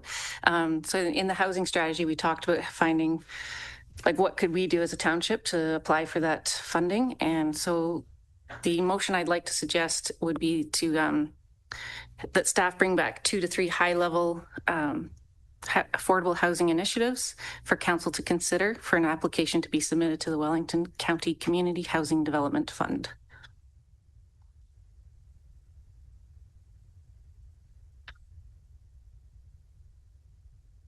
And I might give you some backdrop on that as well, is just because. Seconder first, though? Yeah, and I will second that. But part of the thing is that there's a timing issue. I know we've talked about sort of getting a committee together, and I think it was Push Lynch. They had a staff initiative brought forward, and then they voted on some. So we're time sensitive here, and we don't want to lose out on the opportunity to be able to sort of be able to take those monies and be able to direct them towards something. So I think that's very important. And in terms of the long-term strategy, in terms of housing, we do want to. I think the goal is also to get a committee in place to look at long-term issues of housing. Council's done a really good job up to this point in terms of helping to define the urban boundaries, sort of grow up, intensification.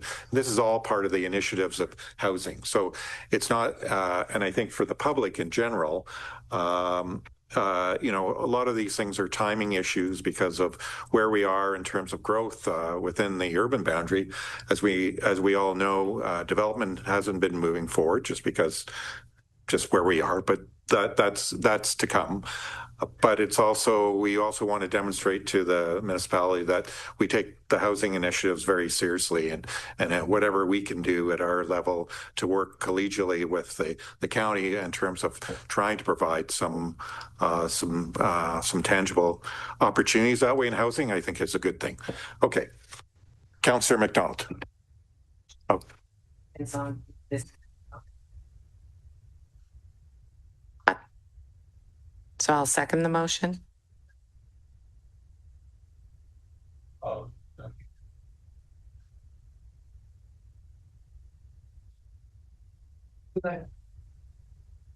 Okay, so comments, questions, maybe related to this motion first. Okay, yes.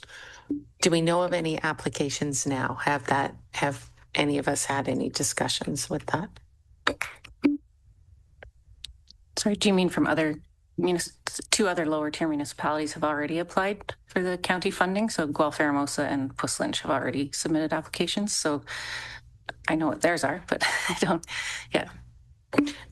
Sorry, I understand. I mean, applications, have we been approached, or has our staff been approached that they can bring something forward? I will say yes and yes. Okay.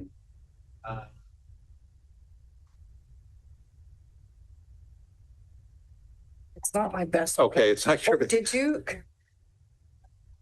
Oh, there it is. Okay, it's coming through here. Just be better than the one I did. We'll just be a moment here.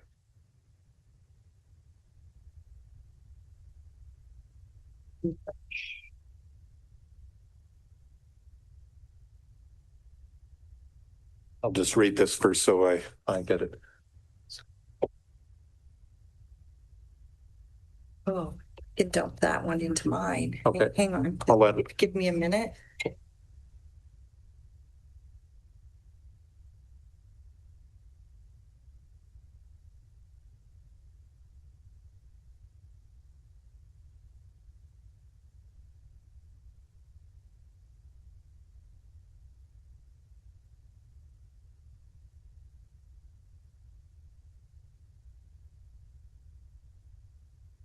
There. Okay. I think between the two. I'll read this and make sure that we're all sort of clear with this. I was moved by Councillor Wilton, seconded by Councillor McDonald, that the Council of Township of Centre Wellington direct staff to prepare 2 or 3 high-level portable housing initiatives concept for Council to consider that would be suitable for application to be submitted to Wellington County Community Housing Development Fund. Everyone cool with that? Okay. And so we had a mover, seconder. Any comments or questions? Oh, yes. Go ahead, Councillor Craddock. Just wondering if maybe we should put a friendly amendment, maybe not needed with staff, but just to prioritize it and maybe have a timeline of first quarter or first half. Just having these concepts come back quicker than. Yeah.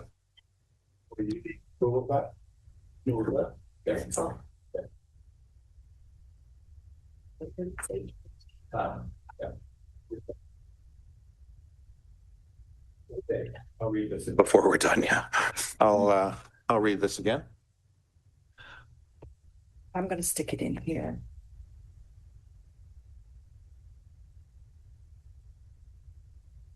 Okay. And take it off there. That the Council of Township of Centre Wellington direct staff to prepare 2 or 3 high-level affordable housing initiative concepts for Council to consider that would be suitable for the first half of 2026 for an application to be submitted to the Wellington County Community Housing Development Fund.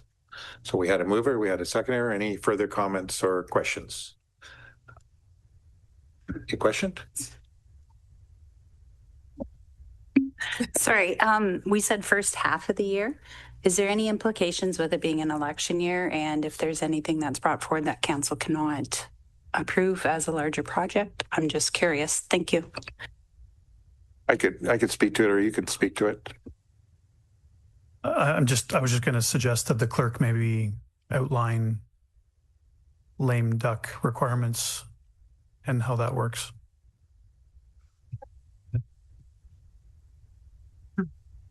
That would be me, Jim. Yeah, the nomination day begins. I think it's the 2nd of May. So we will know then whether we would be in a lame duck situation with the filing of nomination papers. That would be our first opportunity to know, unless everybody declared ahead of time verbally whether they were running or not. But May 2nd, I believe, is the Friday, is the May 1st is nomination day. And then we will know whether we will be in a position to move forward with initiatives or not. My feeling is we should be before that. Just that way we don't hedge our bet that way. And I know this is an important initiative for this council. So you don't want to put yourself in a position where you, anyways, I think if we can get before then, that would be a good thing. We do that.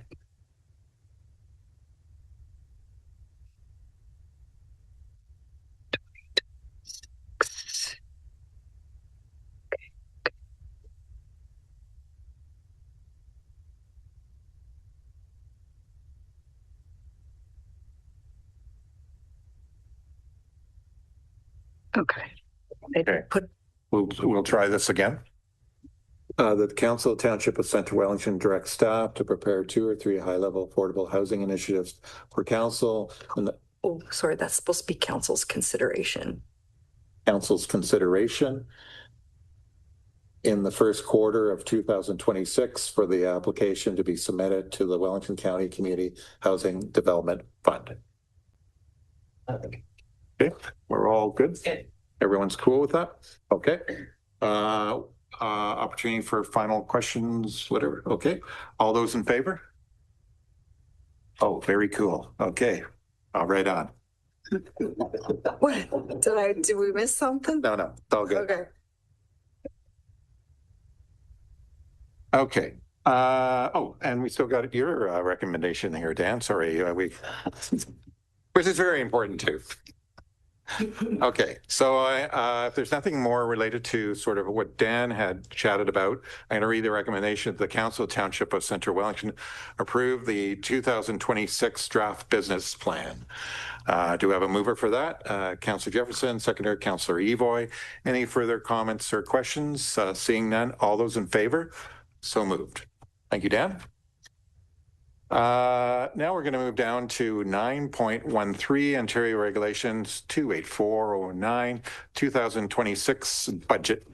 And I see Mark there. Is it? I think you're going to do the budget first. Oh, we're going to do the budget? Yeah, I think we're going to go through the operating budget. Okay. First. Okay. I mean, it's okay if you want to skip the whole budget. Yeah, we can do that. Okay. Okay, who wants to go? Sorry, Mayor, through you, are you suggesting we tackle this report now? Well, however, I think we should likely address the budget walkthrough first, and then that's kind of the last step in the process. Go for it. Very good. So if we could just have a minute or two so Mark and I can just kind of reconfigure a little bit and get our house in order from a presentation standpoint, we'll be right with you. Okay, thank you.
Sorry, Mark, I got ahead of things here, and appreciate you kind of sticking with us still.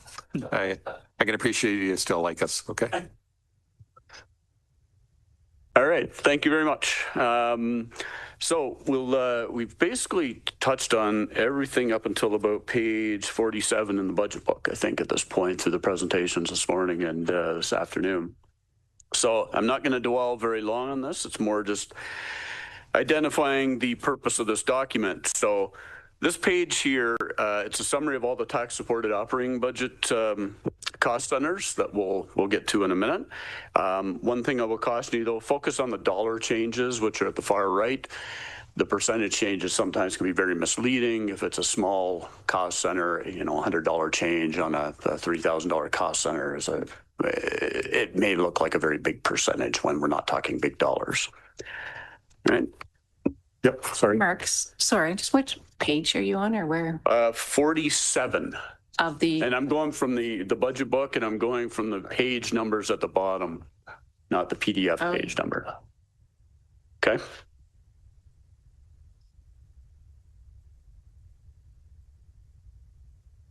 You got to go way back. Yeah, you've got to go way back. There should be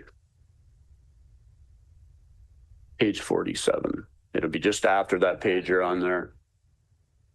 Yep, there you go. Okay. All right, I will move now. Adam, do you have control of it? To page 49. So this is just the totals here, the total size of the operating. Then this is the tax support operating budget.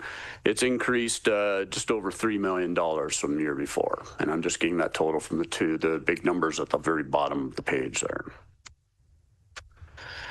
All right, so moving on to administration. My plan today is to go through this as we have in the past couple years, and I'll bundle sections together.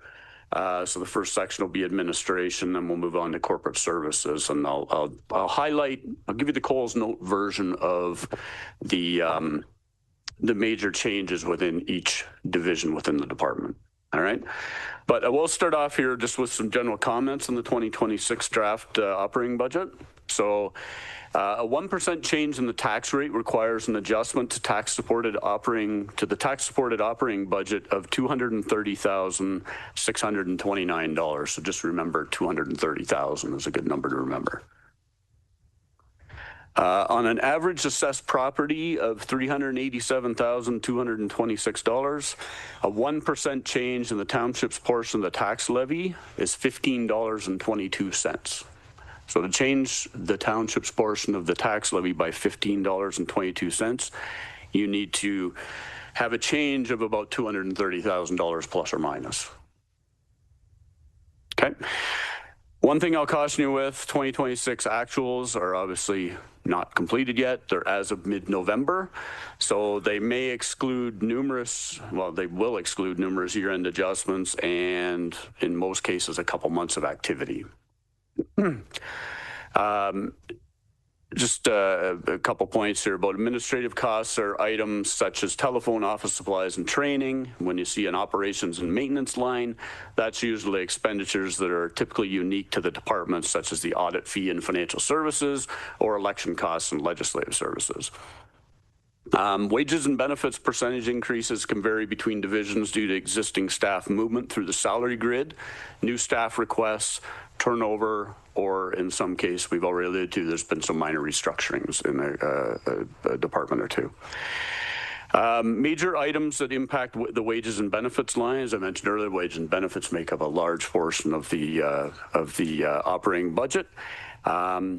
So staff cost of living increase of 2% is factored into the wages and benefit line. CPP maximum increase is 4.88% for 2026. The EI maximum increase is 4.23%. Group benefits are increasing at 2.3%. And so basically for someone that's at the top of the grid all year in 2026, the blended increase is approximately 2.1%. Any new positions or movement of existing positions from one division to another are detailed on the individual operating budget pages. All right. And does anybody have any questions on the overall kind of comments? I think the key thing to get out of that is the $15.22 is a 1% change, and a 1% change is $230,000. Okay. So the first sort of department to talk about is administration. So this is pages 51 to 56. So I think as I go these sections, Adam will just on screen have up kind of the cover page there. So mayor and council, the increase is due to just the cost of living adjustment of 2% to wages. The CAO and communications, the increase is due to movement of staff in the salary grid, and a $9,025 increase to advertising expenditures per that agreement that I think it was Dan alluded to earlier with the Grand radio station. Human resources, the increase is mainly due to movement of staff in the salary grid, the inclusion of a health and safety / human resources assistant position at a cost of $90,700. And $10,000 of estimated expenditures associated with the township's corporate wear program.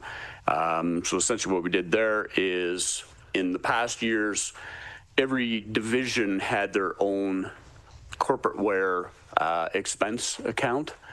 We've consolidated that all into one account in human resources. So there's little reductions in all the little divisions. And as a whole, we've actually reduced the budget because of doing this. Because not everybody spends all the money that we had budgeted before for them. Nobody spends their full $100. Fire and rescue, the increase is mainly due to the cost of living adjustment to wages. And the increase in the wage line, you'll note there is actually less than the 2% that you might expect. And that's because there's only $11,200 increase in estimated volunteer firefighter wage costs in 2026. And the volunteer firefighter wage costs are in line with, we do an annualized 5-year average and look at it because it can vary from year to year substantially based on the number and nature of the calls. And the Wellington County Fire Rescue Training Officer Division, so that division's funded 100% by the county. And the main change is the cost of living adjustment increase for staff. And the Emergency Operations Center, there's no significant changes there. It's a fairly small cost center. So does anybody have any questions on pages 51 to 56? Questions, comments for Mark? Councillor McDonald. Through you, Mayor Waters, the fire rescue wages and benefits, is that in line with other member municipalities? I know we do a little bit extra on our team because of where we are and the training that we do. I just want to make sure that we're keeping up with the living wage. Through Mayor Waters, we just recently completed a market review of our volunteer firefighters and proved that we are within market rates for volunteer firefighters. The budget itself is based on those hourly rates plus almost like an average historical volume of calls that we have. And if I don't explain this correctly, the chief can come up, but we've recently changed our response to medical emergencies that has a result of reducing overall calls annually. So that is probably the main reason why you don't see a larger increase in that area for this year. Any other comments, questions in this section? Okay, proceed there, Mark. Okay, moving on to corporate services. So this will be pages 58 to 65. So if you want to go to 57.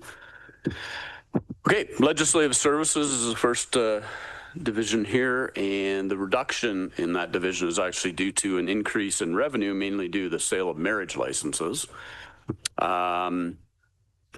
Yes, that's one you don't expect. And I should also point out this division includes the estimated cost of the 2026 election and a corresponding transfer from the election reserve, as I spoke to this morning, which has been funded over the past 4 years. Okay, so the estimated cost of the election is about $120,000. Okay. Financial services, the increase there is due to movement of staff in the salary grid and the inclusion of the purchasing and risk analyst position at a cost of $90,700. Information technology and services, the increase there is due to movement of staff in the salary grid and the impact of a minor restructuring of the division that took place in 2025. There's also a $29,000 reduction in revenue due to the elimination of IT services provided to Central Wellington Hydro in 2026. And there's increased software licensing costs of approximately $141,900 due to price increases, new programs, and an increase in users. General administration, the reduction there is due to an increase in the cost recovery of administrative expenditures that are charged to the environmental services budget. That's approximately $142,600. And this is offset by a $5,000 increase to postage costs due to more frequent mailings for arrears notices, and a $5,000 increase in bank charges due to more payments received by credit card for various township services. There's also a small cost center for 205 Queen Street in Fergus. So this is where we house some of our staff as well. There's no significant changes to that division. Bylaw enforcement and licensing, so the increase there is due to movement of staff in the salary grid, and it also includes revenues and expenditures associated with both existing parking enforcement and new paid parking enforcement in 2026.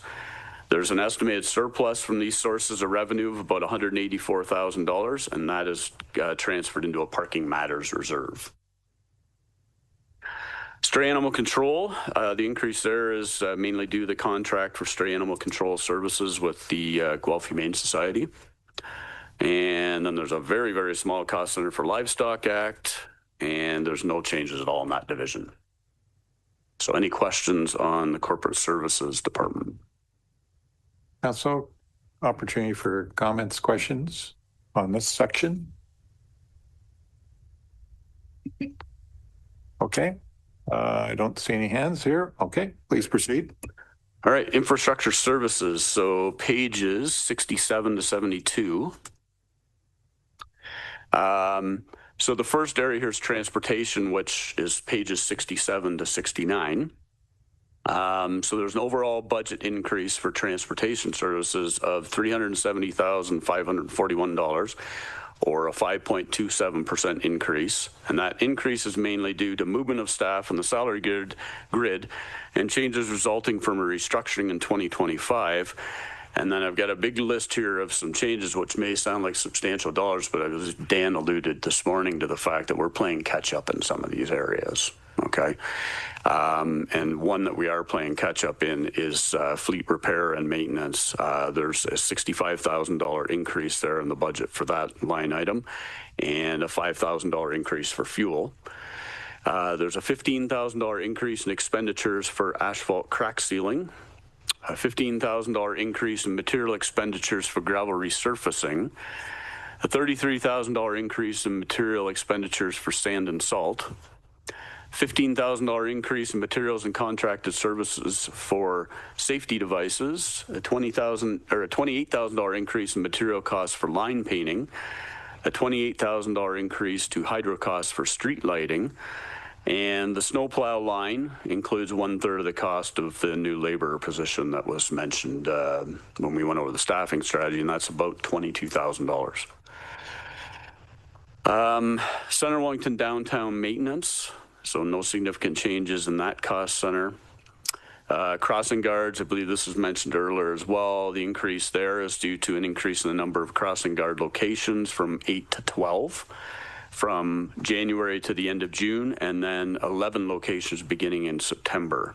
And I believe the decrease from 12 to 11 September is that there's going to be some intersection lights put in, and that negates the need for one of the crossing guards at location. Cemeteries, this division is budgeted as cost neutral. Therefore, the approximately $30,500 surplus for the division, once budgeting for anticipated revenues and expenditures, is transferred to the cemetery expansion reserve and used to fund future cemetery projects in the capital budget. Any questions on infrastructure? I thought I saw Barb's hand first. Thank you to you, sir. I have two questions. One is around debris pickup. Does that mean, is that the homeowner's yard debris pickup? Is that done by us? I thought that was done by county. So what is debris pickup?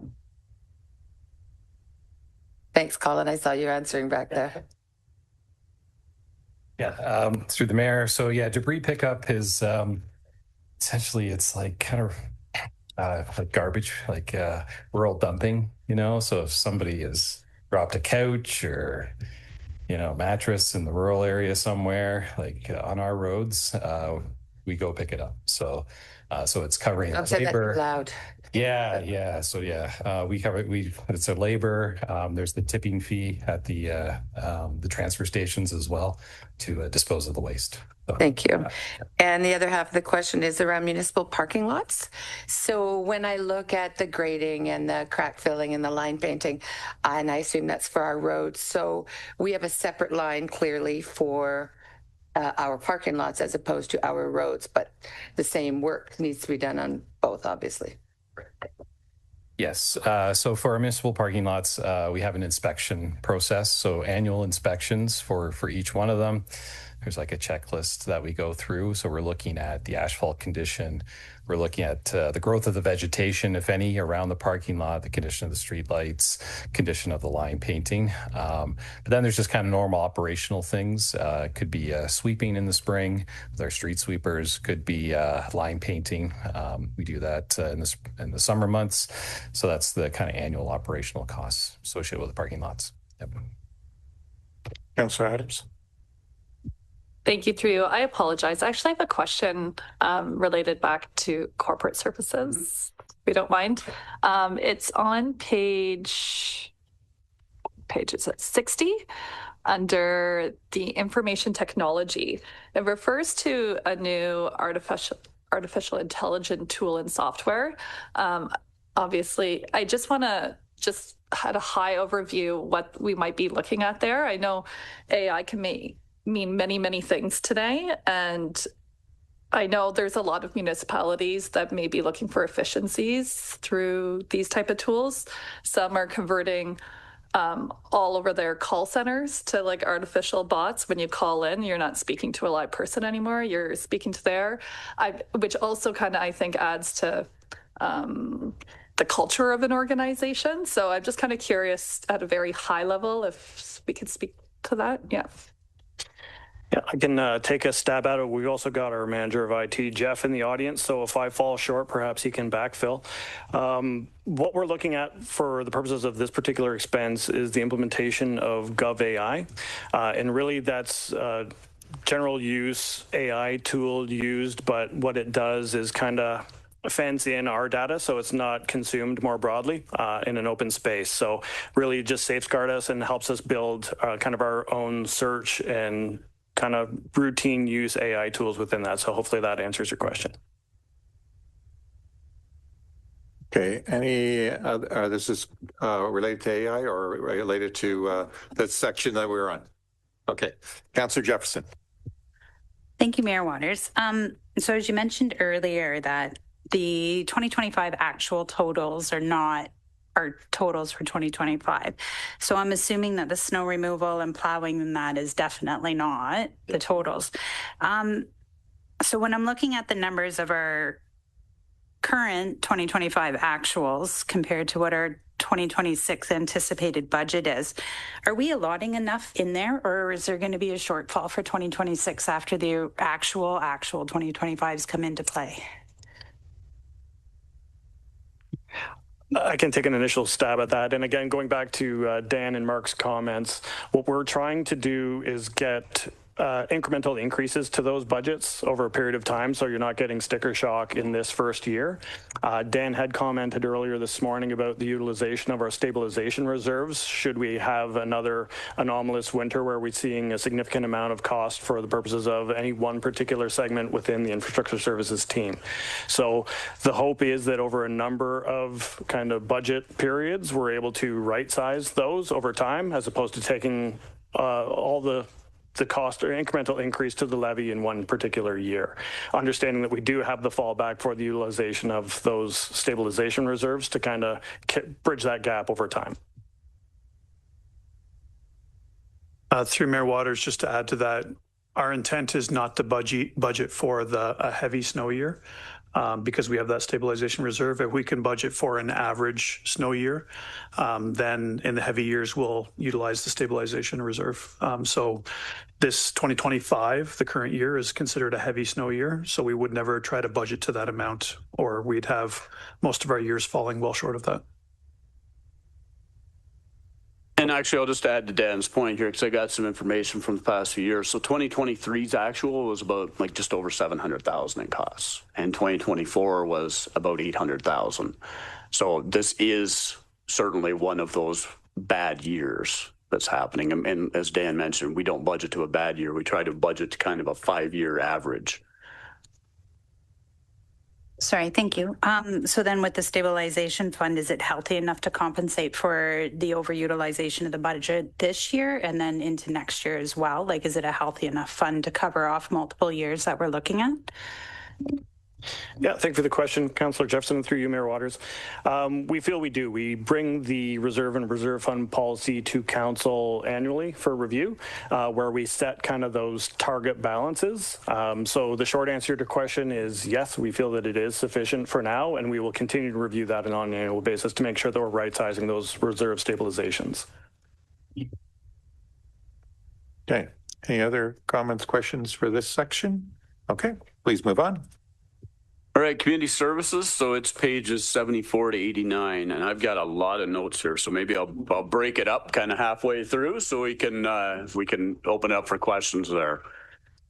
So first of all, Parks and Recreation, which is pages 74 to 80.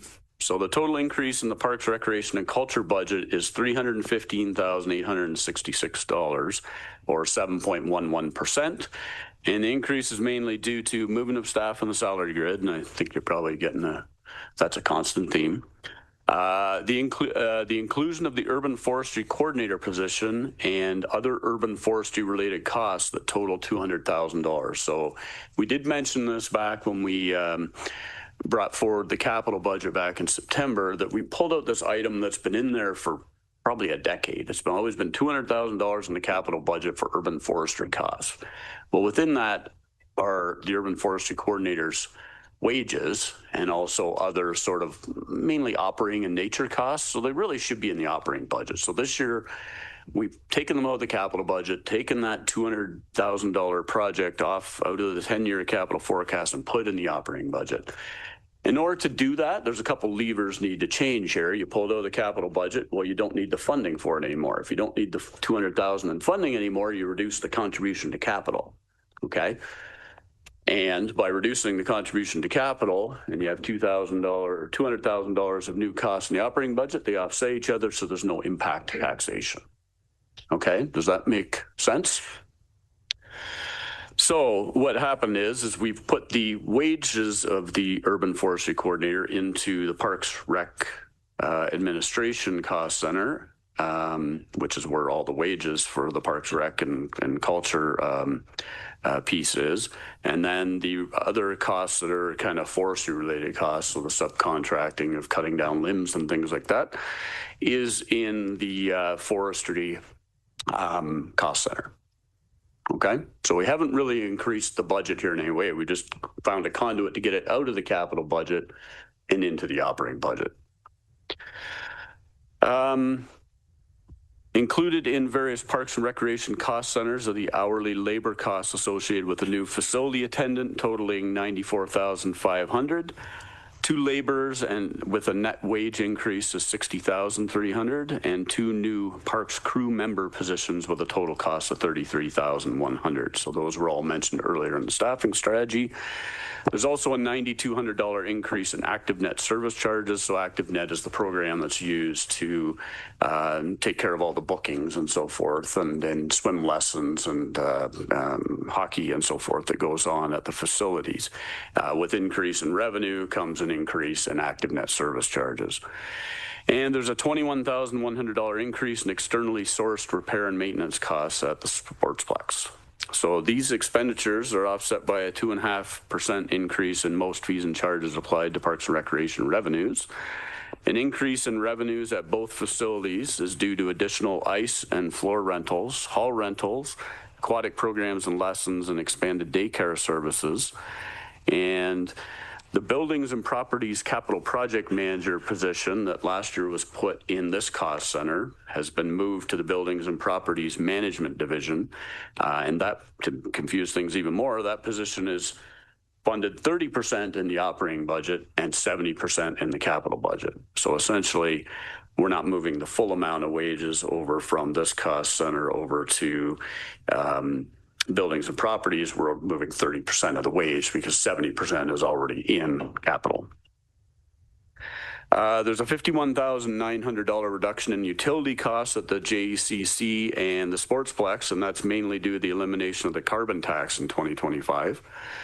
And there's a $21,500 of revenue from leasing the lands adjacent to the Sportsplex. So this is a land that the township bought in the past couple of years. Victoria Park Senior Center. So the minor reduction there is mainly due to an increase in the operating portion of funding received from the province. So the province, I think it's called the SALC grant. We're getting additional $5,000. So that increases the grant funding in that division from $50,000 per year to $55,000. So that's good news. And there's increased program and membership revenue and related program expenditures. But that essentially results in an increase in the transfer to the Seniors Reserve Fund. So as they increase their surplus from programs that they run there, that money through a calculation ends up in the Seniors Reserve. Center Wellington Downtown Beautification. The increase there is due to $30,100 of hourly labor costs from the Parks Cost Center. And a $10,500 for garbage dumping fees and additional planners and traffic calming. And then there's the Fergus Wayscale building. So this is essentially the Fergus downtown washrooms. There's no significant changes there. So I'll pause there for any questions. Questions, comments? Councillor Adam. Thank you, through you. Just curious here, the downtown beautification, I'm assuming this is downtown and not in our parks and trails. I'm just curious, like, so this is literally in our downtowns that we would be doing the invasive species spray? Yeah, I believe it's actually the green space, is it not? Is that where you guys had that planned? Somebody want to speak to that? Councillor, and through you, Mayor, can you just actually point me to the section directly? And just because you mentioned the invasives within the horticulture, I just want to get perspective. It was page 82. It was specifically under the downtown beautification. Oh, okay, yes. So to answer that, what we're implementing is it is within the parks, but our invasive species program that we're working to develop is held within our horticultural section. So that's the reason why it's kind of headed up by our horticulture list rather, and so it is for applying to the parks in different areas there. I think I saw your hand, Councillor Evoy. Thank you, through you, sir. Could you just extrapolate a little bit on additional traffic calming measures for downtown in 26, please?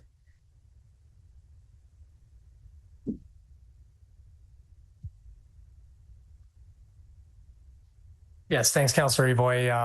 Understanding how that one's a bit misleading. So that was actually, I believe, associated with our Church Street, Calm Street pilot project, where we used the planters to form those modal filters where we reduced vehicle traffic and had just pedestrian cyclist traffic through those areas. But may I ask about, I know we've talked about signage. There's been a lot of discussion around adding signage on St. Andrew Street down in Fergus. Has there been any discussion about making that a reality in budget-wise? Yeah, thanks for the question, Councillor Evoy. Could you just elaborate a little bit, signage on St. Andrew Street? Yeah, we're talking about speed signs along St. Andrew Street, and I know I've come and asked about it, and I was told to be talk about it later. So I'm just wondering if this is the time that, is it in the budget for that or? Okay, and thank you. So sorry, just for clarification, we're talking about St. Andrew Street East, the area where there's been some speeding concerns that have been reported in the past. All the way through. Okay. Yeah, maybe I'll let, maybe I'll call Colin up to speak to that one, but it's kind of, I can start if you don't mind, Charles. It's kind of part of our, I think our overall speed limit and, sorry. Yeah, no, I think it's part of our overall program looking at speed limits and installing signage where it's needed through that annual report. Okay. I think Councillor Wilton, you had a question or a comment? My question was actually for Lucas, was just about what we're spraying, but we could talk about that offline in a different format again. Thanks. Okay. Anything else related to this section? Okay.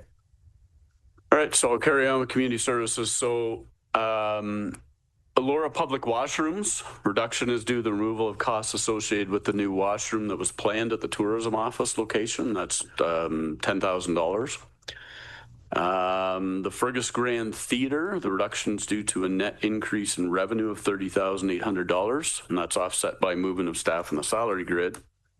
An increase in hourly community services staff labor charges to the theatre to accommodate increased revenue expected from summer camps and rental income, and increases to various expenditures, including ticketing charges, utilities, repair and maintenance, and camp materials that again are tied to the increase in revenue.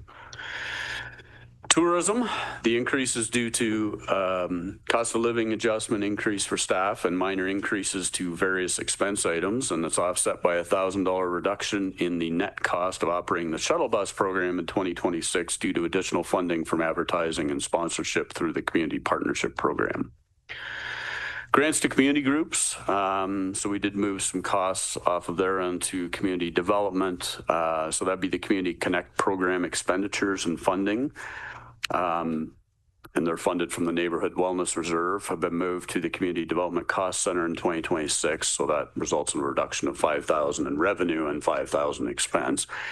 And the key thing here is that grants to community groups remains the same as the prior year, with an inflationary increase applied to the specific annual grants category.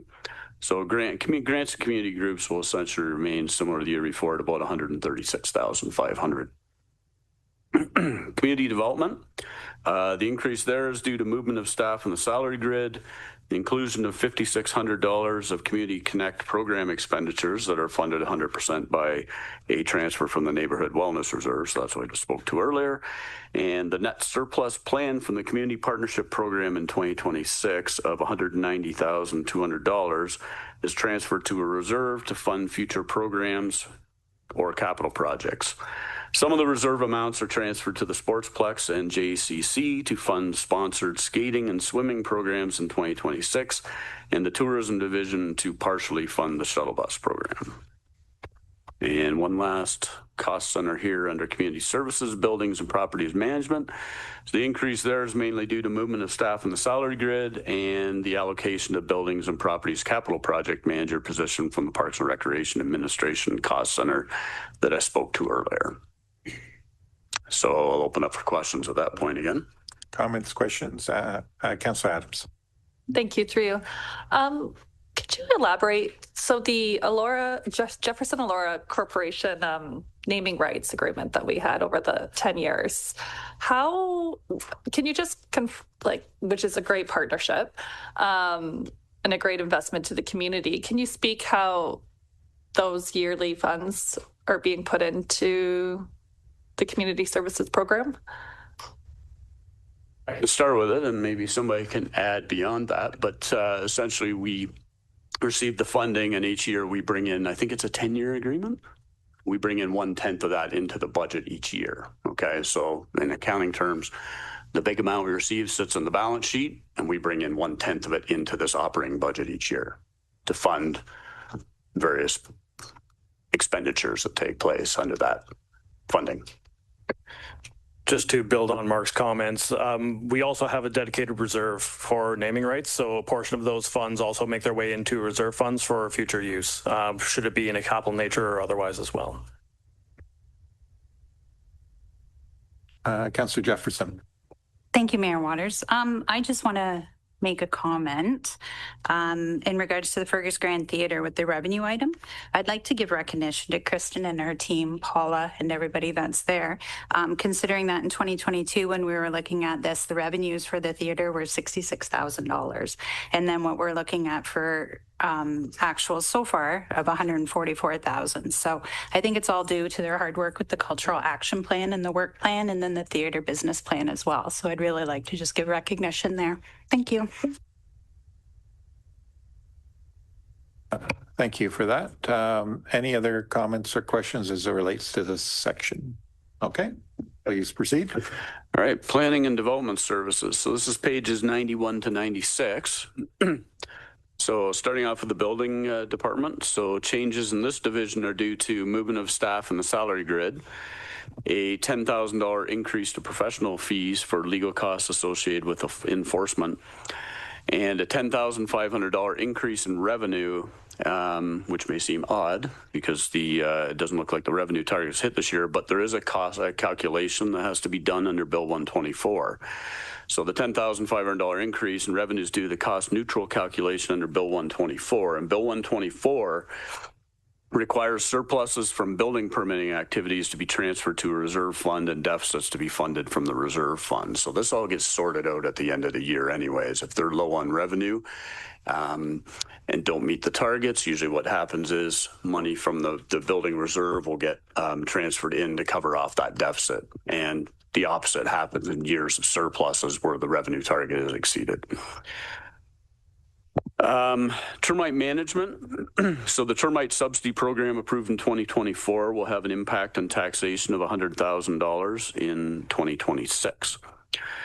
This is an $84,000 reduction from the 2025 budget. You will recall staff recommended establishing a termite management reserve fund to minimize the impacts on the tax rate over the duration of the termite program, as the program expenditures may fluctuate from year to year. Planning changes this division are due to movement of staff in the salary grid and the inclusion of a new policy and housing planner position at a cost of $115,600. Wages include 100% of the cost of an unfilled landscape architect planner position approved in the 2025 budget as 80% funded from the operating budget. Funding was changed in 2026 to 2/3 funded from the operating budget, and the revenue line includes 1/3 of the cost of the position being recovered from the capital budget. So bottom line is what I'm saying there is we changed it from being funded 80% from the operating budget to kind of 2/3 funded from the operating budget. A $123,000 reduction in revenue to bring revenues in line with annualized historical averages. So Brett kind of spoke to that earlier. And there's a $75,000 increase in estimated OLT hearing expenditures for anticipated appeals related to urban boundary expansion applications, and that's offset by an equal increase from the legal matters reserve. And you will recall when we did the reserve policy earlier in the year, we topped up that legal matters reserve in anticipation of this. The Economic Development Division, so increase there is mainly due to cost of living adjustment increase and statutory benefit increase and a minor increase to conference and training expenditures. And it includes a new Economic Development Officer position for half a year, and it's funded 100% by a transfer from the Economic Development Reserve Fund. Committee of Adjustment. Revenue reduced, or there's a revenue reduction there of $10,000, and that's due to a due to new zoning regulations implemented in late 2025. And the Heritage Division, a new online advertising policy approved in 2025 accounts for the majority of the minor reduction in this division. And by way of information, the Heritage Reserve Fund will fund the following in 2026 will be a temporary Heritage Assistant position for 4 months at a cost of $17,400, which it did this past year as well. And $70,000 of grants are estimated to be awarded under the Heritage Grants Program in 2026, which is the same as 2025's budget. And that's it for planning and development. Okay, comments, questions, Councillor Adams. Page 93, I'm just wondering if I could request that the new policy and housing planner position be moved to the parking lot for discussion later.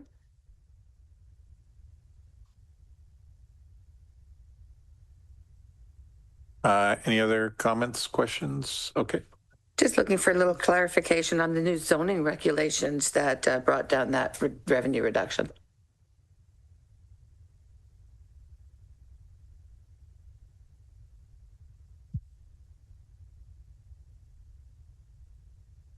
Thank you. We were getting a large number of committee of adjustment minor variance applications for the accessory residential units. And because we've just updated our zoning regulations, we anticipate the number of committee of adjustment applications will decline. Any other comments, questions as it relates to this part of the budget? Okay, seeing none. Move ahead. Oh, did you? Or I saw that hand. We do that.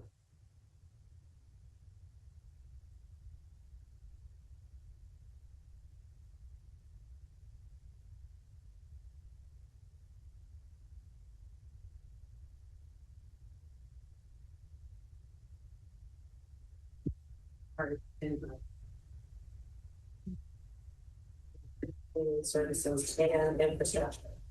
So that's 3 overall. Your phone, microphone. Oh, I'm sorry. That's through you, Mayor. Thank you. The 3 infrastructure, 1 in infrastructure, labor, and 2 in community services. I understand the need. I'd like to move 1 of them. It doesn't matter to me which one over to parking lot.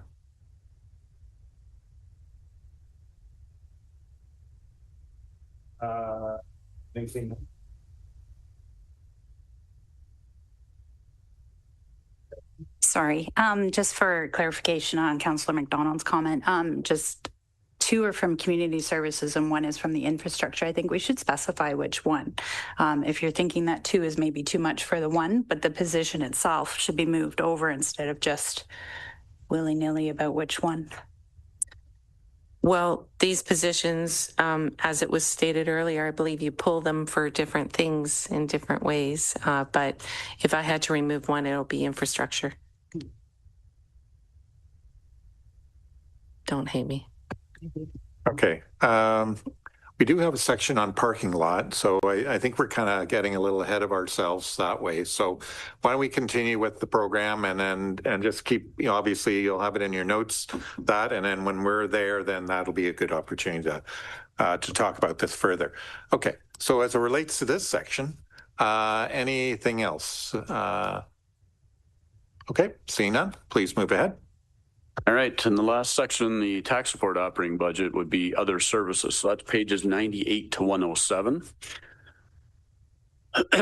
So this, the first item here is the GRCA. So overall, there's an 8.27% increase in the GRCA's draft levy for 2026. I can only think of one occasion where their draft levy has changed at the final, once they get their final budget review, which is I think in January or February. Mm-hmm. So there's an 8.27% increase there right now. One thing to note about this this division here: properties not connected to municipal water and wastewater services get assessed a special levy, and properties connected to municipal services pay their portion of the levy through water and sewer rates. So essentially, for the most part, if you're in an urban setting, you're paying the GRCA levy through the water and wastewater rates. And if you're in a rural setting or not connected to services, you're paying the special levy. Other health services. So this includes $17,200 of expenditures to operate the house at 495 Union Street in Fergus. So that's the Craighead Cottage. As a short-term residence for healthcare professionals. The draft budget proposes funding $12,000 of the healthcare recruitment costs from the Community Impact Grant Reserve Fund, which, as everybody knows, is OLG funds, which is a reduction of $10,700 from 2025. It's intended to fully fund the healthcare professional expenditures from taxation in the 2027 budget in order to preserve the community impact grant reserve for for grant funding purposes only. So all we're trying to do here is preserve the community impact grants amount, the 113,000, and make sure that we're getting enough from OLG funds to continue on with that 113,000 for at least the next 5 years. That'll relieve some of the pressure by essentially building the costs related to physician recruitment or healthcare professional recruitment to fund that in the base budget from taxation, essentially, as opposed to subsidizing it from OLG funding. Okay. The contribution to capital funds, so there's a total increase there of $221,509. And that's directed to various capital and replacement reserves to fund the capital budget. This increase is net of a $200,000 reduction due to the inclusion of urban forestry costs in the operating budget instead of in the capital budget, as was the practice in prior years. So that's what I was speaking to earlier. We spoke to this earlier as well, Ontario non-specific grants. So there's a $21,300 reduction or 15%. To the OMPF funding we received from the province in 2026. So the funding is now down to $120,700 in 2026. It was just north of 1.5 million in 2009. Other revenues and expenses. So the change there is mainly due to a $10,000 reduction in budgeted investment income, and that's due to the repayment of various loans receivable. $100,000 increase in revenue from interest and penalties charged and overdue taxes payable. A $215,701 decrease or 10% to the budgeted amount for OSIF, and that results in an equal reduction in the transfer to the OSIF reserve fund. And there's no change in estimated OLG proceeds of $2.8 million. However, funding was allocated to termite or funding was allocated to termite management and heritage reserve funds in the 2025 budget is now directed to the Economic Development Reserve Fund and a new housing reserve fund in 2026. And that was a decision of council just last month, I think it was. And net debt, the reduction there is due to repayment of TD debt, which essentially, when I refer to TD debt, that was debt that was taken out back in, I think it was 2005 for the Sportsplex expansion and some road work and well work that was done 20 years ago. So that debt is now fully repaid. And we've got new debt anticipated in 2026 to fund the Operations Center construction project, and that's funded 100% from development charges. And that leaves no remaining debt that's funded from taxation. The Fergus BIA, so they spoke earlier, they have they're requesting an 8.5% change in their levy for 2026, and the Elora BIA is requesting a 5% increase in their levy for 2026. And payments in lieu of taxation. So we expect a PIL revenue increase of 18,200 in 2026 from the 2025 budgeted amount. And last but not least, township taxation. That includes a $100,000 increase in net supplementary taxation revenue in 2026. It includes a $45,500 increase in the tax increment equivalent grant expense, which you might know as TIGs, due to various eligible properties being assessed in 2025. And overall, the 2026 draft budget reflects a 4.19% increase in the regular tax levy, a 0% increase in the dedicated capital levy, which nets to an overall township tax levy increase of 3.86. Now, we talked about implementing the reduction from the insurance savings that we found out about last week. So that'll bring that combined township tax levy to 3.68%. All right, any questions on that section? Yep. Questions, comments for, Councillor Adams? Thank you. Through you, just for my own knowledge. So when we're looking at the increase in the BIA levies, does that mean like that, for example, the Elora businesses within that membership would see an increase of that amount. Okay. And then just clarification on the process, because I am not a member of either of the BIA, and I know my colleagues have this information, but in terms of the process, this would have been obviously approved at the budget at their last meetings. And is there like a vote or something just by the board, or is it by all membership?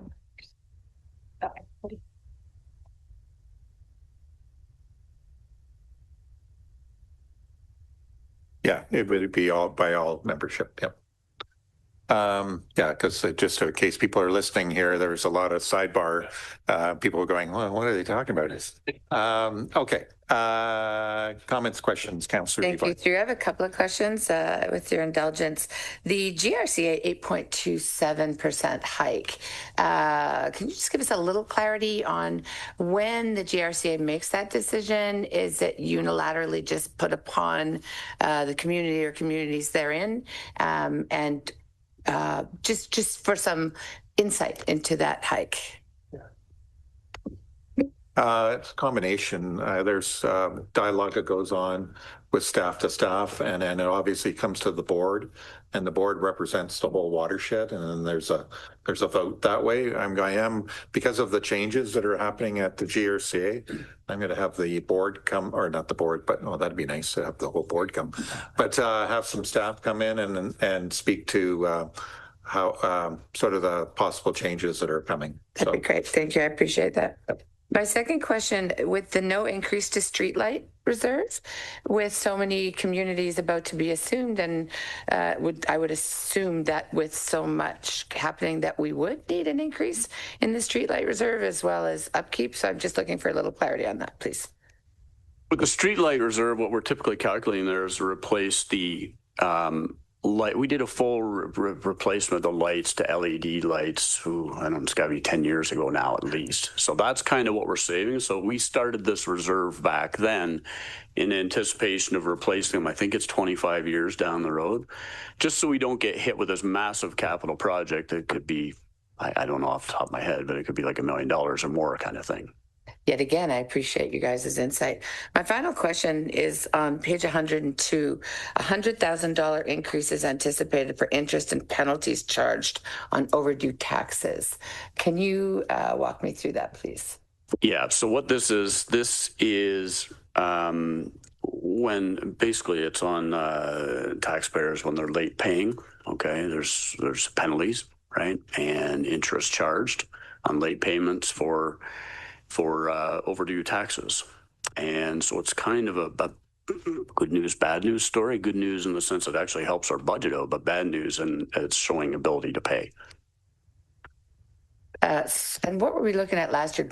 Recognizing the climate that we're currently in, it's not a good, I mean, I appreciate, but I'm struggling with that. It just, I recognize people have to pay their taxes. I'm just struggling with this increase. What did we look at last year? So I'm not clear. This is actually this is revenue, right? So this is revenue that we're bringing in.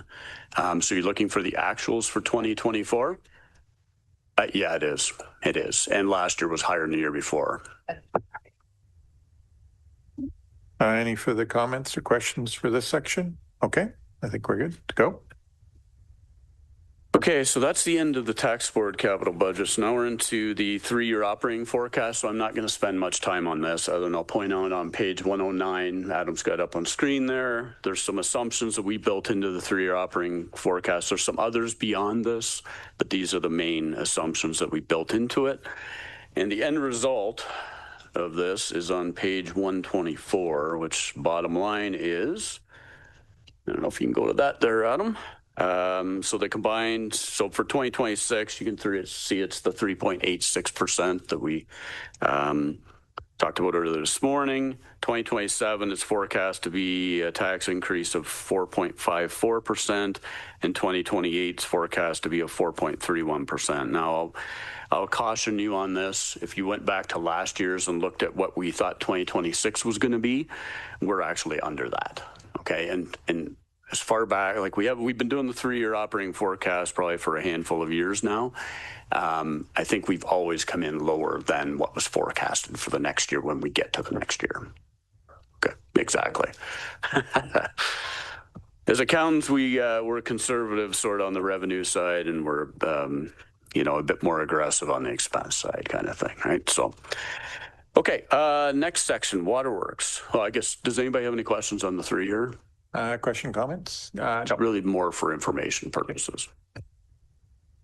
Water, okay, so the environmental budgets. So this is pages 130 to 133. So again, I'll break this down as I did with the other, with the tax board budget. So the first page there is administration. So environmental administration costs are accumulated, okay, and they're accumulated in the administration area, and then they're allocated 42% to waterworks and 58% to the wastewater services division. So major changes to the administration cost center. It's movement of staff in the salary grid and changes resulting from a restructuring in 2025. The inclusion of a new environmental protection officer position with a cost of $90,700, and that was discussed in the staffing strategy. The removal of $47,400 of estimated revenue from other municipalities for SCADA services provided by the township. A $142,600 increase in the allocation of administration costs from the tax support operating budget. So we do a calculation where 20% of all the administration divisions in the tax board operating budget gets charged to the environmental budget. So that's what that represents. A $25,100 increase in the portion of the GRCA levy charged to the environmental services budget. A $7,400 increase in internet service charges from Central Wellington Communications, Inc. for 2026. Waterworks. So there's a 3% increase in water rates budgeted for 2026, and I believe that was all presented to council last meeting. The increase in the budget is due to $104,433 increase in the transfer to the Waterworks General Capital Reserve. The $15,090 increase in the transfer of the vehicle and equipment replacement reserves. There's increases to pump plant repairs maintenance, and that's due to an increase in hydro, material, and preventive maintenance costs, and 1/3 of the cost of that labor position for infrastructure services is included in this expenditure line. There's an increase in professional fees for the 2026 permit to take water renewal, and that accounts for $20,000 of the budget increase in the backflow prevention and other line. And this is due to new wells being required for inclusion in the permit renewal process.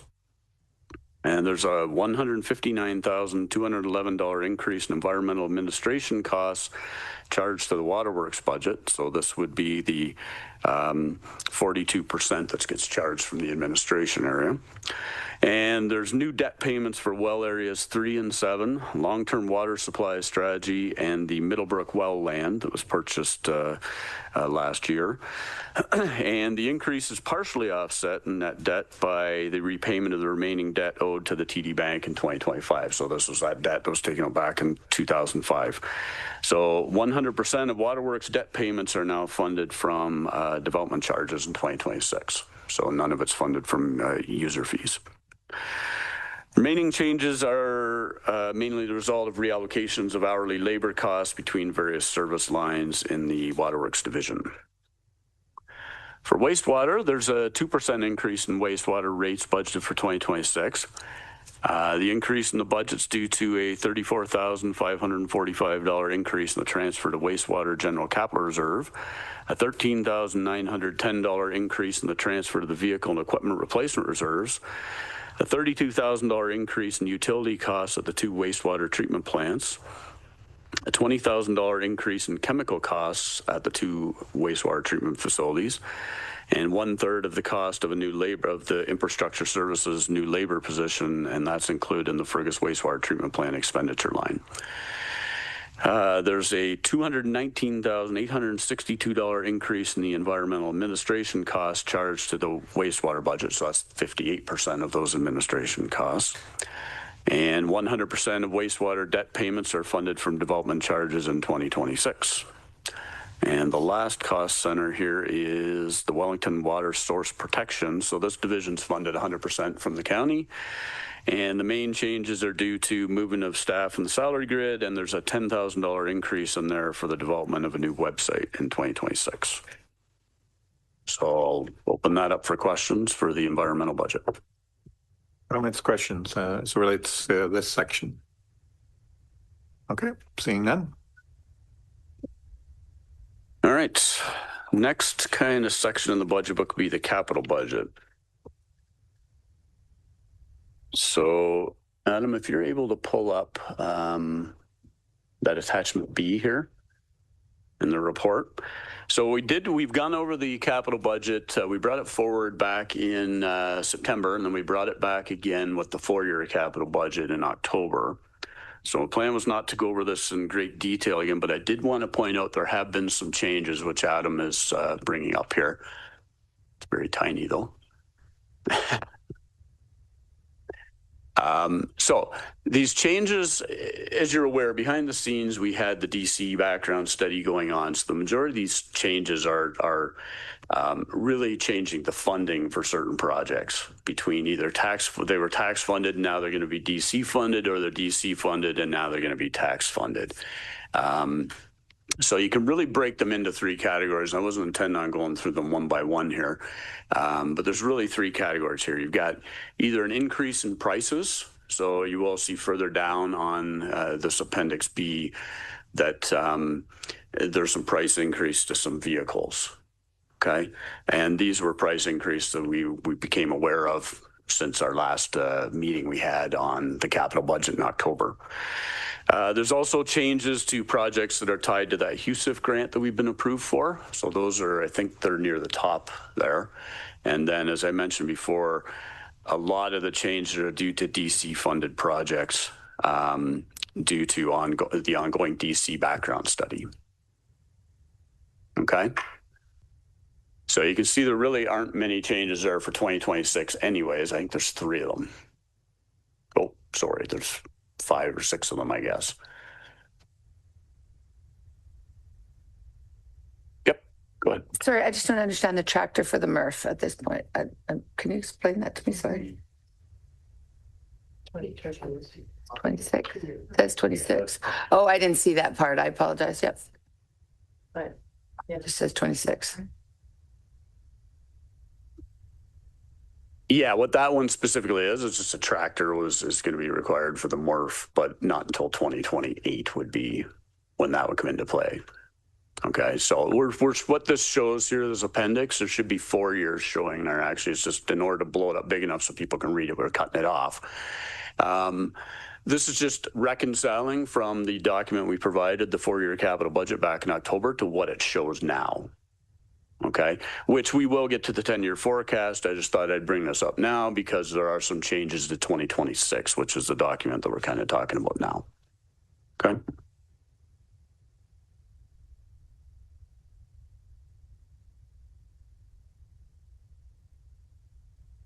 Okay, so does anybody have any questions on the 2026 capital budget? Do we want to go through it in any sense? Does anybody have questions at this point?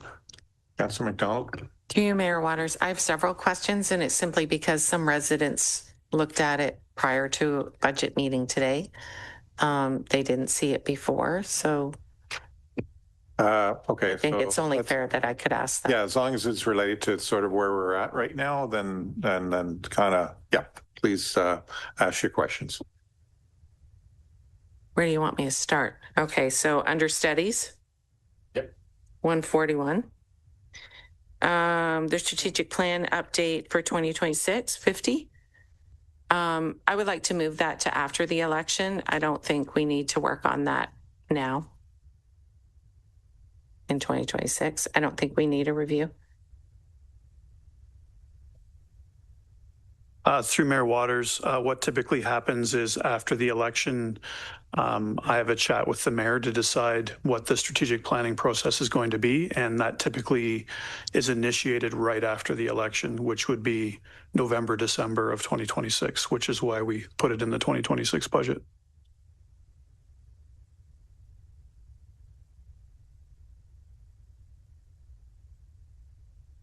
For clarification, item number 3, new housing action plan, the 80, is that what we moved from OLG for that? Or sorry, Heritage under OLG. Yeah. So item 3, the new housing action plan, that's actually funded 100% from development charges. So it's a growth related project.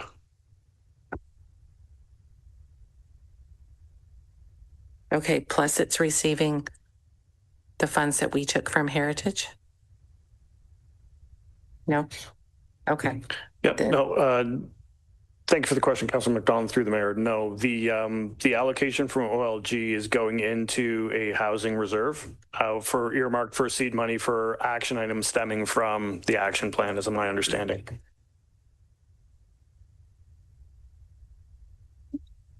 Item number 7 under corporate. So I'm done with studies. Disaster recovery site 45 on page 141.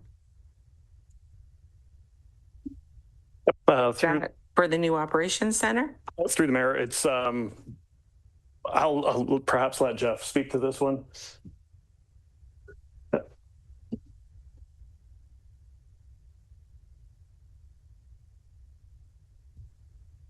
Yep, for sure.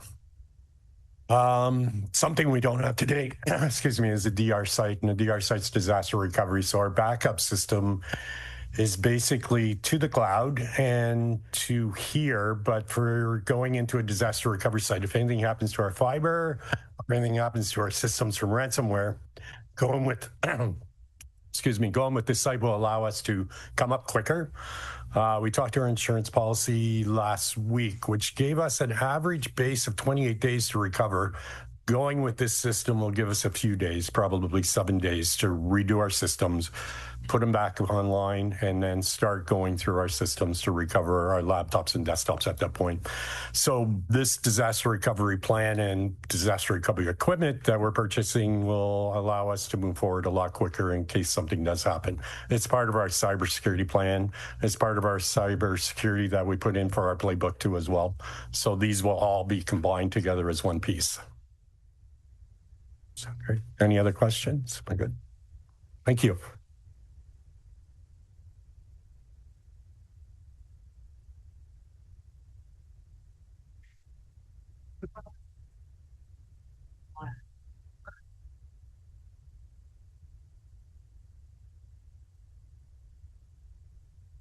Proceed then.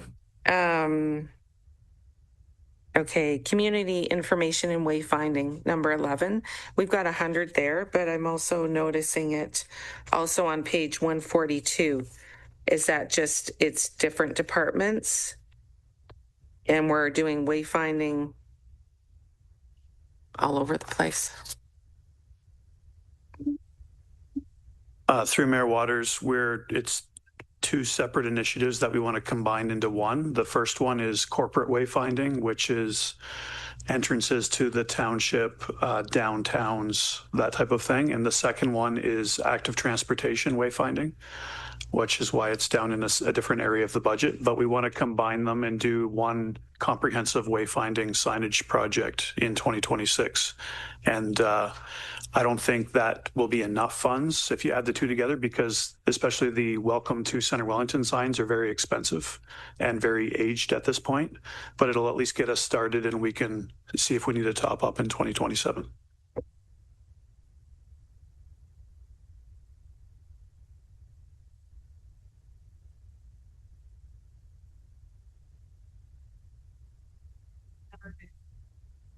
Here, Mayor Waters. Number 15, the rugby building, future use strategy and AODA compliance. Wouldn't we do a future use study that was completed prior to the AODA compliance factor? So that's at 50,000. Through Mayor Waters, this one was discussed in one of our capital pre-budget meetings. This is the future use study to decide what the future use of that site is. That's what this project entails.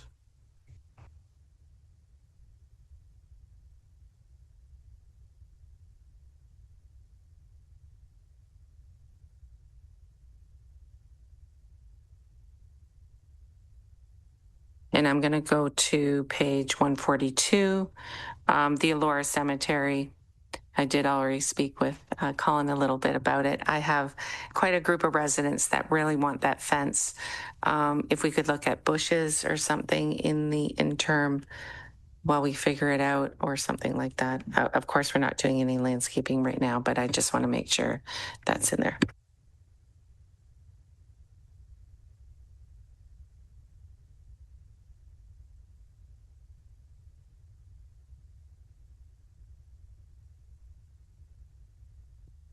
How many more? I have one more. Okay, let's do that, and then we'll go to Councillor Jefferson. Yeah, and should we not be doing a fleet sort of management study with our vehicles? Like we're doing a lot, but I'm wondering if we're at the point where we should be doing an overall study of our entire fleet before we move in the operations center.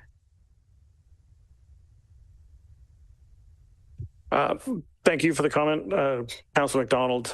We are in the process of developing a fleet policy internally, and I think the intent is to have a pause on any kind of long-standing fleet engagement until we've got the operations center commissioned and fit for purpose. Okay. Councillor Jefferson. Thank you, Mayor Waters. My question is to deal with the facilities and equipment replacement. For facilities replacement, it is, page 147.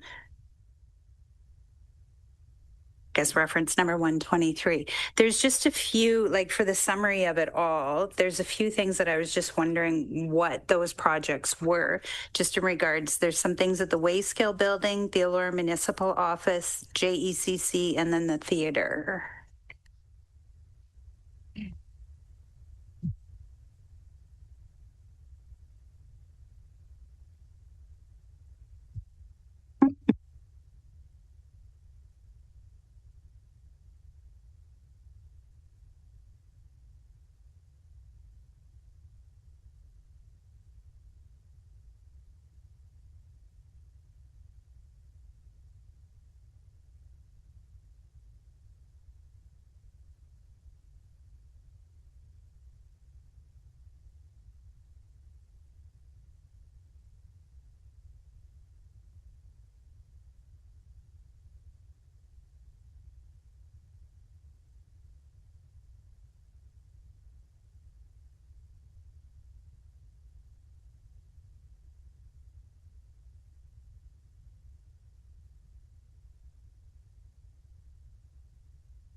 There you go, Mayor Waters. For the JCC, there's some of the bigger items would be some roof repair on the different roofs.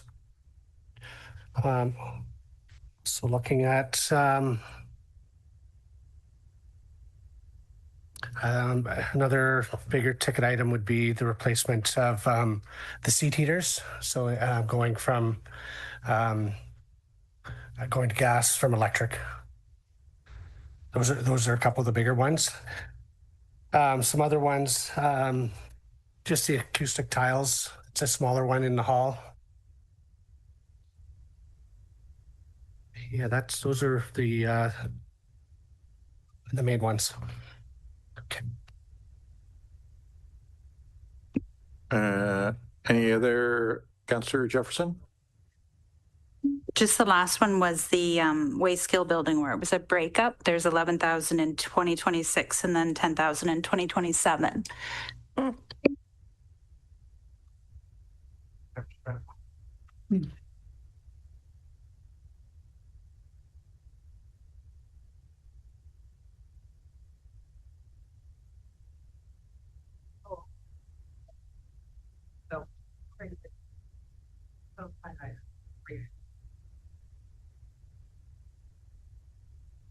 Yeah, sorry about that. It's a separate section. Definitely mechanical. The The heating system in there definitely needs replaced. And there's some interior and exterior work. We want to review the shingles for sure. It's an old cedar shake building. So, and do some minor cleanup on the exterior portion of it. Councillor McDonald. Through Mayor Waters, line 101 on page 145, multi-use rec facility, MRF 300,000. Is that for the design?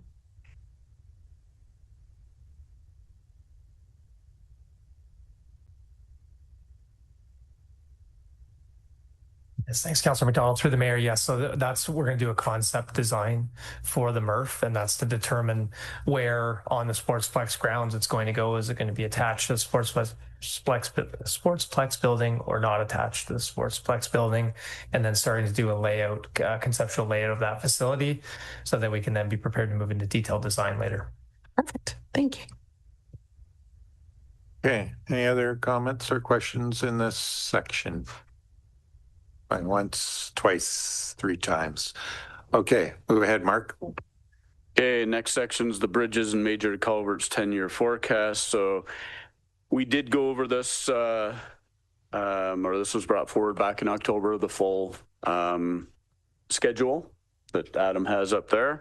There have been no changes to this since we reviewed it back in October.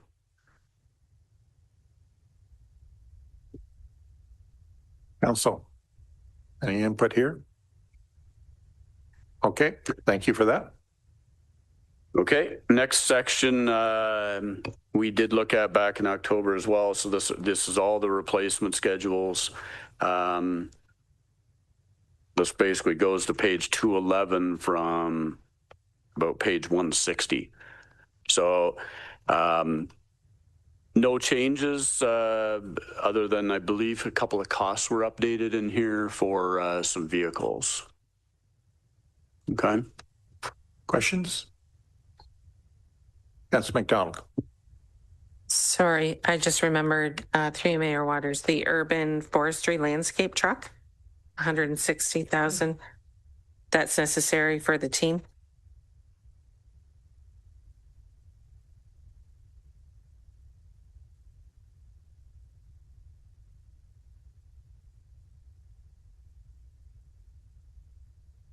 To maintain our level of service. Okay, any other questions in this section? Okay, please move along. Okay, next section would be the 10-year capital forecast. So again, we brought forward the first 4 years of this back in October. We were still at the time working on the remaining 6 years. And I should mention, in prior years, what we've done with the 10-year capital forecast, we've made the first 9 years realistic within the anticipated funding we thought we would have. And year 10 was kind of a dumping ground or a holding year. What we've done this year is we've made the whole 10-year forecast fully funded based on our anticipated funding we have available. And year 11, which we can actually access, but it has about, I think it has $500 million worth of projects in it. So as I started off with the capital stuff, all the changes that we've made to the 4-year capital forecast that we went over back in October, and all those changes are summarized in Appendix B to the draft budget report, which is that document that Adam had on screen earlier. So I don't know what we want to do here. We just want to open up for questions on the whole document. Okay. Comments, questions for our crew here?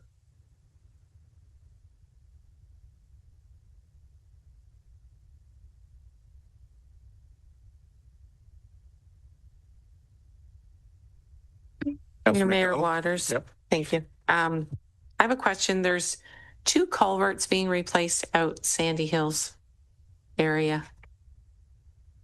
I don't remember those coming up in when we did the bridges and culverts study. And why there's 2, and could we not do 1? And is this what the farmer wants? And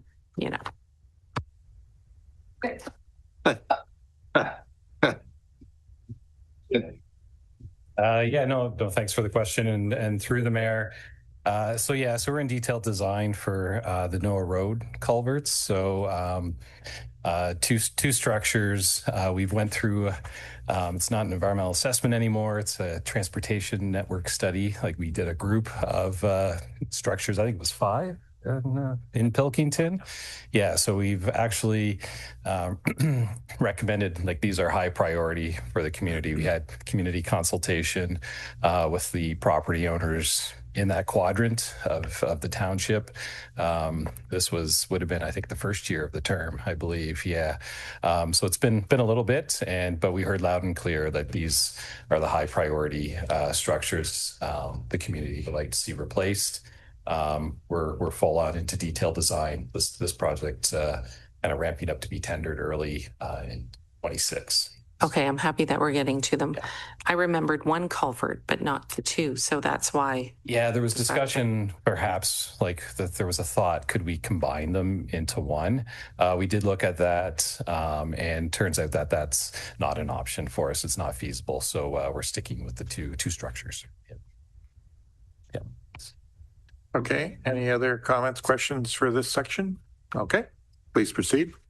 Okay, the last area of the budget book is kind of just other information. So first section of that is the asset management progress report. I believe Adam's covered all of that off this morning in his presentation. So page 255 is just a high-level comparison of capital budgets for the past 5 years. Okay. One thing I'd caution you with this document, instead of just looking at the bottom line there, it looks like, oh, it varies big time from year to year. Well, it mainly does because of DC's developer and partner contributions that we get for certain projects, and if there's a grant. And in some years, we do get some very large grants. So that's more just for information purposes. And then pages 256 to 258, these are very important pages, and that these are kind of the projected reserve fund balances that we'll have. And it breaks it down between tax supported reserve and reserve funds. And then on page 258 are the environmental or user pay reserves that we have, as well as the development charge reserve funds. So I'm only going to point one out here because it really sticks out like a sore thumb, and that's on page 257. That's a land sale reserve. You'll see that's projected to be negative about almost $5.5 million. And the main reason for that is we've been essentially using a loan from reserves to fund the ops center, but once the ops center construction is completed, we'll then have surplus properties and we'll begin selling them off. And those sales or proceeds from those sales will replenish the land sale reserve. Okay. Does anybody have any questions on? Councillor Wilton. Thank you, Mayor Waters. Thank you, Mark. I just want to go on page 251, number 6 there. We talk about to provide meaningful increases in tax supported asset investment over time. The annual increase equivalent to 2.0 increase in taxation is needed. And then there's a comment in red there about how staff had to decrease the asset management contribution this year to keep the tax levy lower. And given the news we heard this morning about the insurance being lower than thought, I just want to bring back the idea of applying that to the asset management contribution instead of just decreasing the levy by that 0.19%, I think it was. So I just want to bring that forward and see if staff could maybe comment on what that would do to bring that 1.83. Does that bring it right back up to 2, or what kind of impact would that have? Thank you. I don't know if that's Adam or Dan wants to. It might take me a while to get the numbers refined, but staff are obviously receptive to the notion that transpire. Staff have taken the steps that we have to this point to minimize the impact on the levy to this point. But again, your comments are taken, and we're happy to investigate that. Thank you for that. And I guess it would just be, I'd be comfortable with the total levy staying at 3.86. So if there's wiggle room, just to use that insurance kind of gift that we got to help with the asset management, because just looking around at other municipalities and kind of the infrastructure load that municipalities have, to kind of leave ourselves short on asset management seems like not long range planning for future residents to deal with. So I would just caution us to keep that 2% asset management as much as we possibly can. Thank you. Yeah, we can add that to the parking lot. Yes, Councillor Evoy. Thank you, through you, sir. Can you just, before I get to the two that I'm curious about, can you just remind us all these reserves on page 56 and 57? That's just so we take a certain amount of our annual revenue, as it were, income, as it were, and make sure that it's allocated to each of these reserves. Is that how they're filled? Yep, thank you for the question, Councillor Evoy, and through the mayor. The funding strategy for reserves is kind of independently unique, if you will. Some of them are funded through the operating budget. Some of them are through external funding sources. Some of them are through planning documentation and build out. So they all have unique funding sources. And as we bring the reserve and reserve fund policy to council annually, it indicates what the funding source for those reserves are, what the utilization should be, and where permissible, what the target amounts should be in terms of the carrying balance within those reserves. Thank you for clarifying. So on page 257, do we have a current plan for the McDonald Trust Reserve balance of $15,000 at this point, or?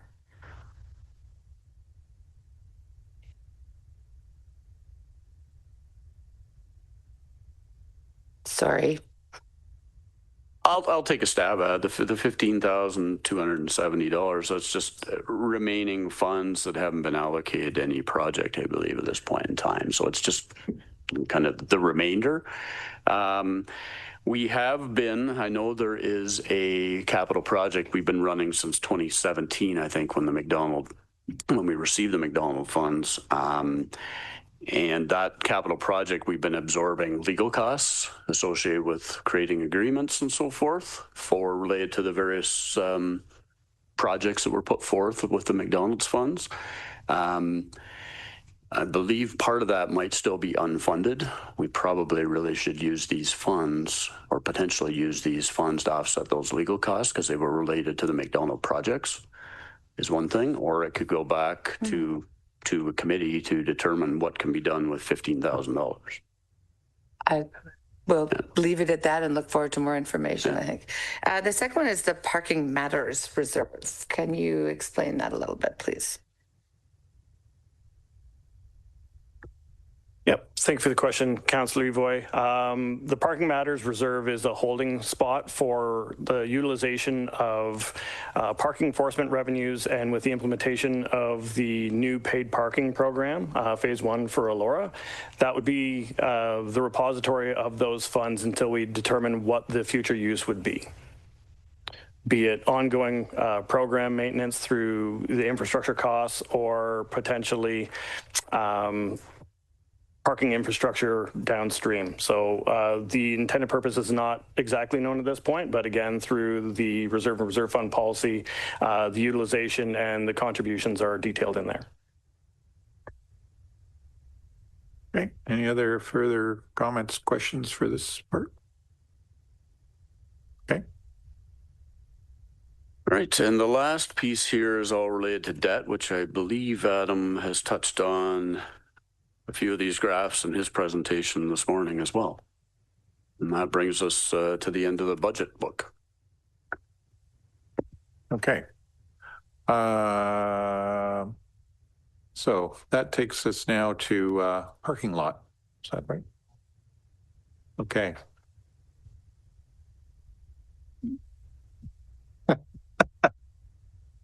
It always comes back to parking.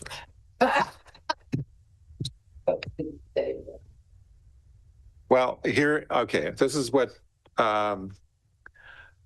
in theory, we could finish today if you really want to push through. Otherwise, we'll be back again on Thursday. So we had scheduled this meeting till 5. My suggestion is we continue to move along. Yep, it's 4 now. And so I would like to, if we can sort of get through this, then we should probably continue while we're still here. Yes, that would be lovely. So let's all have a little bit of a break. Yeah. Yeah. Okay. Let's have a break and we'll come back.